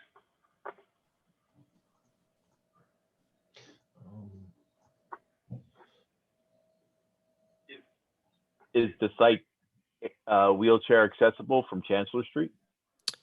It is not from Chancellor Street. I think there's about 1.5 feet, 2 feet grade change. That's what that front wall is. So I was just presuming the ADA parking and accessible route is from the parking lot in the back. Yes. Right, but there's currently no path to the end. It's through grass right now, Jody. Even to the back. Right, we need to resolve that. We need to show a path here. There you go. There's steps on the front. Yeah, right. So you guys mentioned that you're going to replace the siding. Do you know what you're going to replace it with? We're intending to use hardy Okay. hardy planks just for durability and maintenance. Yeah, Hardy has Artisan Series, which has a really thick, kind of historic, profile to it, not the thin Hardy. Okay. Is the exposure the same as the historic exposure of the clapboard that's underneath the aluminum? Yeah, yes. Okay, good. That would be our intention. We do have to do a little bit more surgery and investigation, but that would definitely be the intention. So I'm seeing our discussion. Well, I'm sorry, Carl. I'm skipping ahead. Please bring that up when we get to comments. Are we okay to move to comments?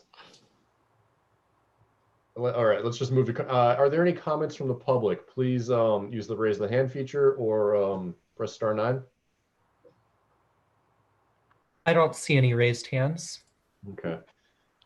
Jody, you were going to say? I was going to say, it seems to me this is really 2 reviews, and I would suggest that we hold off on reviewing the rehabilitation of the historic facade till later, until there's more information from the applicant on what they exactly want to do, and we keep most of it, or we really focus on the addition on the back. I think that's fair. Bob, are you okay with that? And Con? Yes. Okay. Well, so who wants to go first? Maybe let's go big picture first with the massing of it. Any thoughts?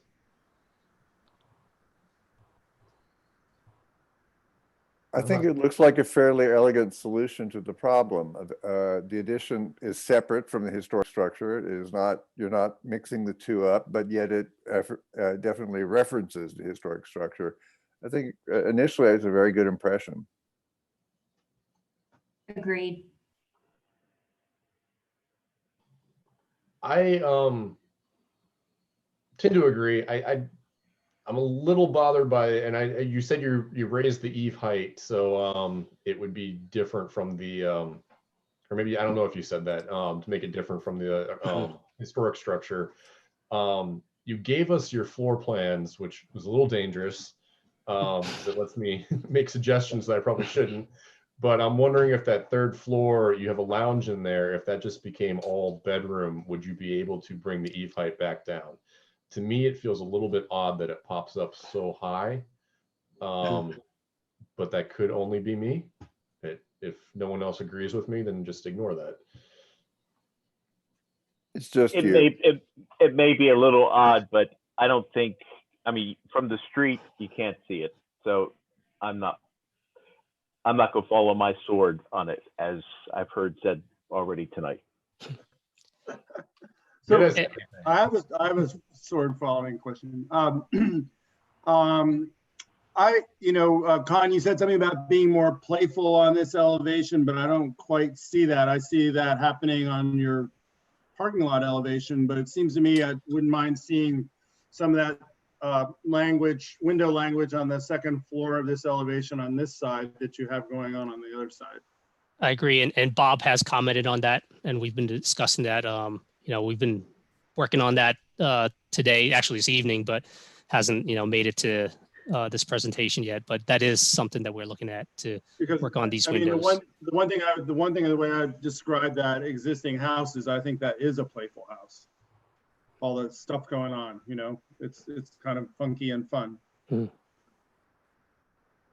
I have a comment. I feel like the addition might be a little too like top heavy, just the way the 3rd story window is so far from the 2nd story windows. It seems like there's a big space, while like the 1st floor, I know why you did it that way because it lines up with the 1st and 2nd floor, but there's something, it just looks like a little bit too, the massing on the top is just like a little too heavy compared to the rest of the addition. I think that goes back to what Carl was mentioning, maybe with the eave line, if we do drop all this down, and I believe we can, it is an attic bedroom. It doesn't need to be that spacious, right? So we could drop all that down, and I think that will help a lot. I agree. I feel this maybe is a little too tall when you're looking at it in this orthogonal view. So that's something we'll look at. Thank you.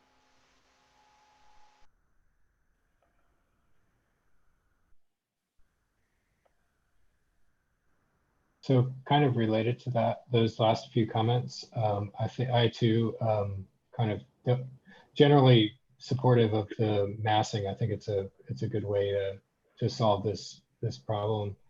But that south facade, and it seems like there's just like somebody was saying, it's just like a little too much wall. It's like the windows came across, but the building got bigger, so it feels ill proportioned. And not having the shutters, I'm not suggesting bringing shutters across, but that even makes it more kind of complicated. So I agree, some of that playfulness from the west facade could help solve those things. There's another issue that's, I think, related to that, and it's the real thinness to the columns. And it's not just the columns on the back, but actually even the renderings show a real thinness to the columns on the front of the house, thinner in proportion to what the existing photos seem to suggest. And I think taking some cues from those proportions might help with that back facade, even if it's rendered in a more contemporary language, for what it's worth. Yeah, great. Just another little comment on the detailing, again on the original part of the house, and you're showing single pane over single pane there, double pane over double. I'm not suggesting that you match that on the addition. I think it's good to keep it different, but just for clarity's sake for your next rendering. Okay. I'd just like to comment that I think the addition looks very vernacular. It's contemporary. It doesn't do anything. And you've got this, and I know additions are intended and under our guidelines to be distinguished from the historic structure, but you've got some interesting elements without mimicking some of the details, the Queen Anne details. But like, for instance, the sunburst details are really interesting, those brackets on the front. And I wonder if there's something that you could do to modernize that as a feature on somewhere on the addition. I don't know. And I'm not saying I'm stuck on that. I just think that's they're very, very unusual, but sort of modern. I mean, they're really interesting. But I just wonder if there's something you could do to remind us of the main structure on the addition without trying to mimic or recreate it. Just challenge you in that way. I think that goes back to that south elevation in particular.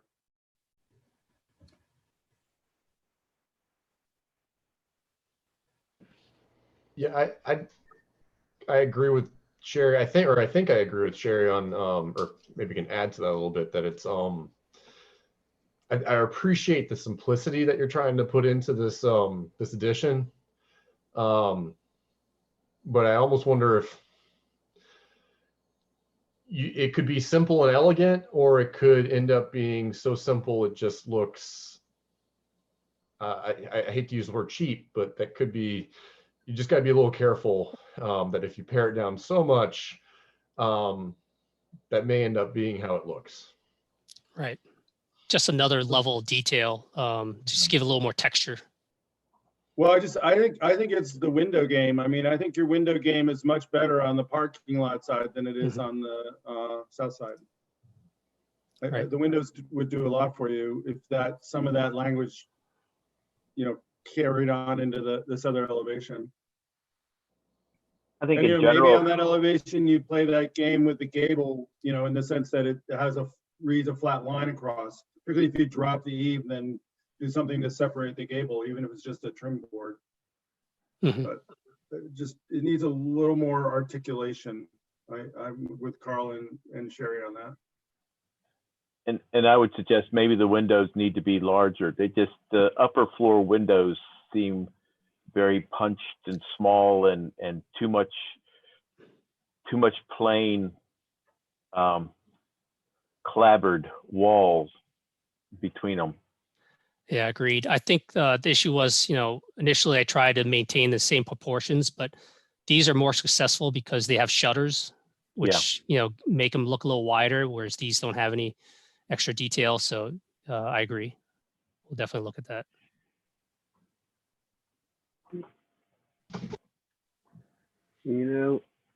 I'll just mention, looking back at the other photos, some of the windows on the original house are 2/2 and some are 1/1. So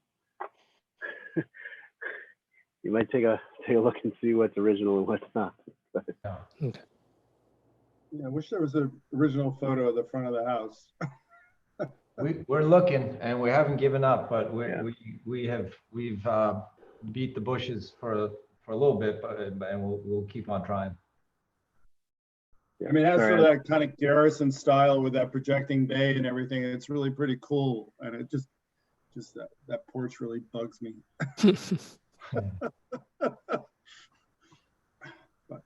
Me too.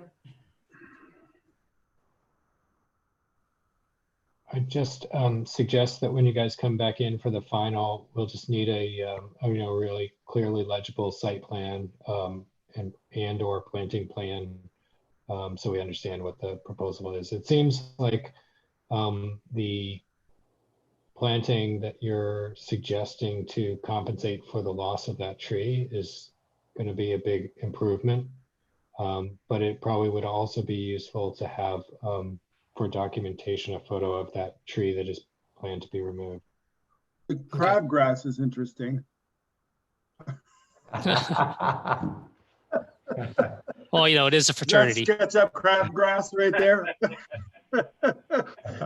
Well, I'll say something really obvious that nobody would ever thought I'd bring up, but lighting also while you're at it. Exterior lighting coming off the parking lot to the, particularly the handicap ramp. Obviously, you got to do something to light that. Right. One minor thing that I just noticed on your proposed site plan, the new fire hydrant. I'm going to be curious to see how you put that in around the brick wall. Perhaps the wall has to be removed because that fire hydrant, I don't think the fire department would love to just drop it in the middle of the sidewalk, but that would also be pretty bad. So, right. So that's something we are looking at right now with our civil engineer. They actually placed it up here on the grass behind the wall because they felt, BR would not approve us reworking that wall. However, I don't think the fire department will allow us to put a fire hydrant behind a wall for access. So we're kind of in a tough situation where, how do we do this? Well, do I guess, we notch the wall around? When you do figure it out, just make sure you show it to us so we get a look at it. If the wall has to be, I don't want to speak for anyone because that could be a contentious item, but if the wall is damaged, I think we just know about it. They won't do a standpipe, that comes in turns. Do you know what I mean? As opposed to a classic fire hydrant where you come up over the top of the wall. Okay. Well, we could ask our civil about that. Yeah, we're not sure. It was kind of a last minute tweak, let's say. But yeah, we'll definitely find out more. After everything's been worked through and you've got your COA, then we get really annoyed. Yeah, we'll definitely, and this is, these, I wouldn't call these placeholders.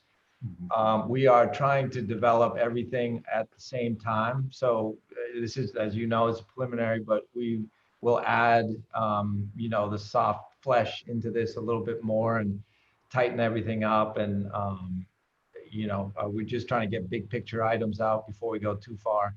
make sure that everybody's okay with the general direction. But yeah, we'll be back into the details, devil's in the details. So we will take care of it, of all of them.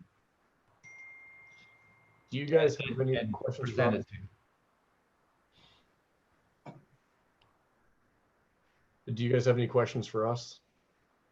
Anything that we didn't talk about that you want us to talk about? I think the general tenor is that what we're trying to do is and the diagram, this is a great diagram to show, the front half of the building, we're trying to rehabilitate, and we're trying to, there's, you know, even the older pictures kind of sag and show, and it's kind of, when we go back and side it, when we go back and straighten the windows out, what we're basically trying to do is give it back its stature, because what's happened, it's going to be really hard to pull it off and have it sag, and you know, not, you know, with new materials it'll look even weirder to have, you know. So we're working with the client, trying to understand, you know, we had a geotechnical out there to look at the soil conditions, why these things happen. There's been a lot of work that's been done kind of incidentally. So some of that, we're going to come back to you with kind of this prescription of what we think is going to, you know, what the solution is. And the solution is to make it look substantial and or like it was, you know, and that really is in the detail. So if it sags but it's re-sided, we feel like it's not going to really pull off. So the gray is about rehab, the back is about differentiation, and then, you know, a new proportion. We're trying to find that tension between the existing and the new, and find parity between those two things. So that these are things that we're still considering, but we definitely appreciate everybody's inputs and help in resolving those. And why I suggest the historic portion be, you come back with that. There are lots of details that we haven't even touched on. For instance, shutters. Shutters, you know, look at our guidelines. They need to cover the window. What you show in your rendering are thinner, and they need to actually be hung on hinges. So, you know, there's a lot of details that we didn't even touch on. Yeah, understood. Thank you. Mm-hmm. No, thank you.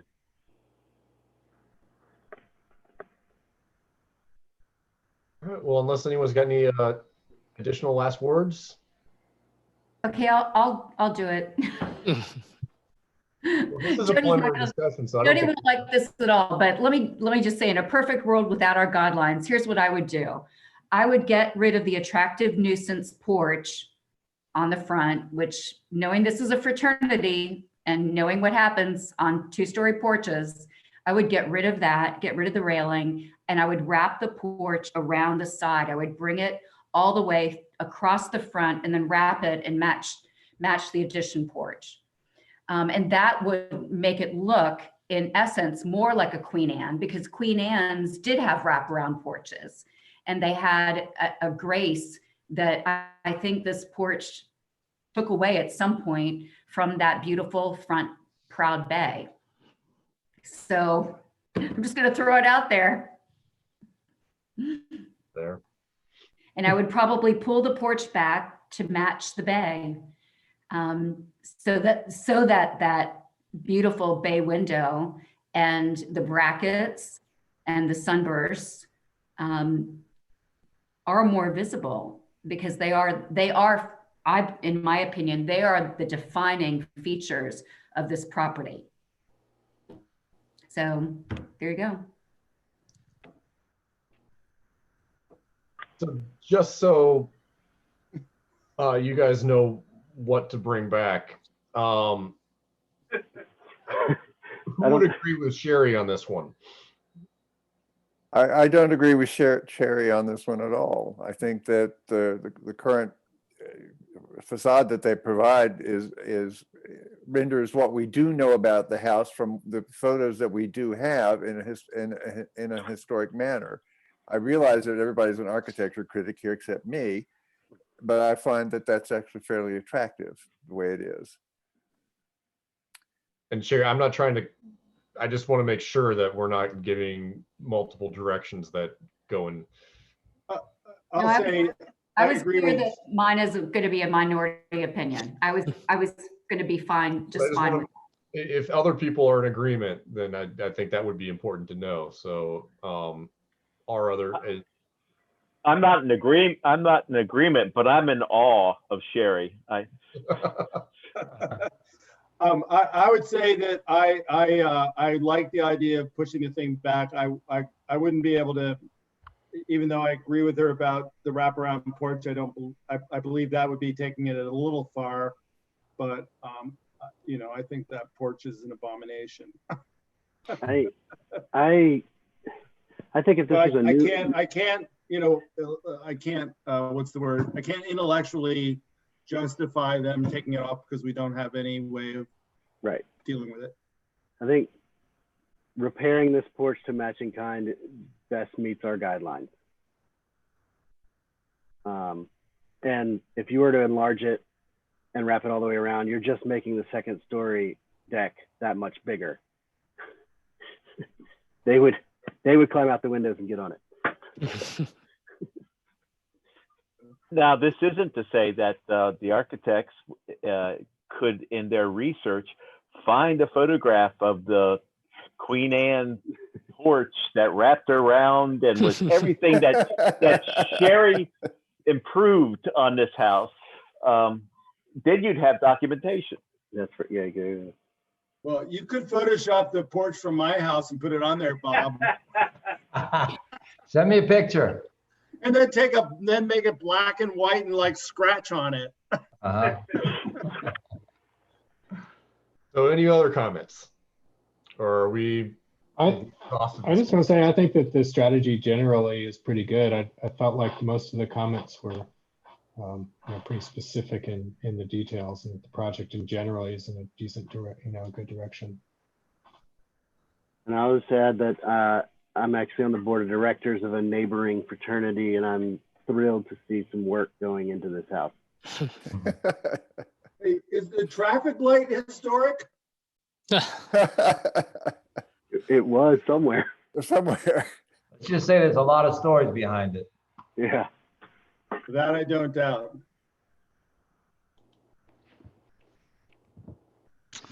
All right. Well, unless you guys have any other questions, I guess we look forward to seeing your next application. Well, thanks. Appreciate your help. Yeah, thank you very much. You guys. Thank you. All right, thanks. All right. Good night. Okay. All right. So our next application is 1001 West Main Street. All right. By the way, I'm looking at a 1920 Sanborn. I don't know why it took me until now to look at it, but the porch was in line with the back of the. But if this is the correct house, it's in line with the bay. It doesn't extend beyond the front of the bay, and it is. It goes to the south corner of the front elevation. So. They pulled up a Sanborn that was this a different date? Boy, so send that Sanborn to them and see if they can compare dates. Yeah, because this is 1920, and I don't believe anything earlier reached to the university, but I'll dig around. It's I actually was looking up while you guys were talking. I looked up, tried to see historical photos. Got another picture of an identical house on another campus. Tim's right that the porch is set back into that space. Also found that my fraternity house no longer exists. So lots of interesting things on the web tonight. All right, move quickly to this is another preliminary discussion, and this is not necessarily required as part of the application, but it was requested by the applicant. And I'm gonna move just very quickly. This is 1000 West Main Street. You all had, or the BAR had reviewed quite a bit of alterations to this over the years. It's initially built as a service station. It expanded from 1920 into the 1930s.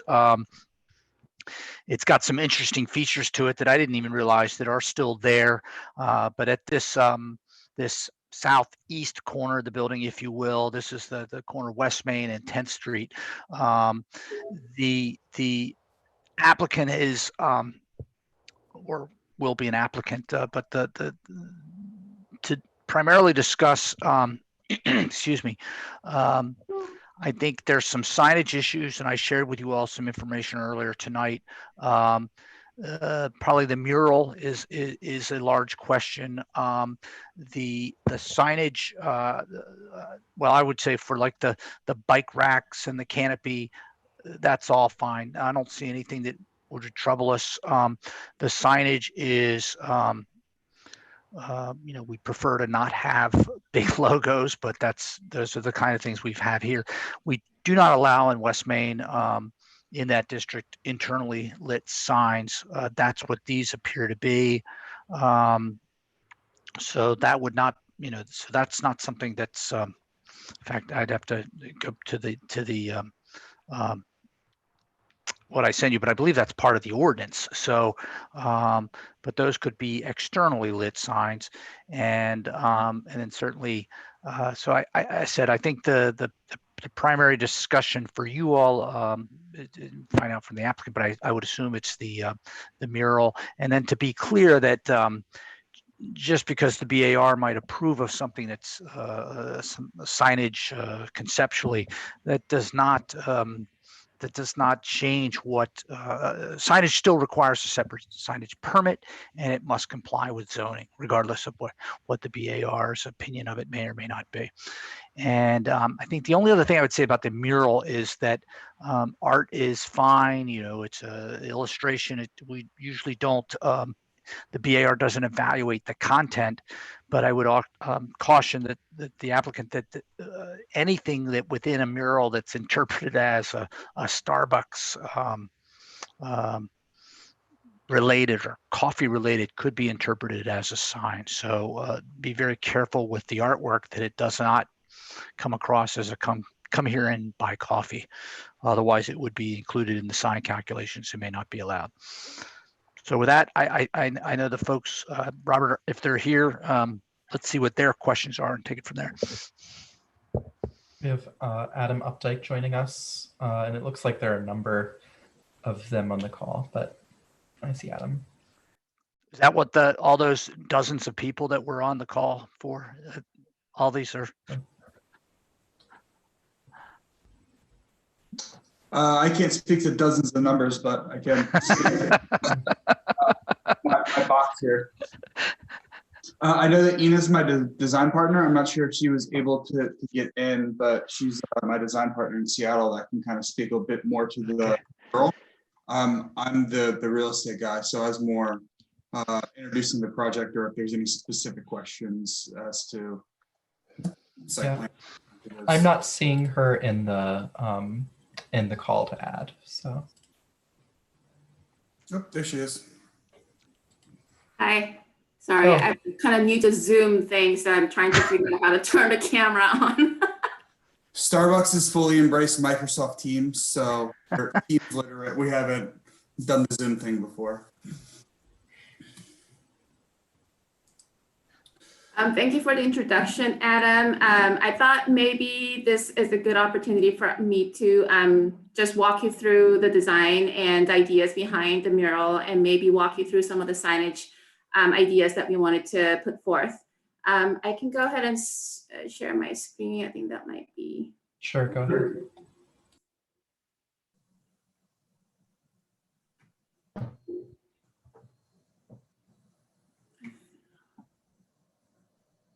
There you go. Okay. So I'll be walking you through our latest Starbucks pickup store design located on 1001 Main Street. These are some of the existing photos of our site. The bottom row is showing existing interior condition, which we will be completely remodeled with new Starbucks interior. The top left picture is our storefront with 3 designated parking spaces. Middle top picture is showing the front corner condition, and the picture on the top right is showing the side back corner of our site, where we are proposing a large scale mural, which we believe will enhance and uplift its neighborhood through art. For this new Starbucks pickup location, we want to bring artists such as Jesse and Katie, whose work examples are shown on this page. They are Baltimore-based artists whom we have collaborated with on a number of Starbucks projects. Their mission grows from a simple desire to bring playfulness to public spaces and enhance people's lives through art. Their work explores themes of movement and symmetry inspired by bold color combinations, patterns in nature, woven textiles, and formalism, as shown in these examples of work that we have collaborated on. It is that bright energy that we felt strong connection to our Starbucks pickup store. It embodies the spirit of a quick grab and go for this busy intersection. This rendering is starting to show an example of how we envision mural to come alive. To promote and support bike traffic, we are proposing to build a portion of the slope next to the existing parking space to not only address its hazardous condition, but to accommodate bike parking, which will be secured with planters and guarded rail. And one detail. And can you too? And while we're on this, one thing to call out that we're still coordinating with our landlord here is we recognize that our mural may come a bit low. There is a secondary tenant below our space. It's an empty space now, but that is something that in our next round, we may need to pull that mural up just a little bit to respect whatever that lease line is. This is very conceptual sketch of what the representation of what the artist could look like. We are keeping it very abstract. There won't be any images or pictures that would promote coffee. That is not something that we do often. We do sometimes, but not often. And for this particular location, we're looking at doing something more abstract such as this. So with the proposed extension, we are able to provide 4 bike parking racks, which can accommodate up to 8 bikes to be locked while visiting our Starbucks pickup store. This elevation drawing illustrates our signage locations. We are proposing a prominent illuminated sign logo above the entry and an illuminated pickup channel letters inside the store behind the storefront glazing, as shown in the exterior elevation A. We are also proposing another set of illuminated siren logo and pickup channel letters on the far right top corner of the building facade facing the 10th Street towards the traffic approaching from the north. This is the end of our presentation. I would love to hear your feedback or questions. Great, thank you guys. Are there any questions from the public? Please raise your hand or press *9. I don't see anything. Okay. Questions from the board? Breck? I have a bunch of questions. One of the things you can do in Zoom that you can't do in Teams is you can draw on here. One question is, currently in the design, there's a lintel that is expressed on the facade of that building and over each of the windows. Is that intended? Are you proposing painting those, or will those remain? We're proposing to painting those. This is very preliminary schematic sketch at the moment. Okay. Next question is related to this. It looks like a retaining wall. What the character of that wall would be, and then what this surface would be if once that wall is built. We do not have that solution at the moment. We wanted to get the approval to building this bike parking outside first, and then we'll get to the design details of what these materials would be. Okay. Well, wait, that's good. I'll keep going with the questions. I guess there's one other thing with the mural is that want to check the intention as it relates to the glazing, because the mural is shown on the window surface itself. Is that part of the intention? Yes, it is. Okay. And lastly, the artists that you suggested have quite the paints that they use in the examples are more vibrant than have been shown in the rendering, and I wondered which of those should we take as a better representation of the final artwork? Is it the more vibrant colors in the examples, or closer to the rendering? It seems a little bit faded back. We would love it to be vibrant, but we want to be also cautious and understand the neighborhood's environment and what the community is looking for. So we want to work towards to find a good balance of the two. Okay, thank you. Any other questions for anyone? Not seeing any. So are there any comments from the public? Please use the raise your hand feature or press *9. I don't see anything. All right. Board.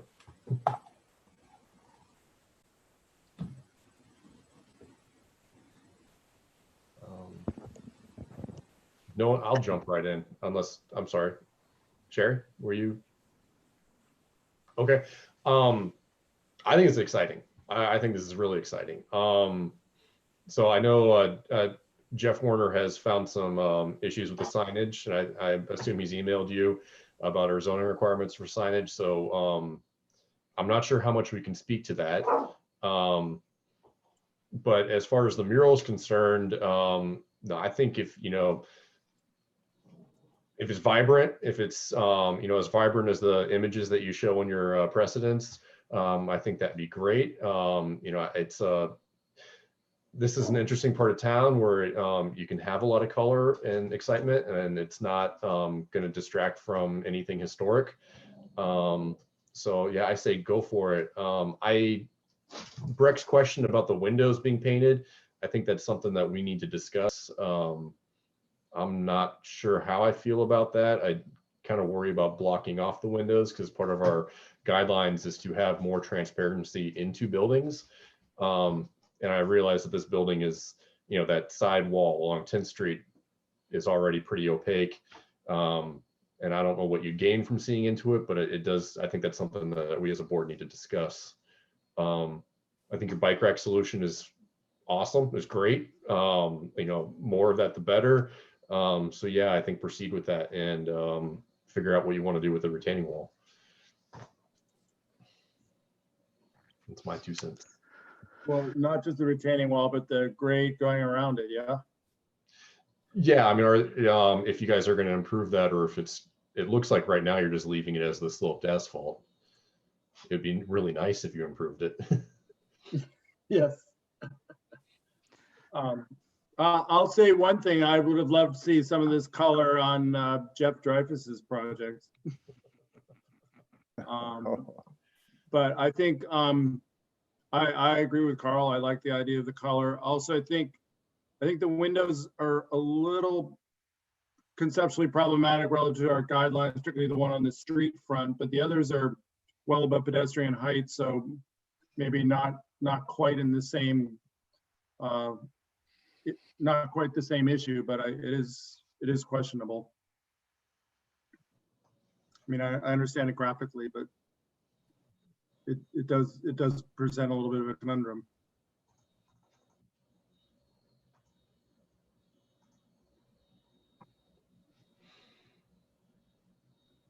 Can I ask a question, please? I just thought that the comment was made about the community involvement, I guess, in this design, and I know that that's Well, I'm curious what the applicant has in mind for that. I do know that there are murals painted on the back of the new construction to the south of this, and I always forget the name of it. The 10th and Page neighborhood was particularly upset that that they had noted that, you know, they weren't engaged or consulted about what was put up there. So when you say you're going to reach out to the community, that will be taken very seriously by the community, and you will have your hands full. So I just curious what exactly that means, because the BAR certainly I guess you all could approve a piece of artwork there, and then but with that understanding that neighborhood involvement. So I don't know, I just was seeking some clarification on that, and maybe just offering some guidance for you all as you move forward. I would love some guidance. We're not exactly sure how we're going to reach out to the community to get their feedback. And I understand it's a very prominent location. It's a very busy intersection. We don't want to offend anyone. We are Starbucks. We are a global company. We want to make sure that what we put on a building of this size at such a prominent location to be a messaging that is that represents Starbucks. As to getting some of the community involvement, I would love your advice and guidance on what are some of the steps that we can take to ensure that this mural really speaks true to the community and it serves in the right direction. Well, it's a little tricky to even figure out what the local community is for this. Is it the students? Is it 10th and Page? It's kind of in a no man's land. Yeah. It's Carl, you're a resident over there, and we've recently did a historic survey of that neighborhood. We've also been having a lot of discussions about a West Main streetscape plan. So Carl's exactly right. What is that? And you know, maybe the best advice would be to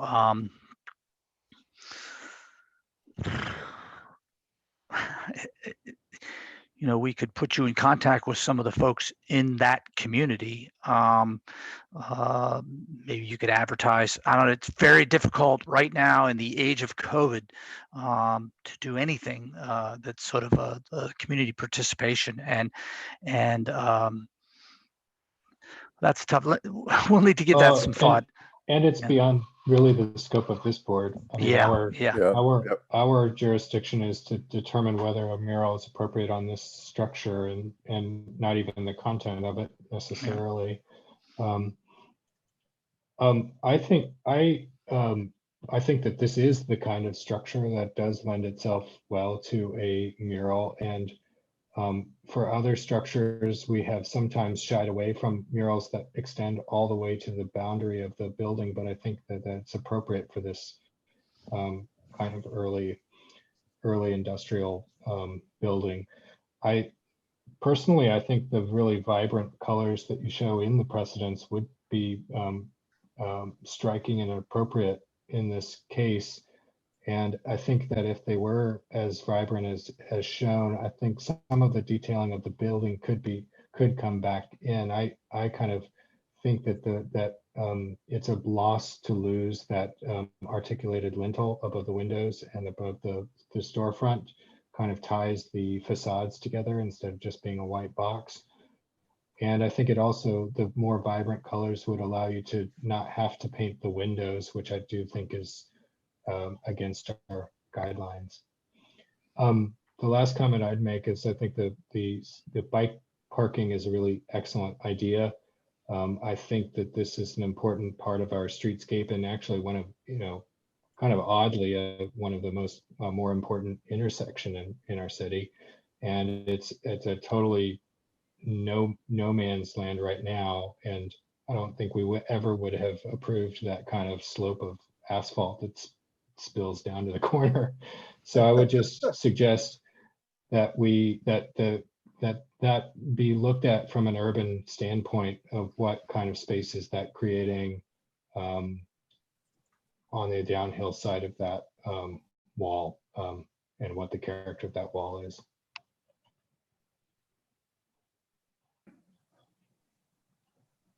Vegetation would be wonderful. Yeah. Planters? Excuse me? Planters?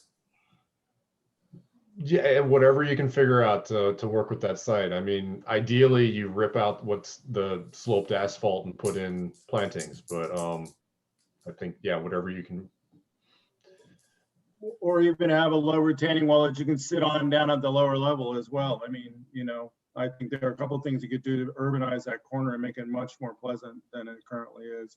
Right now, it's just, it looks like it might have once been a car repair shop or something. Garage, yeah. I've got a question for Jeff. Have we updated our guidelines since 2013 on public design and improvements, public art, statues, fountains? That's a trick question, isn't it? I think the chair just gave me, he knew where I was going with this. Yeah, I think it was 2013 is when they put in some information about murals, I think. And has this board ever sort of, I mean, without, I understand that guidelines are still in place, but has this board ever expressed a sentiment about sort of disagreeing with those, or? Yeah, okay. A lot of history then. I mean, it's helpful for the applicant. Does the applicant know that our guidelines currently would discourage this? I mean, I'm just saying, since our job is to look at applications in view of our guidelines. And I'm not being I don't want to be the party pooper. We know where we are in the world, which is why we're doing a pre-application meeting. We know that, you know, we're trying intentionally to solicit feedback, and we know that even painting the building required coming to you guys. So if we're going to paint the building, we're going for it, right? I can approve painting, just simply the painting of a building. That's not something I typically bring to the BAR. Yeah, there is some complexity here with the signage, and I don't know if you all have been in contact with Reed Broadhead. I know there's been several inquiries about this parcel over the last year, and it's all, you know, usually it's just someone asking, or can we do this, can we do that? So I don't know if they were Starbucks related or not, or were you all, but Reed Broadhead is the person to talk to about the signage. So just if you pull that off of the table, then you're talking about the mural. The guidelines would say, don't obscure architectural features. So that would, murals painted on primary facades are rarely permitted and strongly discouraged. Right. And murals should not obscure or distort the historic features of the building and should not cover an entire wall. Use of neon, luminescent, or reflective paint or materials discouraged. I mean, right. That's what what I said. Just about everyone would not permit this, and I personally, I'm with Carl. I'm just pointing out that how do we overcome this? So we have in the past, when we look at murals, we've done it kind of on a case-by-case basis and said, okay, in that location, it's fine to break these rules. For example, the side of the Graduate Hotel, those are bright colors. They cover not an entire facade, but they cover an entire element of a building. They wrap the corners, and you can see them from University Avenue. And it's large. It is, yeah. And we, but then there was a proposed mural on 4th Street that wanted to cover an entire wall. And we told them that no, they had to pull it in. So it's been, it's to provide a frame of unpainted masonry around it. So it has been a case-by-case basis that we make these exceptions. So I just point this out, not that I'm not at all in favor of this. I just, if we aren't moving towards revising our guidelines, we will appear to be inconsistent. Like, you know, if, and I'm not saying this to put down this current applicant, but I'm just saying if the poet laureate of the United States and Starbucks, you know, are able to get murals, but like the next person who applies is denied, then we're not looking good, because we're being, you know, we're really being inconsistent. So I know this is not the hour to bring this up, but I just want to make a nod to that. And maybe we can look to revise those guidelines sooner than later, because it doesn't seem like what's happening in the city. I'm just reading them and pointing it out, and they're, you know, they're not where we're trending. And Sherry, thank you, because I love as many voices as we can get to say exactly what you just said. Makes me happy. We need to do those guidelines sooner than later. And the murals was something that we had plenty of edits for. And I know we've got the comp plan. So that's, Jeff, sorry, we're gonna just keep pounding on you. Look, there's, you know, we started our evaluation of and sorry that I know the Starbucks folks were listening, but we started our evaluation of the guidelines, and that sort of got set aside. We've got a lot that we have to do. Our guidelines can only be changed if city council approves our changes. So it's not just us having a conversation about it.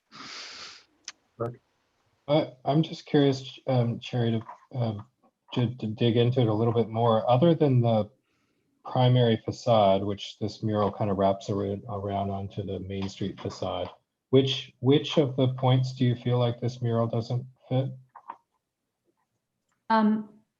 It says it shouldn't obscure or distort historic features. I mean, I think the window that you pointed out may, but I mean, probably that would fit that. I guess, I mean, I think this guideline, for instance, is wholly subjective. A mural's appearance, material, color, size, and scale should be compatible with the building and historic district. I mean, it's West Main. I don't, you know, I don't know how to enforce that. So I'm not, so you're right. Choose artwork that is appropriate for the current general character of the site. I mean, whatever. We've got Pizza Hut here. Used to be an automobile tire place. You know, I don't. Yeah, I guess that's why I asked. Yeah, I agree that painting directly on the walls of a non-contributing building will be considered on a case-by-case basis. Mural, it says it constitutes a sign and has to conform to our sign regulations, which staff's pointed out. You know, maybe that one on the primary facade is really the worst, you know, one where it most directly conflicts. So that, if that's an answer to your question, Breck. But we have, at this point, we have like the dairy market, the cow, right? That one's really right on the line of being an advertisement. Mm-hmm. Right. And then of course any historic one, an historic one like a Coca-Cola one or something like that, that's, you know, there you go. Yeah, it's a beautiful one too. Yeah. Just to keep this going, because I think we do obviously need to have a mural discussion with our guidelines. Is there anybody who is feels like this is not an appropriate location for a mural? And I think we're basically giving them free rein to pretty much wrap their storefront and the side of the building with a mural. Is there anyone who would not be in favor of that? It doesn't threaten the mass of the building. That was with this, I think that's where that came from some of the earlier ones, like when you had there was a step parapet and they had completely covered it. Then they'd used a graphic technique that resembled camouflage from a World War I ship. But so for the building just went away. You're okay with this? And Breck, you have your hand raised? Well, I'd just say that, you know, currently the proposal really only wraps kind of just barely the corner of the building. I think that if this mural was shown obscuring the entire facade, you know, maybe this gets to the point that Sherry brought up about the primary facade. I think we might view it a little bit differently. I think it's probably a benefit to that it doesn't take over the entire facade and dissolve the building. And bringing back some of those architectural features, the windows and the lintels would help also. All right, so I would like to, not about this particular mural, but I think Sherry brought up a point that I think we really have to think about is if Starbucks gets their mural approved, then the next person who comes along and doesn't get their mural approved, she's right, we're going to look terrible. And I don't know quite how to square that circle right now. It has given me some pause. So this right now is a preliminary application, but when we finally do approve it, usually we need to say why it's appropriate here if we're going to violate our guidelines. And that's what we've done in the past. And I think we've said it, that a mural in this location would not, there's no architectural features to be obscured. And if, so Breck has said that, the rendering that we're seeing right now shows it covering, maybe a third of their front facade and half the side facade. And they should probably keep it somewhere. Sorry, my dog is barking. Somewhere around, they shouldn't cover the whole building, leave some white space.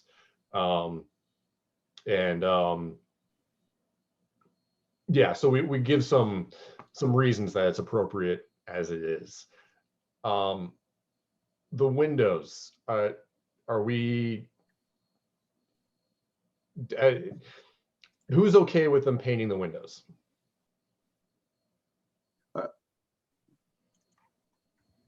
I'm seeing Jody and James and Tim, you look like you're thinking. Well, I'm actually, I have a question. Is the lintel just a painted lintel or is it actually physically there? Like the long one across the front facade, is that just painted or is that a physical feature of the building or is it a painted feature of the building? It's an actual physical element. The rest of them is actually painted. We were just trying to accentuate the piece that is right above the door, where our siren logo is at. As far as the windows are concerned, again, this whole sketch was to really convey the idea. We can always work with our artist to come up with a solution to avoid certain areas of the windows so that it can keep the visibility inside the store. Currently, our floor plan, the way we have been designing the store is that the side that is facing the 10th Street are actually our back of our house, which basically has all the fridges and metro racks and things of that nature. So I think from the visibility standpoint, I do believe that it's probably better to be covered, and some type of a visual coverage will be required on those windows, whether it be painted with as part of the mural, or we may apply some type of a vinyl piece that can let the light in, but block the visual entrance into our back of the house. You, by the way, look at the in the staff report. There's some 1980s photos, and so that this end of there used to be a Gulf gas station and had metal panels applied to it that were removed and sort of exposed the cinder block behind it. So as far as a a historic element or elements or components, the form of the structure is still there. I think the windows, they're still there, but as far as what was exposed, most of that is gone. If that helps the BAR's discussion. And actually, I believe when they redid this building, am I right in thinking that it collapsed and it's been rebuilt? I don't know that. I thought that there was something weird like that. Yeah. They put the lintels in then. All right. So, all right. Well, the applicant makes a good point that that's going to be back of house. I guess. The plan looks like it's only the very last window that is the storage room. Everything else is in seating area. The windows at the back of the building, which we don't have a are a hallway. Oh, you're right. Actually, this store being a Starbucks pickup store, it's one of our latest new format of a store that we've been rolling out. We have 3 stores that are open, 2 in New York City and 1 in Toronto, Canada. This particular store, we do not have any seating. Our lobby space is only 300 square foot, where the customers are encouraged to come in and pick up their order, and they're basically on the go. Most of our spaces that you're seeing from the second window and onwards towards the back of the building is all going to be our back of the house. So the floor plan that you've got in the application is you've since updated it. Yes. Okay. I mean, so I would say in terms of our rules, the 2 windows that are problematic for painting are the 2 in the corner on West Main, and right at the corner there. I don't think those should be painted, but the others, they're above grade. You can't see through them. Paint them. Well, and maybe I was just assuming that the color was some kind of application that still allowed light to get through and that you could see through. So when are they painted in opaque? Is that the proposal? We do not have the answer at the moment, and we'll work with the artist to determine what kind of paint, the level of opacity and all of that will be counted into it. Because I was thinking of it as like these buses that you see that have murals all across the side, and it goes in front of the windows too. And I hadn't been on one, but I presume you can see out the windows. You can, I think. And Ina, correct me if I'm misspeaking here, but I mean, also part of it is whether it's paint, whether it's vinyl, we're seeking feedback to make sure that we're within guidelines if there was something against vinyl and it had to be painted or whatever. So that's also part of the decision logic here too. If we hear it has to be painted, it can't be painted, period, then it's a pretty simple discussion. There is a certain level of this that their interior spaces, you can apply something, but there are some rules about obscuring glass. So but that's with signage. So it gets a little, the BAR had no say over what they do on the inside. I think as Jody said, if you can try and aim for a little more transparency at the front, or maybe Tim said that, and then if you want to block off the windows in the back, does that seem approvable by everyone? Ron, you're muted. Yes, that seems approvable. I mean, my issue is simply precedent related. I mean, as far as the aesthetics of it, I like the way it looks. I'm just thinking about somebody coming back and saying, we want to put film on this window and it doesn't have the VLT, that's all. Right? So if it's right at street level, pedestrian level, I think it needs to be clear. Otherwise we get into trouble with somebody with a totally unrelated question. Like look what we made the Violet Crown do. Right. Yeah, I agree. I don't think it's as necessary for the success of the project, and just for Adam and for Ina. I mean, most of our guidelines here are trying to facilitate an active, vibrant pedestrian street level. So being able to see into buildings, feeling like it's connected to street life. And so if it gets painted over, it starts to be more of a sign or more of an object and less of a building, less of an urban space. So I think that the colors being as vibrant and as bold as they are, the windows are almost don't even matter. It reads across that space. So to be clear, what you're saying then, Breck, is you don't think any of the windows should be painted? I would prefer if none of the windows were painted.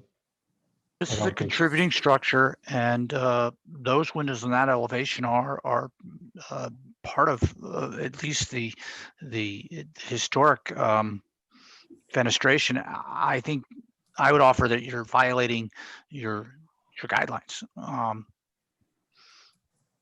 and that is that slippery slope of what do you say to the next person?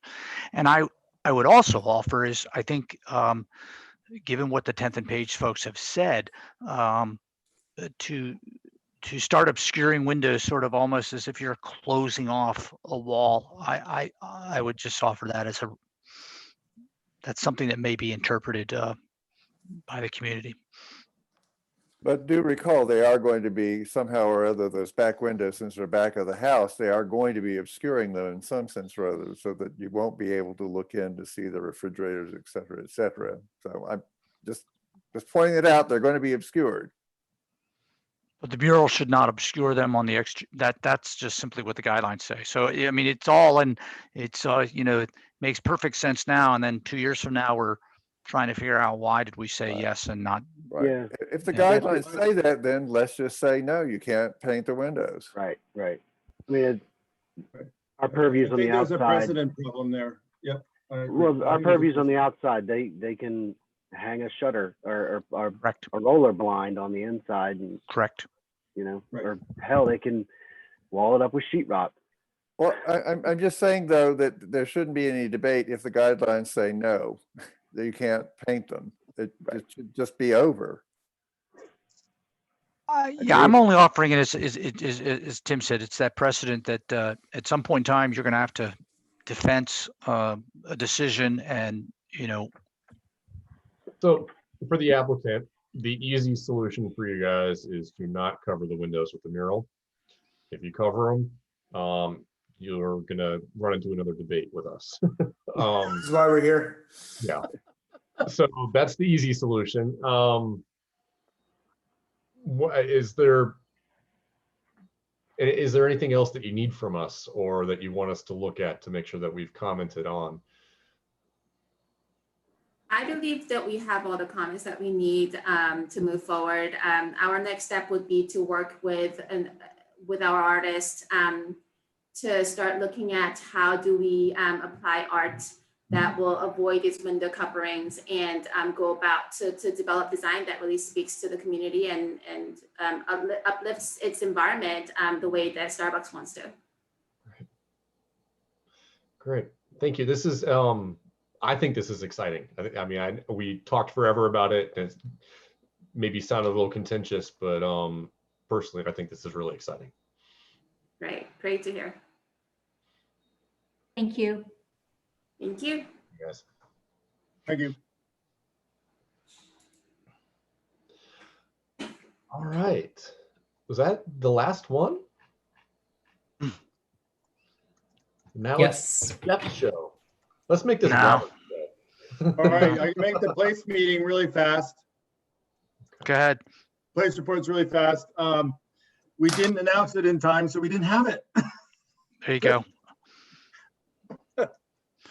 The where's the agenda? Because I do think we need to, you know, there's things in there we don't need to talk about, but we do need to establish what's the plan for. As you all have raised tonight, there's some things with there's stuff we have to do. Got to figure out how to do it.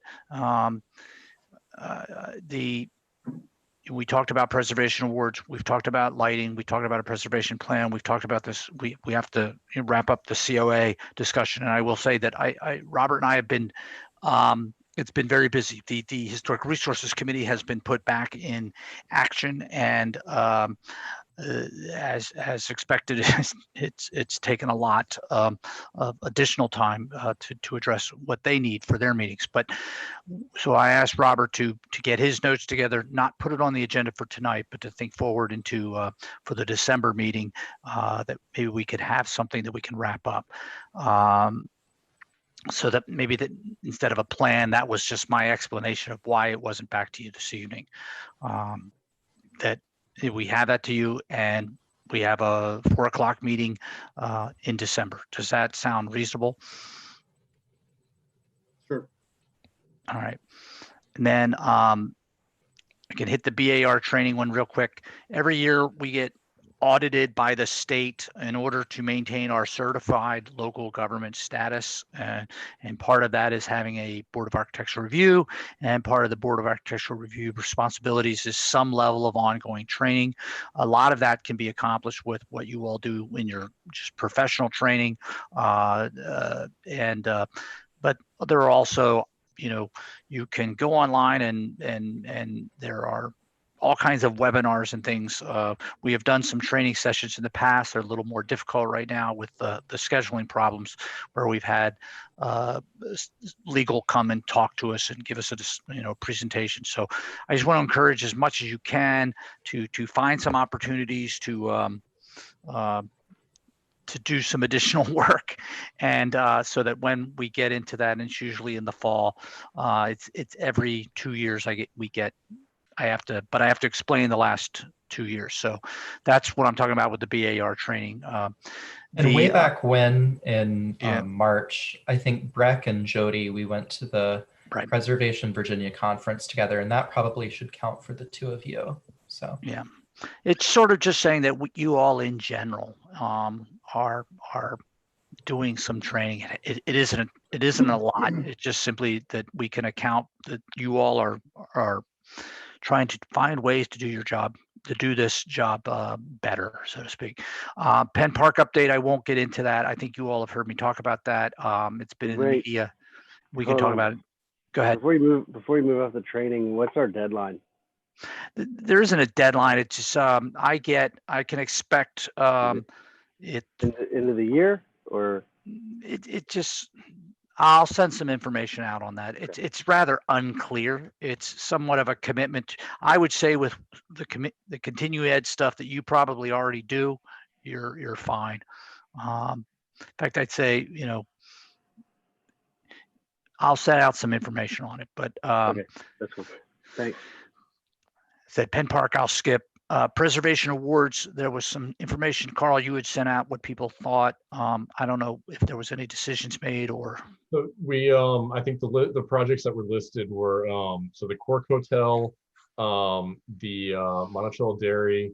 Tim had mentioned the First United Methodist Church, which actually I disagree with, but sorry. So I think were those the three. There was also 801 Park Street. I think that house on Park Street, I think they really did a nice job on that. I mean, it'd be nice if they landscape it someday, but the house itself, they did a nice job. That's 801. Minimalist. The house on the back of it. It's the one that's got the skylight in the bay window roof, in the turret roof. It's on the. It's not Hard Bargain, is it? No. Inside. Really, Hard Bargain doesn't do it for me. Sorry. Okay. So I don't know what you're talking about. But no. This is the one. This is on the same side of the street, but on the south side of the bypass. Oh. But one street up from the bypass, past the yellow one on the west side.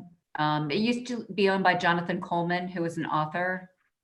He owned it for years, and then it has been sold. It has a funky bay window, but they put a slate roof on it, which somehow managed to diminish that skylight over the bay window. But they really did a nice job on it. It's white. Yeah, I support that. So what we should do is we'll put together images and send that out, and we'll all do secret ballots and only count those that are returned on time. What are the categories? I've forgotten. We don't have formal categories necessarily anymore. It's been a while since we've done it. I think in the past I'll try to remember what they were. Yeah. In the past, there's also been a person nomination, like Best Preservationist. It was Alvin Wood. He was an architect in town, and we did it. Anyway. Did Knox get something like that? What's his name? Wick Knox. I thought his house got some kind of mention. I thought so too. Yeah. So yeah, there's no requirement that we do it. It's just something that the BAR has done. We can do, all Yeah. kinds of things. I think that, again, we are, or the BAR, sorry, I always say we and I shouldn't, but the BAR, you all review, historic projects, but also those new projects that we're getting. I mean, for example, people keep telling me how much they really love the code building, how it fits in landscape. So that's a new building. That's not a preservation award. So there's opportunities. Robert and I need to put together a little bit more information about each of these nominees. And there's no deadline. We didn't do it the last 2.5 years, so we're not going to get in any trouble. Since we don't have any enforcement mechanism, can we give out like the worst example awards? That's what I was gonna go. Standard lighting, yes. Yes. Yes. Now that would take some time. Yeah. So, and again, a lot of this is just difficult because we in the past were able to have meetings, that weren't on BAR night, and now we get one meeting and we have to accomplish all these things. So I know that's a lot of stuff, and it's 2020 has been a year of adaptation, but it's tough. It's 11 o'clock, and I know the last thing anybody wants to talk about is more stuff. But so what I'll do is Robert and I'll put together something on these nominations. We'll put together something on the training. We are looking forward to having a discussion about the COA issue in at the December meeting. It's hard to anticipate what's coming in. I think the parking garage on Market Street they're coming in to introduce the project, but not for any discussions.